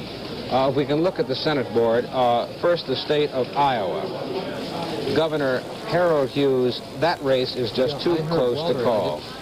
Over state legislator Dave Stanley, that is just too close to call. It's about 500 vote difference. In the state of Oregon, where Senator Wayne Morris is seeking a 5th term, he has been behind all night state legislator Robert Packwood. That vote percentage is 2% with 83% of the vote in. In the state of Ohio, Congressman John Gilligan from Cincinnati has been trailing Attorney General William Saxby all night. 2 percentage points separate them. That race is too close to call. And in Alaska, the state last to report in, we have Mike Gravel leading his Republican opponent, Elmer Rasmussen, by a fairly substantial margin. The man last is Senator Ernest Greening, who was the incumbent. He was beaten by Gravel in the primary, and he was trying to organize a write-in campaign, which is illegal unless the courts rule otherwise. So we have those 4 Senate races left undecided. John? Nixon's communications director, we used to call them press agents, Herb Klein, has not yet made an official statement on the now projected victory. We are not alone in that projection, of Richard Nixon as the president-elect. So we're holding on that. But it would be interesting, we think, to take you to Minneapolis, to the Leamington Hotel, see what the mood is at the headquarters of Hubert Humphrey, and see if we can get our correspondent, Jack Perkins. Jack, there was a sign held by one of the supporters in Los Angeles last Monday during the day. It said, "Hold on, baby, you've come a long way." Well, Mr. Humphrey has come a long way. In the last couple of weeks, it was a fantastic comeback. But it was not enough. He will be down here, we expect, within an hour or two. He got up about 45 minutes ago, we're told, having slept about 4 hours. He got up and now is, of course, aware of the projections and the situation. And so he will be here to make a statement. We don't know exactly what he will say, but we know what he has said the last couple of days about this campaign. Lines like this. Win or lose, he said yesterday, win or lose, I consider this campaign the most gratifying achievement of my political career. Last night he said, we've done much better than some of the experts thought we would, as indeed they have. And he said he'd like to thank the people of this country. They have given us, he said, a great vote of confidence in this popular vote. As it turned out, of course, as the way the votes were counted and the projections were made, it was Illinois that put Richard Nixon over. And this irony is not lost on some of the Humphrey people. This is not to say the vice president himself, but some of his supporters and friends who felt the convention never should have been held in Chicago, that the convention that Richard Daley arranged and held there was too much of a burden for them to ever overcome. And as one of them said with some bitterness in the early hours of this morning, Dick Daley lost this election for us. As we said, Mr. Humphrey will be down here to speak for himself, we believe within an hour or so. Jack Perkins, NBC News, at Humphrey headquarters in Minneapolis. And that is a report from the SAD headquarters, the losers' headquarters. The feeling was in the polling community, pardon me, among many observers of this election that, at least in the popular vote, if not in the electoral vote, if the election had been held a week, 10 days after the 5th of November, that Hubert Humphrey might very well have won it. And I think Jack Perkins makes a point we'll hear a great deal of, and I'd like to question my colleagues on this, Sander. The factor of the Chicago Convention and that disruptive and unhappy convention. Did you hear in your travels this year many of the Humphrey people saying that they regretted what had happened at Chicago, Sander? I didn't hear any of the Humphrey people say they regretted what happened in Chicago. That does not mean they approved what happened there. But I don't remember any occasion when they regretted. I suppose, and this is a subjective thought on my part, that many of them wished it had not exactly been held in Chicago. They wished that those things had not happened. I did it. It did cause divisions within the party.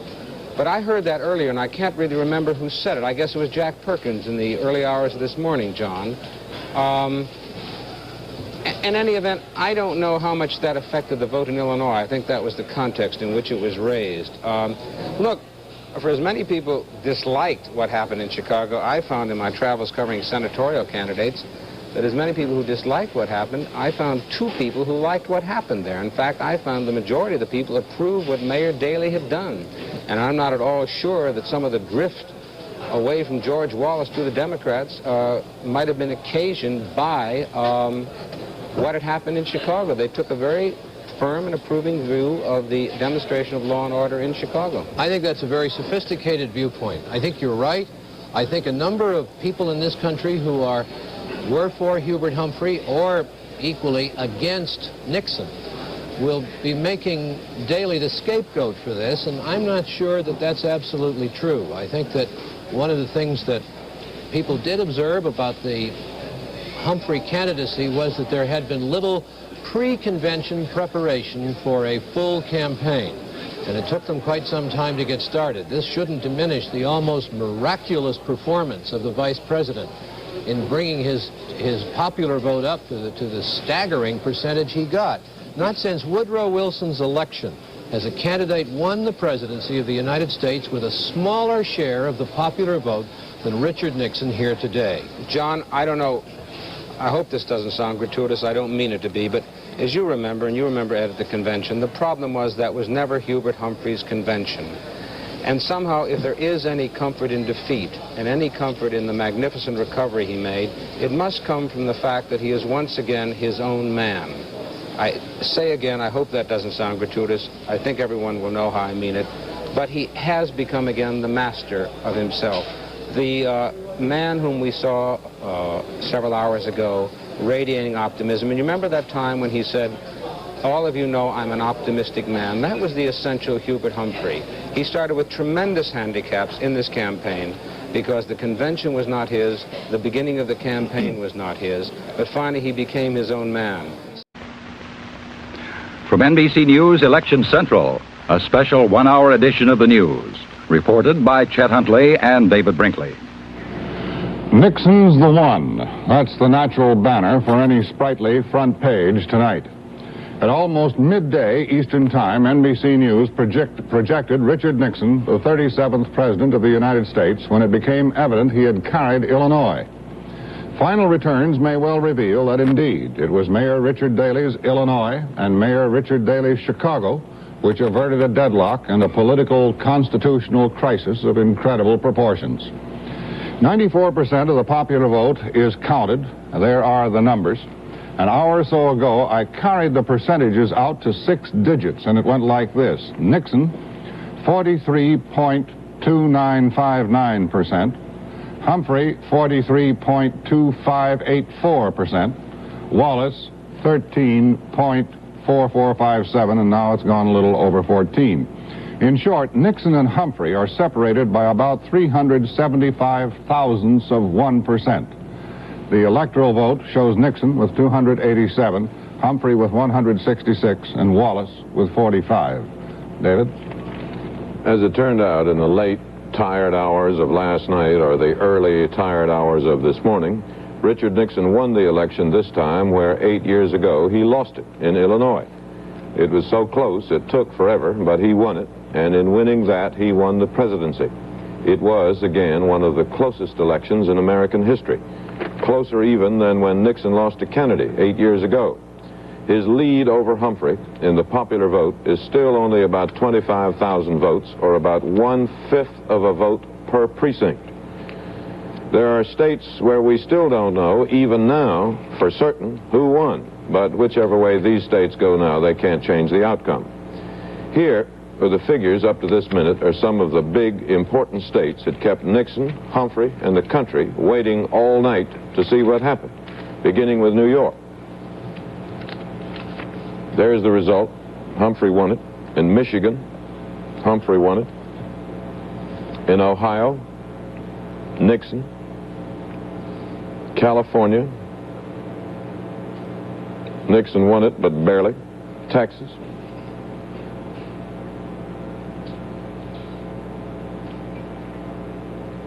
Still not sure in Texas. In Missouri, they're still not sure. It's too close. Pennsylvania went to Humphrey. Took a long time to decide it, but it went. And Illinois for Nixon, and that did it.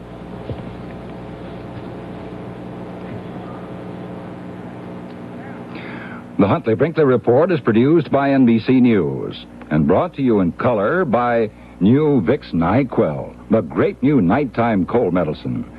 NyQuil relieves your major cold symptoms so well, it even helps you get the rest you need. Got a cold, huh? Oh, terrible. I've been sneezing, got a stuffy nose and a scratchy throat, and I've been hacking. I feel achy. And I could use some rest, too. You need new Vicks NyQuil, the nighttime cold medicine. NyQuil relieves your cold symptoms for hours. Relieves them so well, it helps you get the rest you need. You mean I don't need all those other things I've been taking? NyQuil's the one thing to take for your cold. NyQuil from Vicks. Here you are, dear. Oh, thanks, but I can't look at another dress. All this shopping has given me such a headache. I'll get you something. Wait a minute. It better be something strong. I've got what you need, Laura. What's that? Anison. Anison. Sure. Take a couple. Anison works fast to bring relief. Fast, strong, dependable relief when you need it most. Headache all gone, Laura? Oh, I forgot all about it. I knew it. Here you are, dear. Anison has more of the pain reliever doctors recommend most. That's right. Although the other leading extra-strength tablets contain additional pain relievers, 2 Anison contain more of the specific ingredient than 4 of the other extra-strength tablets. While 2 of the other is the recommended dosage, 2 Anison contain more of the specific pain reliever than is contained in 4 of the other extra-strength tablets. For fast, strong pain relief, reach for Anison. Richard Nixon watched election returns from a suite in a New York hotel. Key campaign aides were with him. He watched until assured he had won, slept briefly, visited his family in their nearby suite, waited for word from Humphrey, and then, shortly after noon, went to the hotel ballroom where a crowd of newsmen and several hundred party workers had waited. Ladies and gentlemen, I didn't realize so many of you would stay up so late. I want to express first my grateful appreciation to all of those in this room, but more than that, through the medium of television and radio, the thousands, and I understand millions across the country who worked for our cause. I, as you probably have heard, have received a very gracious message from the Vice President congratulating me for winning the election. I have also had a telephone conversation with him, and I thought I might share with you and also our television audience some of the thoughts that I expressed to him in that telephone conversation. I congratulated him for his gallant and courageous fight against great odds. I admire a fighter, and he proved himself to be one. He never gave up, and he gave us a good fight. I also told him that as he finished this campaign that I know exactly how he felt. I know how it feels to lose a close one.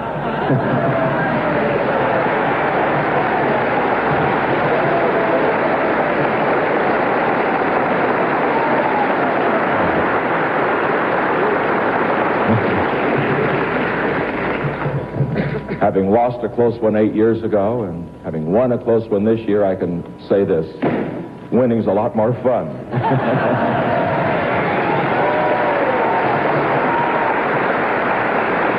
But I would like to express to him and also to the thousands that work for him, because he, like myself, had a great corps of volunteer workers, many young people as well as others, a bit of philosophy that has guided me through the years of defeat toward this victory, and it is this: a great philosophy is never won without defeat. It is always won without fear. What is important is that a man or a woman engage in the battle, be in the arena, participate. And I hope that all of those that supported Mr. Humphrey and will continue their interest in politics. They will perhaps be in the other party. We may be contesting again, who knows. But the important thing is that our process in this country works better when we have devoted, dedicated people giving their all in battle for a cause that they believe in. And I would urge particularly the young people who supported him and lost not to be discouraged, but to continue their interest and to go on to other areas of public service. I saw many signs in this campaign. Some of them were not friendly. Some were very friendly. But the one that touched me the most was one that I saw in Deshler, Ohio, at the end of a long day of whistle stopping. A little town, I suppose 5 times the population was there in the dusk. It was almost impossible to see, but a teenager held up a sign, "Bring us together." And that will be the great objective of this administration at the outset, to bring the American people together. This will be an open administration. open to new ideas, open to men and women of both parties, open to the critics as well as those who support us. We want to bridge the generation gap. We want to bridge the gap between the races. We want to bring America together. And I am confident that this task is one that we can undertake and one in which we will be successful. Now, I think all of you probably wondered how I felt about winning the election, and naturally in my press conferences I always gave the appearance of complete optimism. We were going to win. That is what you have to say. But I want all of you to know that there are moments when we have doubts. And all of us had doubts, but there was one member of our family I learned that had no doubts at all. Because immediately after we saw the final return this morning at 9:30 or so on television that the Illinois votes were now considered to be in our column, my daughter Julie asked me to come into her room, that she had a present for me that she had made and worked on all the time during these trips that she was taking across the country. And when you see this present, you will see she never had any doubt at all. Here it is.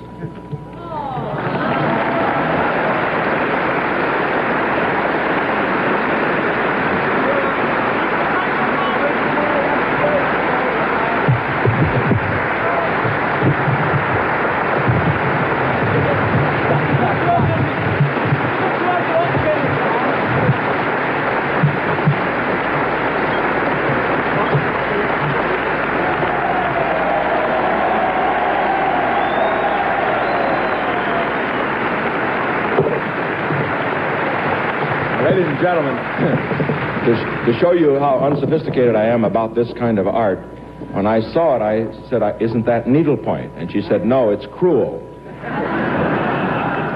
But it's the kindest thing that I've had happen, even though it's cruel. Thank you.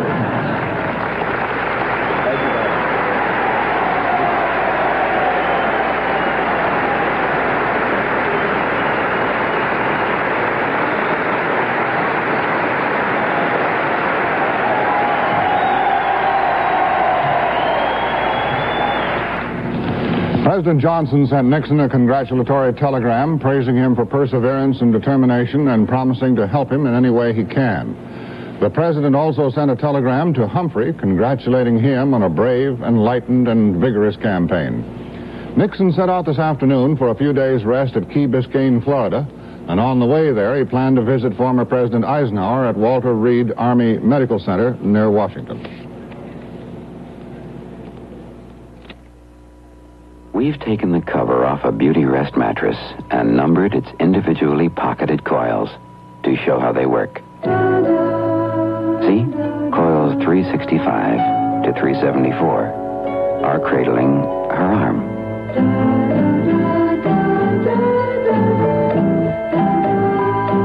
And coils 764 to 845 respond to her leg.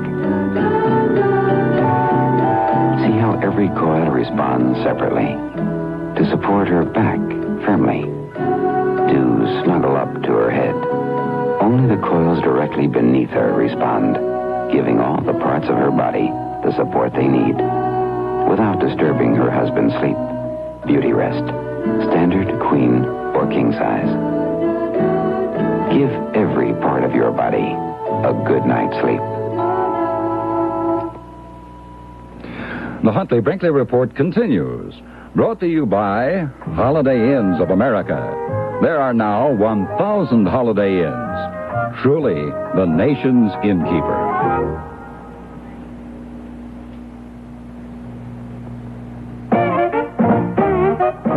At one time, touring with kids was a problem. But nowadays, whatever size your family, you're number one at a Holiday Inn.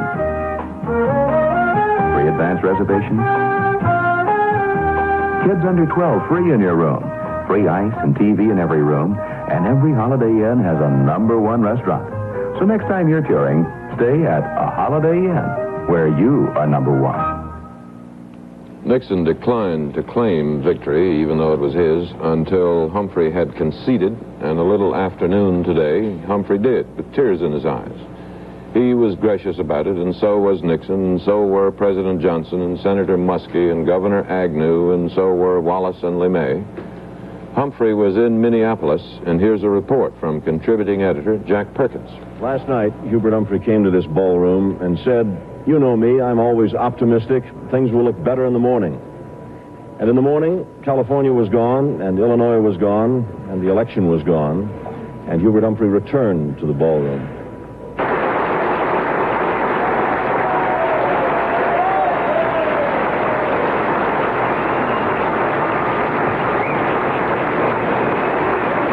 Other members of the Humphrey family, Secretary Freeman and his wife, joining the Vice President on the platform.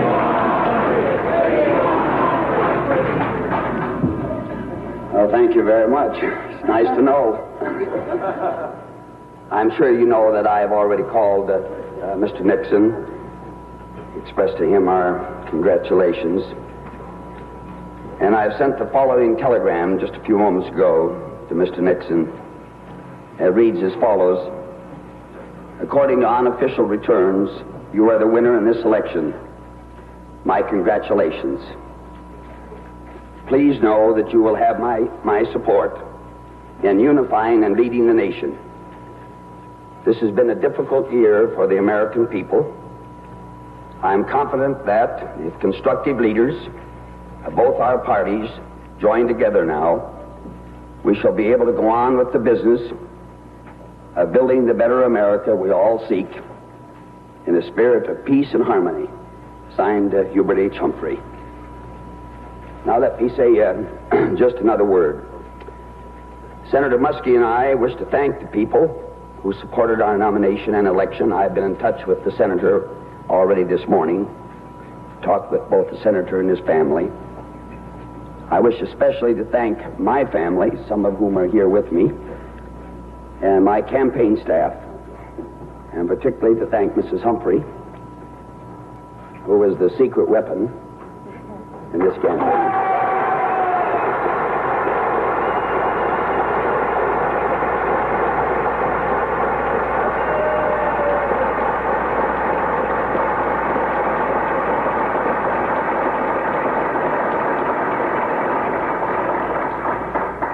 And as I said to some of you last night, to thank each and every one of you, I intend to continue my dedication to public service and to the building of a responsive and vital Democratic Party.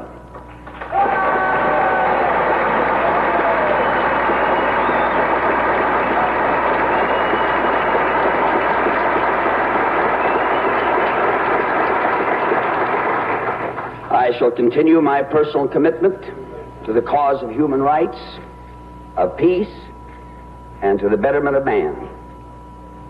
If I have helped in this campaign to move these causes forward, I feel rewarded. I have done my best. I have lost. Mr. Nixon has won. The democratic process has worked its will. So now let's get on with the urgent task of uniting our country. Thank you.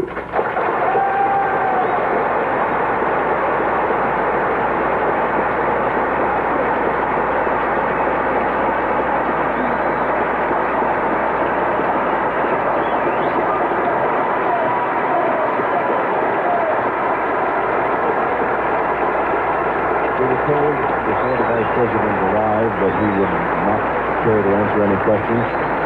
So no questions will be put to him at this time.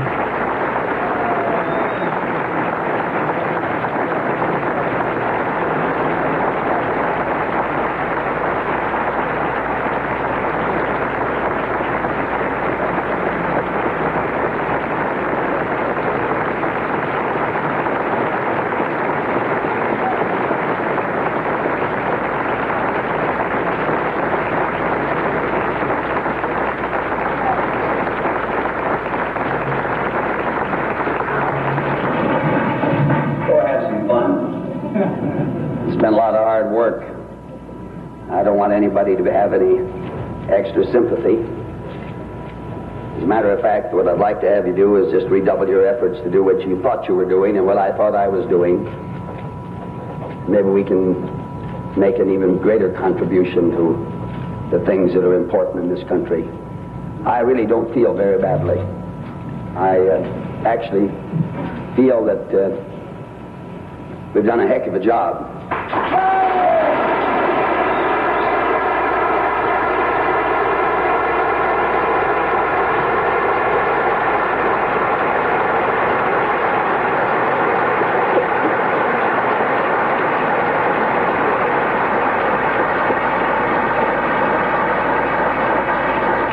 I want you to think we'll continue the campaign right away, but I just thought you ought to know you maybe ought to have a little rest. We intend to take some. We're not quite sure just what we're going to do with the next few days. We're going to stay out here in Minnesota. I haven't mowed the lawn for some time, and there still is a few things to do out at our place. As a matter of fact, I feel a great sense of both release and relief. And I hope and pray that all of you will feel the same way. I want you to be of good cheer. I'd like to have you feel a little happy. It's not easy, but quite frankly, this was an uphill fight all the way. I was the first one to know it, and I think the last one on the line of my staff that recognized it. I never had any doubt but whether it would be a close fight. Come see, come saw, you know, one way, one... It bounced a little one way, bounced a little another. We've got a president-elect. He's going to have my help. Cheers.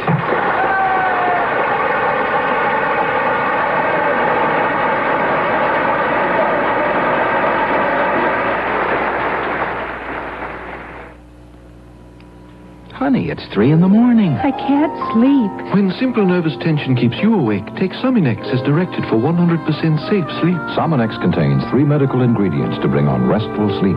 Take Sominex tonight and sleep.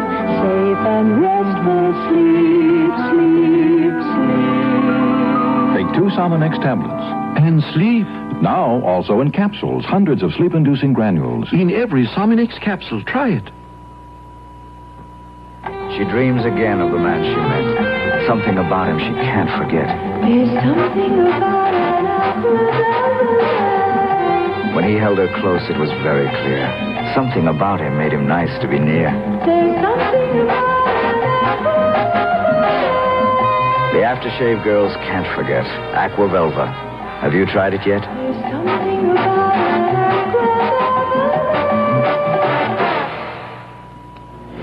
George Wallace carried 5 states: Alabama, Arkansas, Georgia, Louisiana, and Mississippi.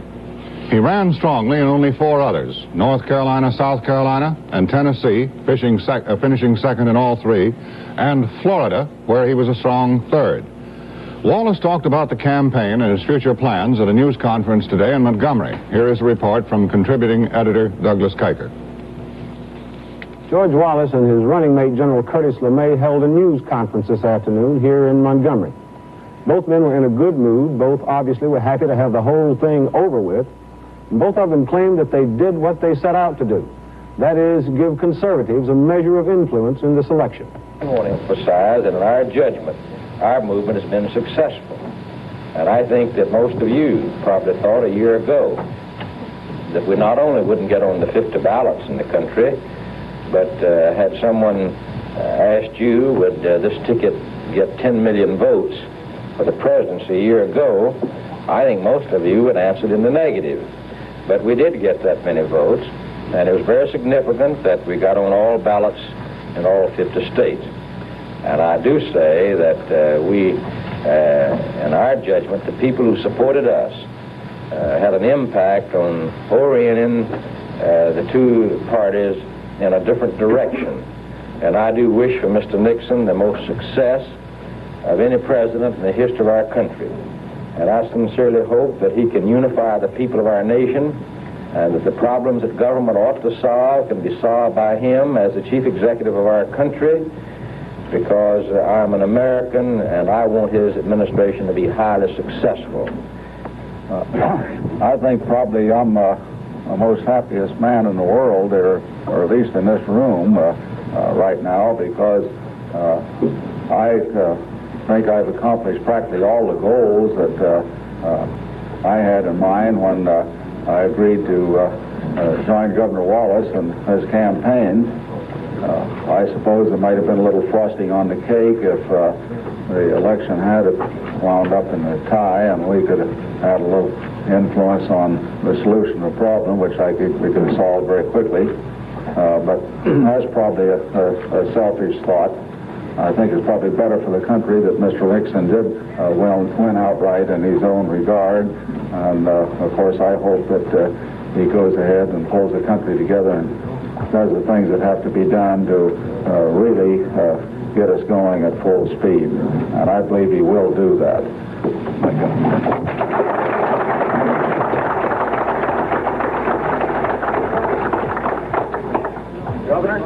Governor, what happens now to you and to the American Independent Party? Specifically, are you going to run for president in 1972? Well, of course, that's a long way off, Douglas. And we're going to continue to be interested in the affairs of our country and events that transpire between now and 72 will, of course, determine that. Governor, a bit more specific about what you plan for the future, Governor. You said you practice law. Well, I have no plans for the future politically, if that's what you have in mind. There's no plans politically at the moment at all. Are you talking on a national or a state level? I'm talking about on the national level. I've said in the past that I have no plans for state politics at all. Wallace didn't have the strength he thought he had. He thought he would get considerably more of the total popular vote than he got. He was hoping to carry some of the border states outside the Deep South and thus broaden his political power base. And those big wild rallies in Chicago and Detroit and New York City persuaded him that he might even show some muscle up north. That didn't happen, but this doesn't mean that Wallace's drive for national political power is over and done with. George Wallace's time didn't come in 1968, but he still believes his time will come. Douglas Kiker, NBC News, Montgomery, Alabama. Senator Muskie wired congratulations to Vice President-elect Agnew, then played a round of golf. Agnew told a news conference he accepted his election with humility and a spirit of hope. He predicted that when the absentee ballot is counted, he and Nixon will carry his home state of Maryland. Fourth party candidate Dick Gregory announced he will set himself up in Washington as a president in exile for Americans who feel the official government doesn't represent them. He said he'll paint his headquarters black. Following custom, most foreign governments refrained from official comment on the election, although many said congratulations to Nixon. Communist China was an exception, saying the election won't change American aggression and imperialism. French sources said that de Gaulle government views the election as a good omen for improved relations between France and the United States.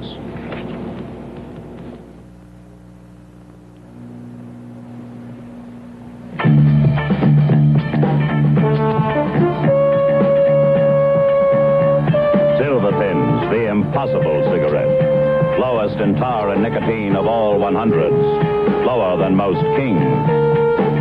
Yet Silver Thins taste better.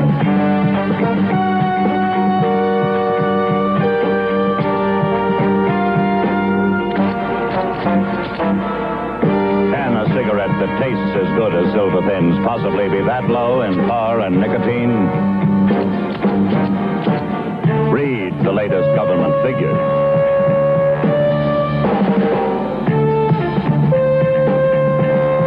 Silver Thins, the impossible cigarette.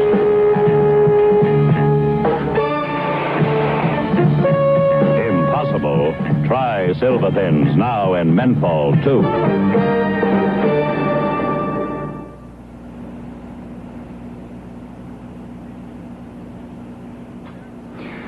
This one-hour edition of the Huntley-Brinkley Report continues after station identification. Battle of the Alamo. Stains at Rafferty with quite a good margin. And in the state of Iowa, and this is about the closest race we've had, Governor Harold Hughes, a third-term governor in Iowa, defeated state legislator David Stanley. As you may remember, Governor Hughes nominated Eugene McCarthy at Chicago. The Democrats thus have retained their control of the Senate. It was never in doubt. It used to be by a 63-37 ratio, but with a net gain that we have of 5 seats, the present ratio, if all things hold, would appear to be 58-42. Now, the following Democrats who are opposed to the president's policy on Vietnam retained their seats despite dire predictions they might lose them. Senator Abraham Ribicoff in Connecticut defended his seat against former Congressman Ed May. McGovern in South Dakota defended his seat against Archie Gubrud. Frank Church in Idaho retained his seat, and Senator J. William Fulbright, the chairman of the Foreign Relations Committee and an early opponent of the war, retained his seat in Arkansas.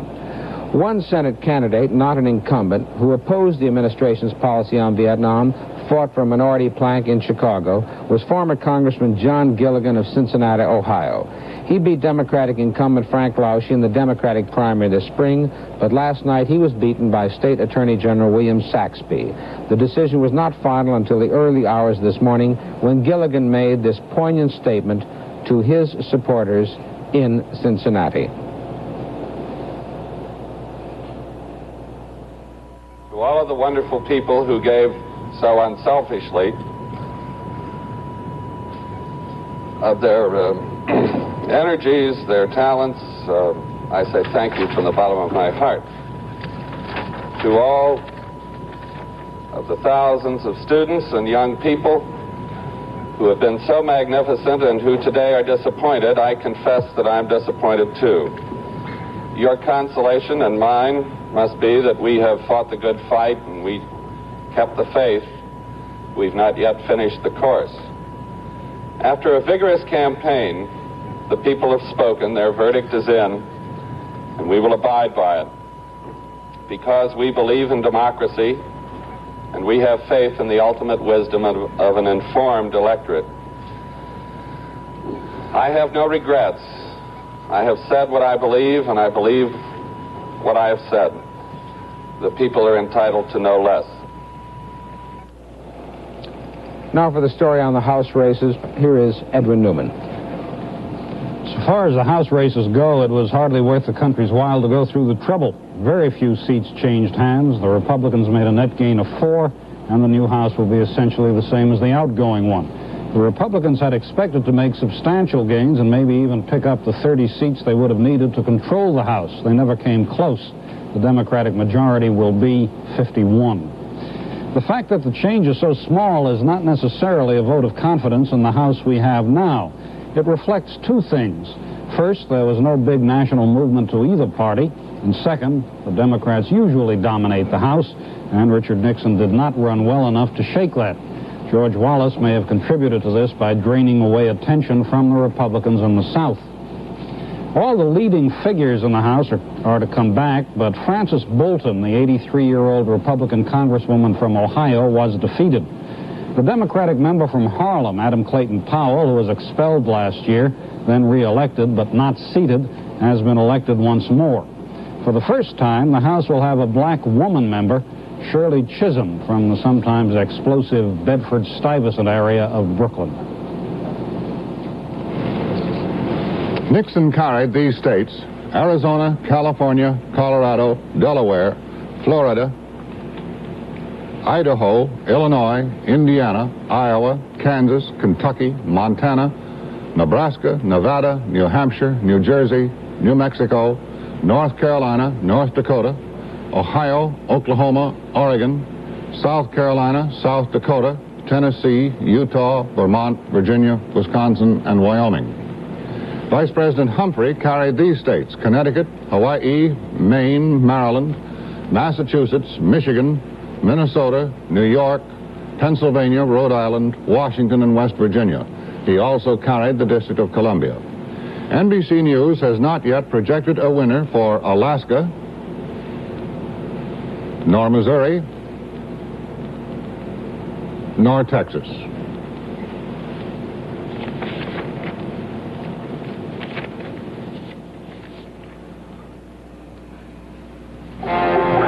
me, please. Protect me, please. Friday, on The Name of the Game, Gene Barry jets to Italy to investigate the mysterious death of a beautiful international playgirl. 90 minutes of movie excitement with an all-star cast on The Name of the Game. And the following night on NBC Saturday Night at the Movies, a memorable motion picture, To Kill a Mockingbird, comes to television for the first time.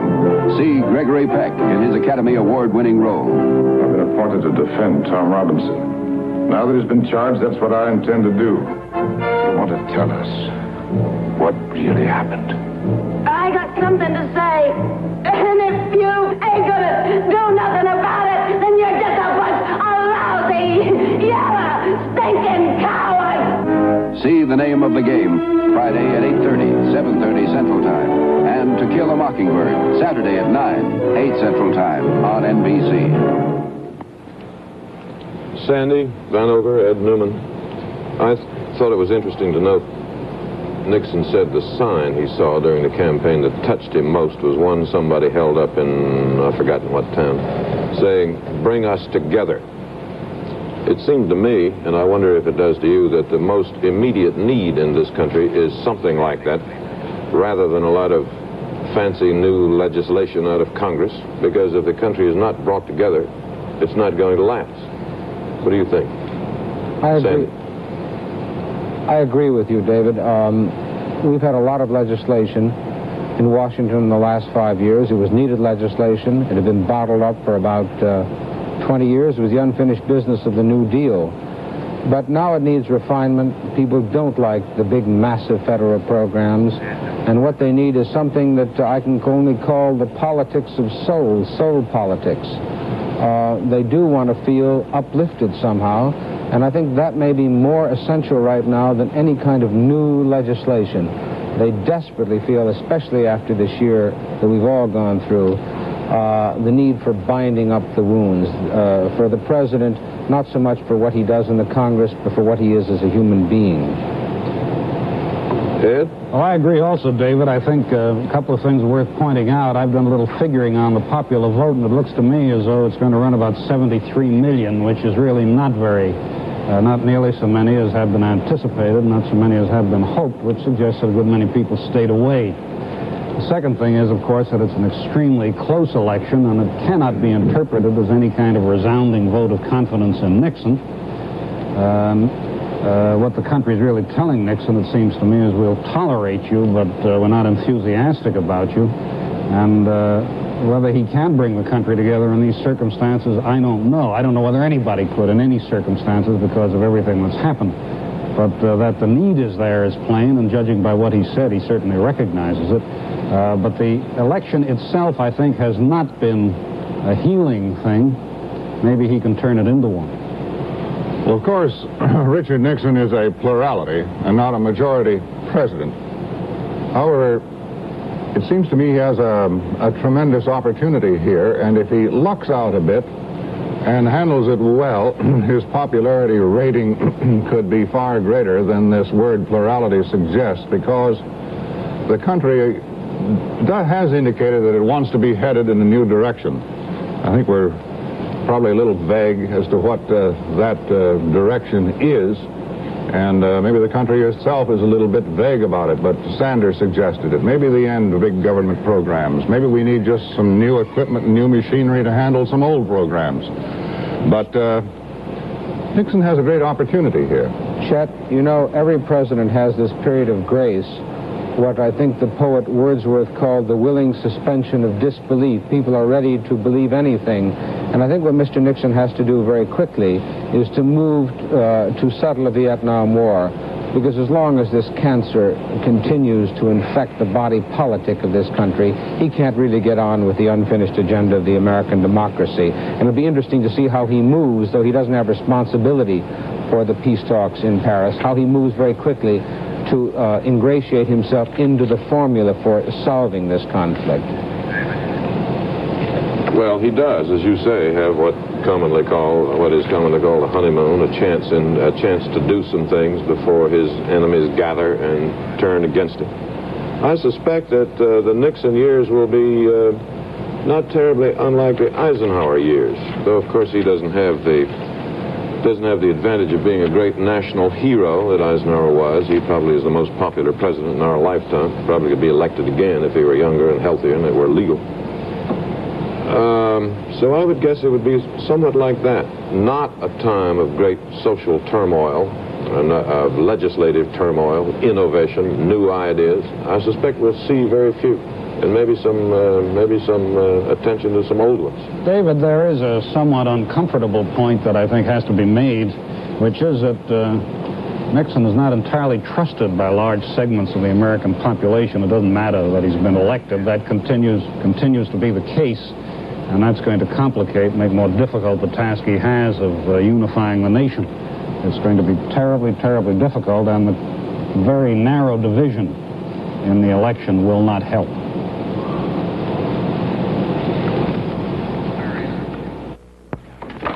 You're early. You're right. Well, it's not that bad. No, you look great in lather. You should always wear a whole bottle of shampoo. First, I only use this much. Second, it is pearl concentrate and it comes in a tube, see, not a bottle. Now, third, go away for an hour. See you lather. You're late. Oh. You're beautiful. You're out of your head. Prel Concentrate. No head should be without it. Ribbons for pie baking come easily to Mrs. Billy Thompson. But here's the challenge. My family likes juicy fillings and flaky pie crust. That's why I use Crisco. Crisco gives me flaky pie crust, even with juicy fillings. Crisco's specially made to be extra blendable. It cuts in so evenly. Even with juiciest fillings, your crust will be flaky. For flaky pie crust, even with juicy fillings, use Crisco. Best cooks do. Sure do.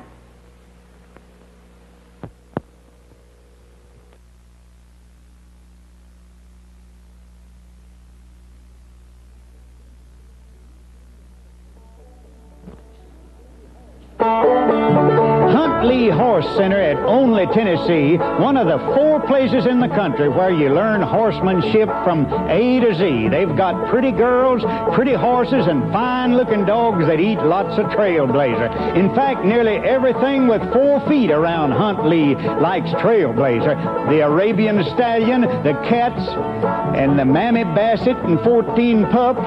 And here's living proof that Trailblazer has a smell and a taste that makes them want to claw the bag open. You can see what it does for these half-grown Vizsla pups. They look like they've been washed and ironed for Sunday school. You should know that new dog food from Martha White will keep them on the dog.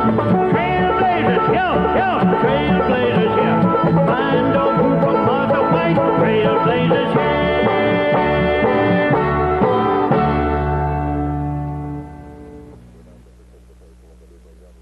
Without the participation of the legal government of the Republic of Vietnam. It is possible for us to discuss some procedural matters surrounding the meeting and rules of the game and so on. We would, even in that case, want to consult with the South Vietnamese.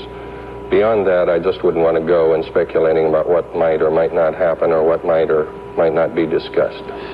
Is it possible that you might have a meeting with the North Vietnamese, excluding the FNL, in order to settle these procedural problems for you? We have been meeting with the North Vietnamese. Where do these meetings take place? I'm not at liberty to say. As you know, from the outset of these talks, we have felt that some kind of private meeting offers a better opportunity for making progress than meetings that are held in the full glare of publicity, and we would like to preserve that because our principal interest in these talks is making progress. So I'd just as soon not go into where they're meeting or under what circumstances. The Viet Cong today blew up part of a strategic bridge northeast of Saigon. The battleship New Jersey fired at targets near the coast 100 miles east of the capital, and American airmen flew 649 sorties in South Vietnam. The bombing halt in the north now permits the Americans to concentrate their air activity in South Vietnam. But to pilots accustomed to bombing the north, it has brought on new problems. NBC News correspondent Andy Guthrie reports. There have been some operational changes at Da Nang's Marine Air Base because of President Johnson's bombing halt over North Vietnam. These A-6 intruders, mainly used for bombing the North, are getting a brief rest. The first complete stand-down for this squadron in 2 years. Later, they'll be bombing Viet Cong positions in South Vietnam. With only reconnaissance planes flying north these days, the main air emphasis has shifted to close fighter support for American ground troops. Since the halt, the bomb loads are different. The so-called hard ordnance, or heavy bombs, replaced with soft ordnance, rockets, napalm, wing cannon, anti-personnel bombs. The pilots are emotionally involved now with every flight. In northern missions, accuracy is important. In the south, it is critical.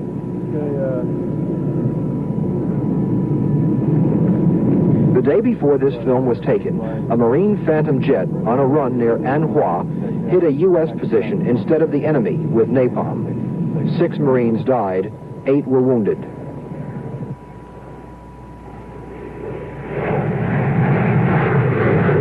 Andy Guthrie, NBC News, Da Nang Air Base, Vietnam. Having observed a half-century of its own existence last week, Czechoslovakia is stubbornly determined not to celebrate the 51st anniversary of the Russian Revolution tomorrow. Today in Bratislava, thousands of students pulled down Soviet flags and burned them. In Prague, Czechoslovak troops and police sealed off a wide area around the National Theater to prevent anti-Soviet demonstrations during a performance of the Russian ballet. On NBC Monday. Who says Chase and Sanborn's a heftier coffee? Gail Cogdill. And Mrs. Gail Cogdill. John Mackey. And Mrs. John Mackey. So much heftier, it's the official NFL training table coffee. Is that the long crap we used to have? That's the long crap. Don't spill my coffee. Back to the inside. All right, well, I gotta read your blog. Start your husband off with Chase and Sanborn. Or new Chase and Sanborn Electric Perk, the heftier coffee.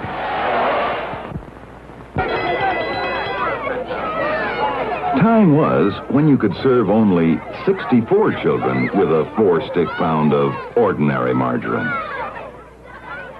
But delicious whipped bluebonnet has 6 sticks to the pound. Whipped bluebonnet spreads easier, tastes better, goes further. 32 children further.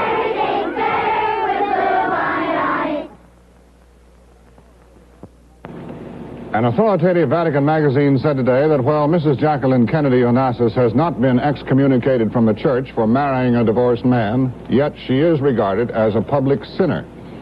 Cardinal Wyszynski of Poland arrived today at the Vatican. It was his first trip outside Poland since the government prohibited him from traveling 3 years ago. Charles Munch, conductor of the Paris Symphony, was found dead today, apparently of natural causes, in his hotel room in Richmond, Virginia. He was 77. 30 seamen are missing and feared dead following a fire on a Norwegian tanker last week. The hulk of the tanker is being towed to Newfoundland. Prices went up today on the New York Stock Exchange. The Dow Jones Industrial Average gained 3 1/5 points, and the value of an average share of common stock increased 10 cents. The volume was 12,640,000 shares. David? 1968 certainly has been one of the unhappiest years in American history. The politics has been rough, and the final result, learned only today, left about exactly half the country feeling it had lost and that the other half had won. And seldom, if ever, have so many people lost so much sleep to see their side lose. Well, here, for the last few minutes of this program, here's something nice, really nice. It is non-political, it is clean, it is honest, it is beautiful, and it was, in a sense, created in 1968. The Congress, now about to leave office, voted this year to create a number of new national parks and national scenic rivers. The President asked for them, Congress agreed, both parties, and they are now there, safe from destruction, we hope forever, and they include parks and rivers in Washington, California, and elsewhere in the Northwest. So, again, here is something really nice, clean, and beautiful, and in 1968, all of us together came to own it, to keep forever.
Good night, Chet.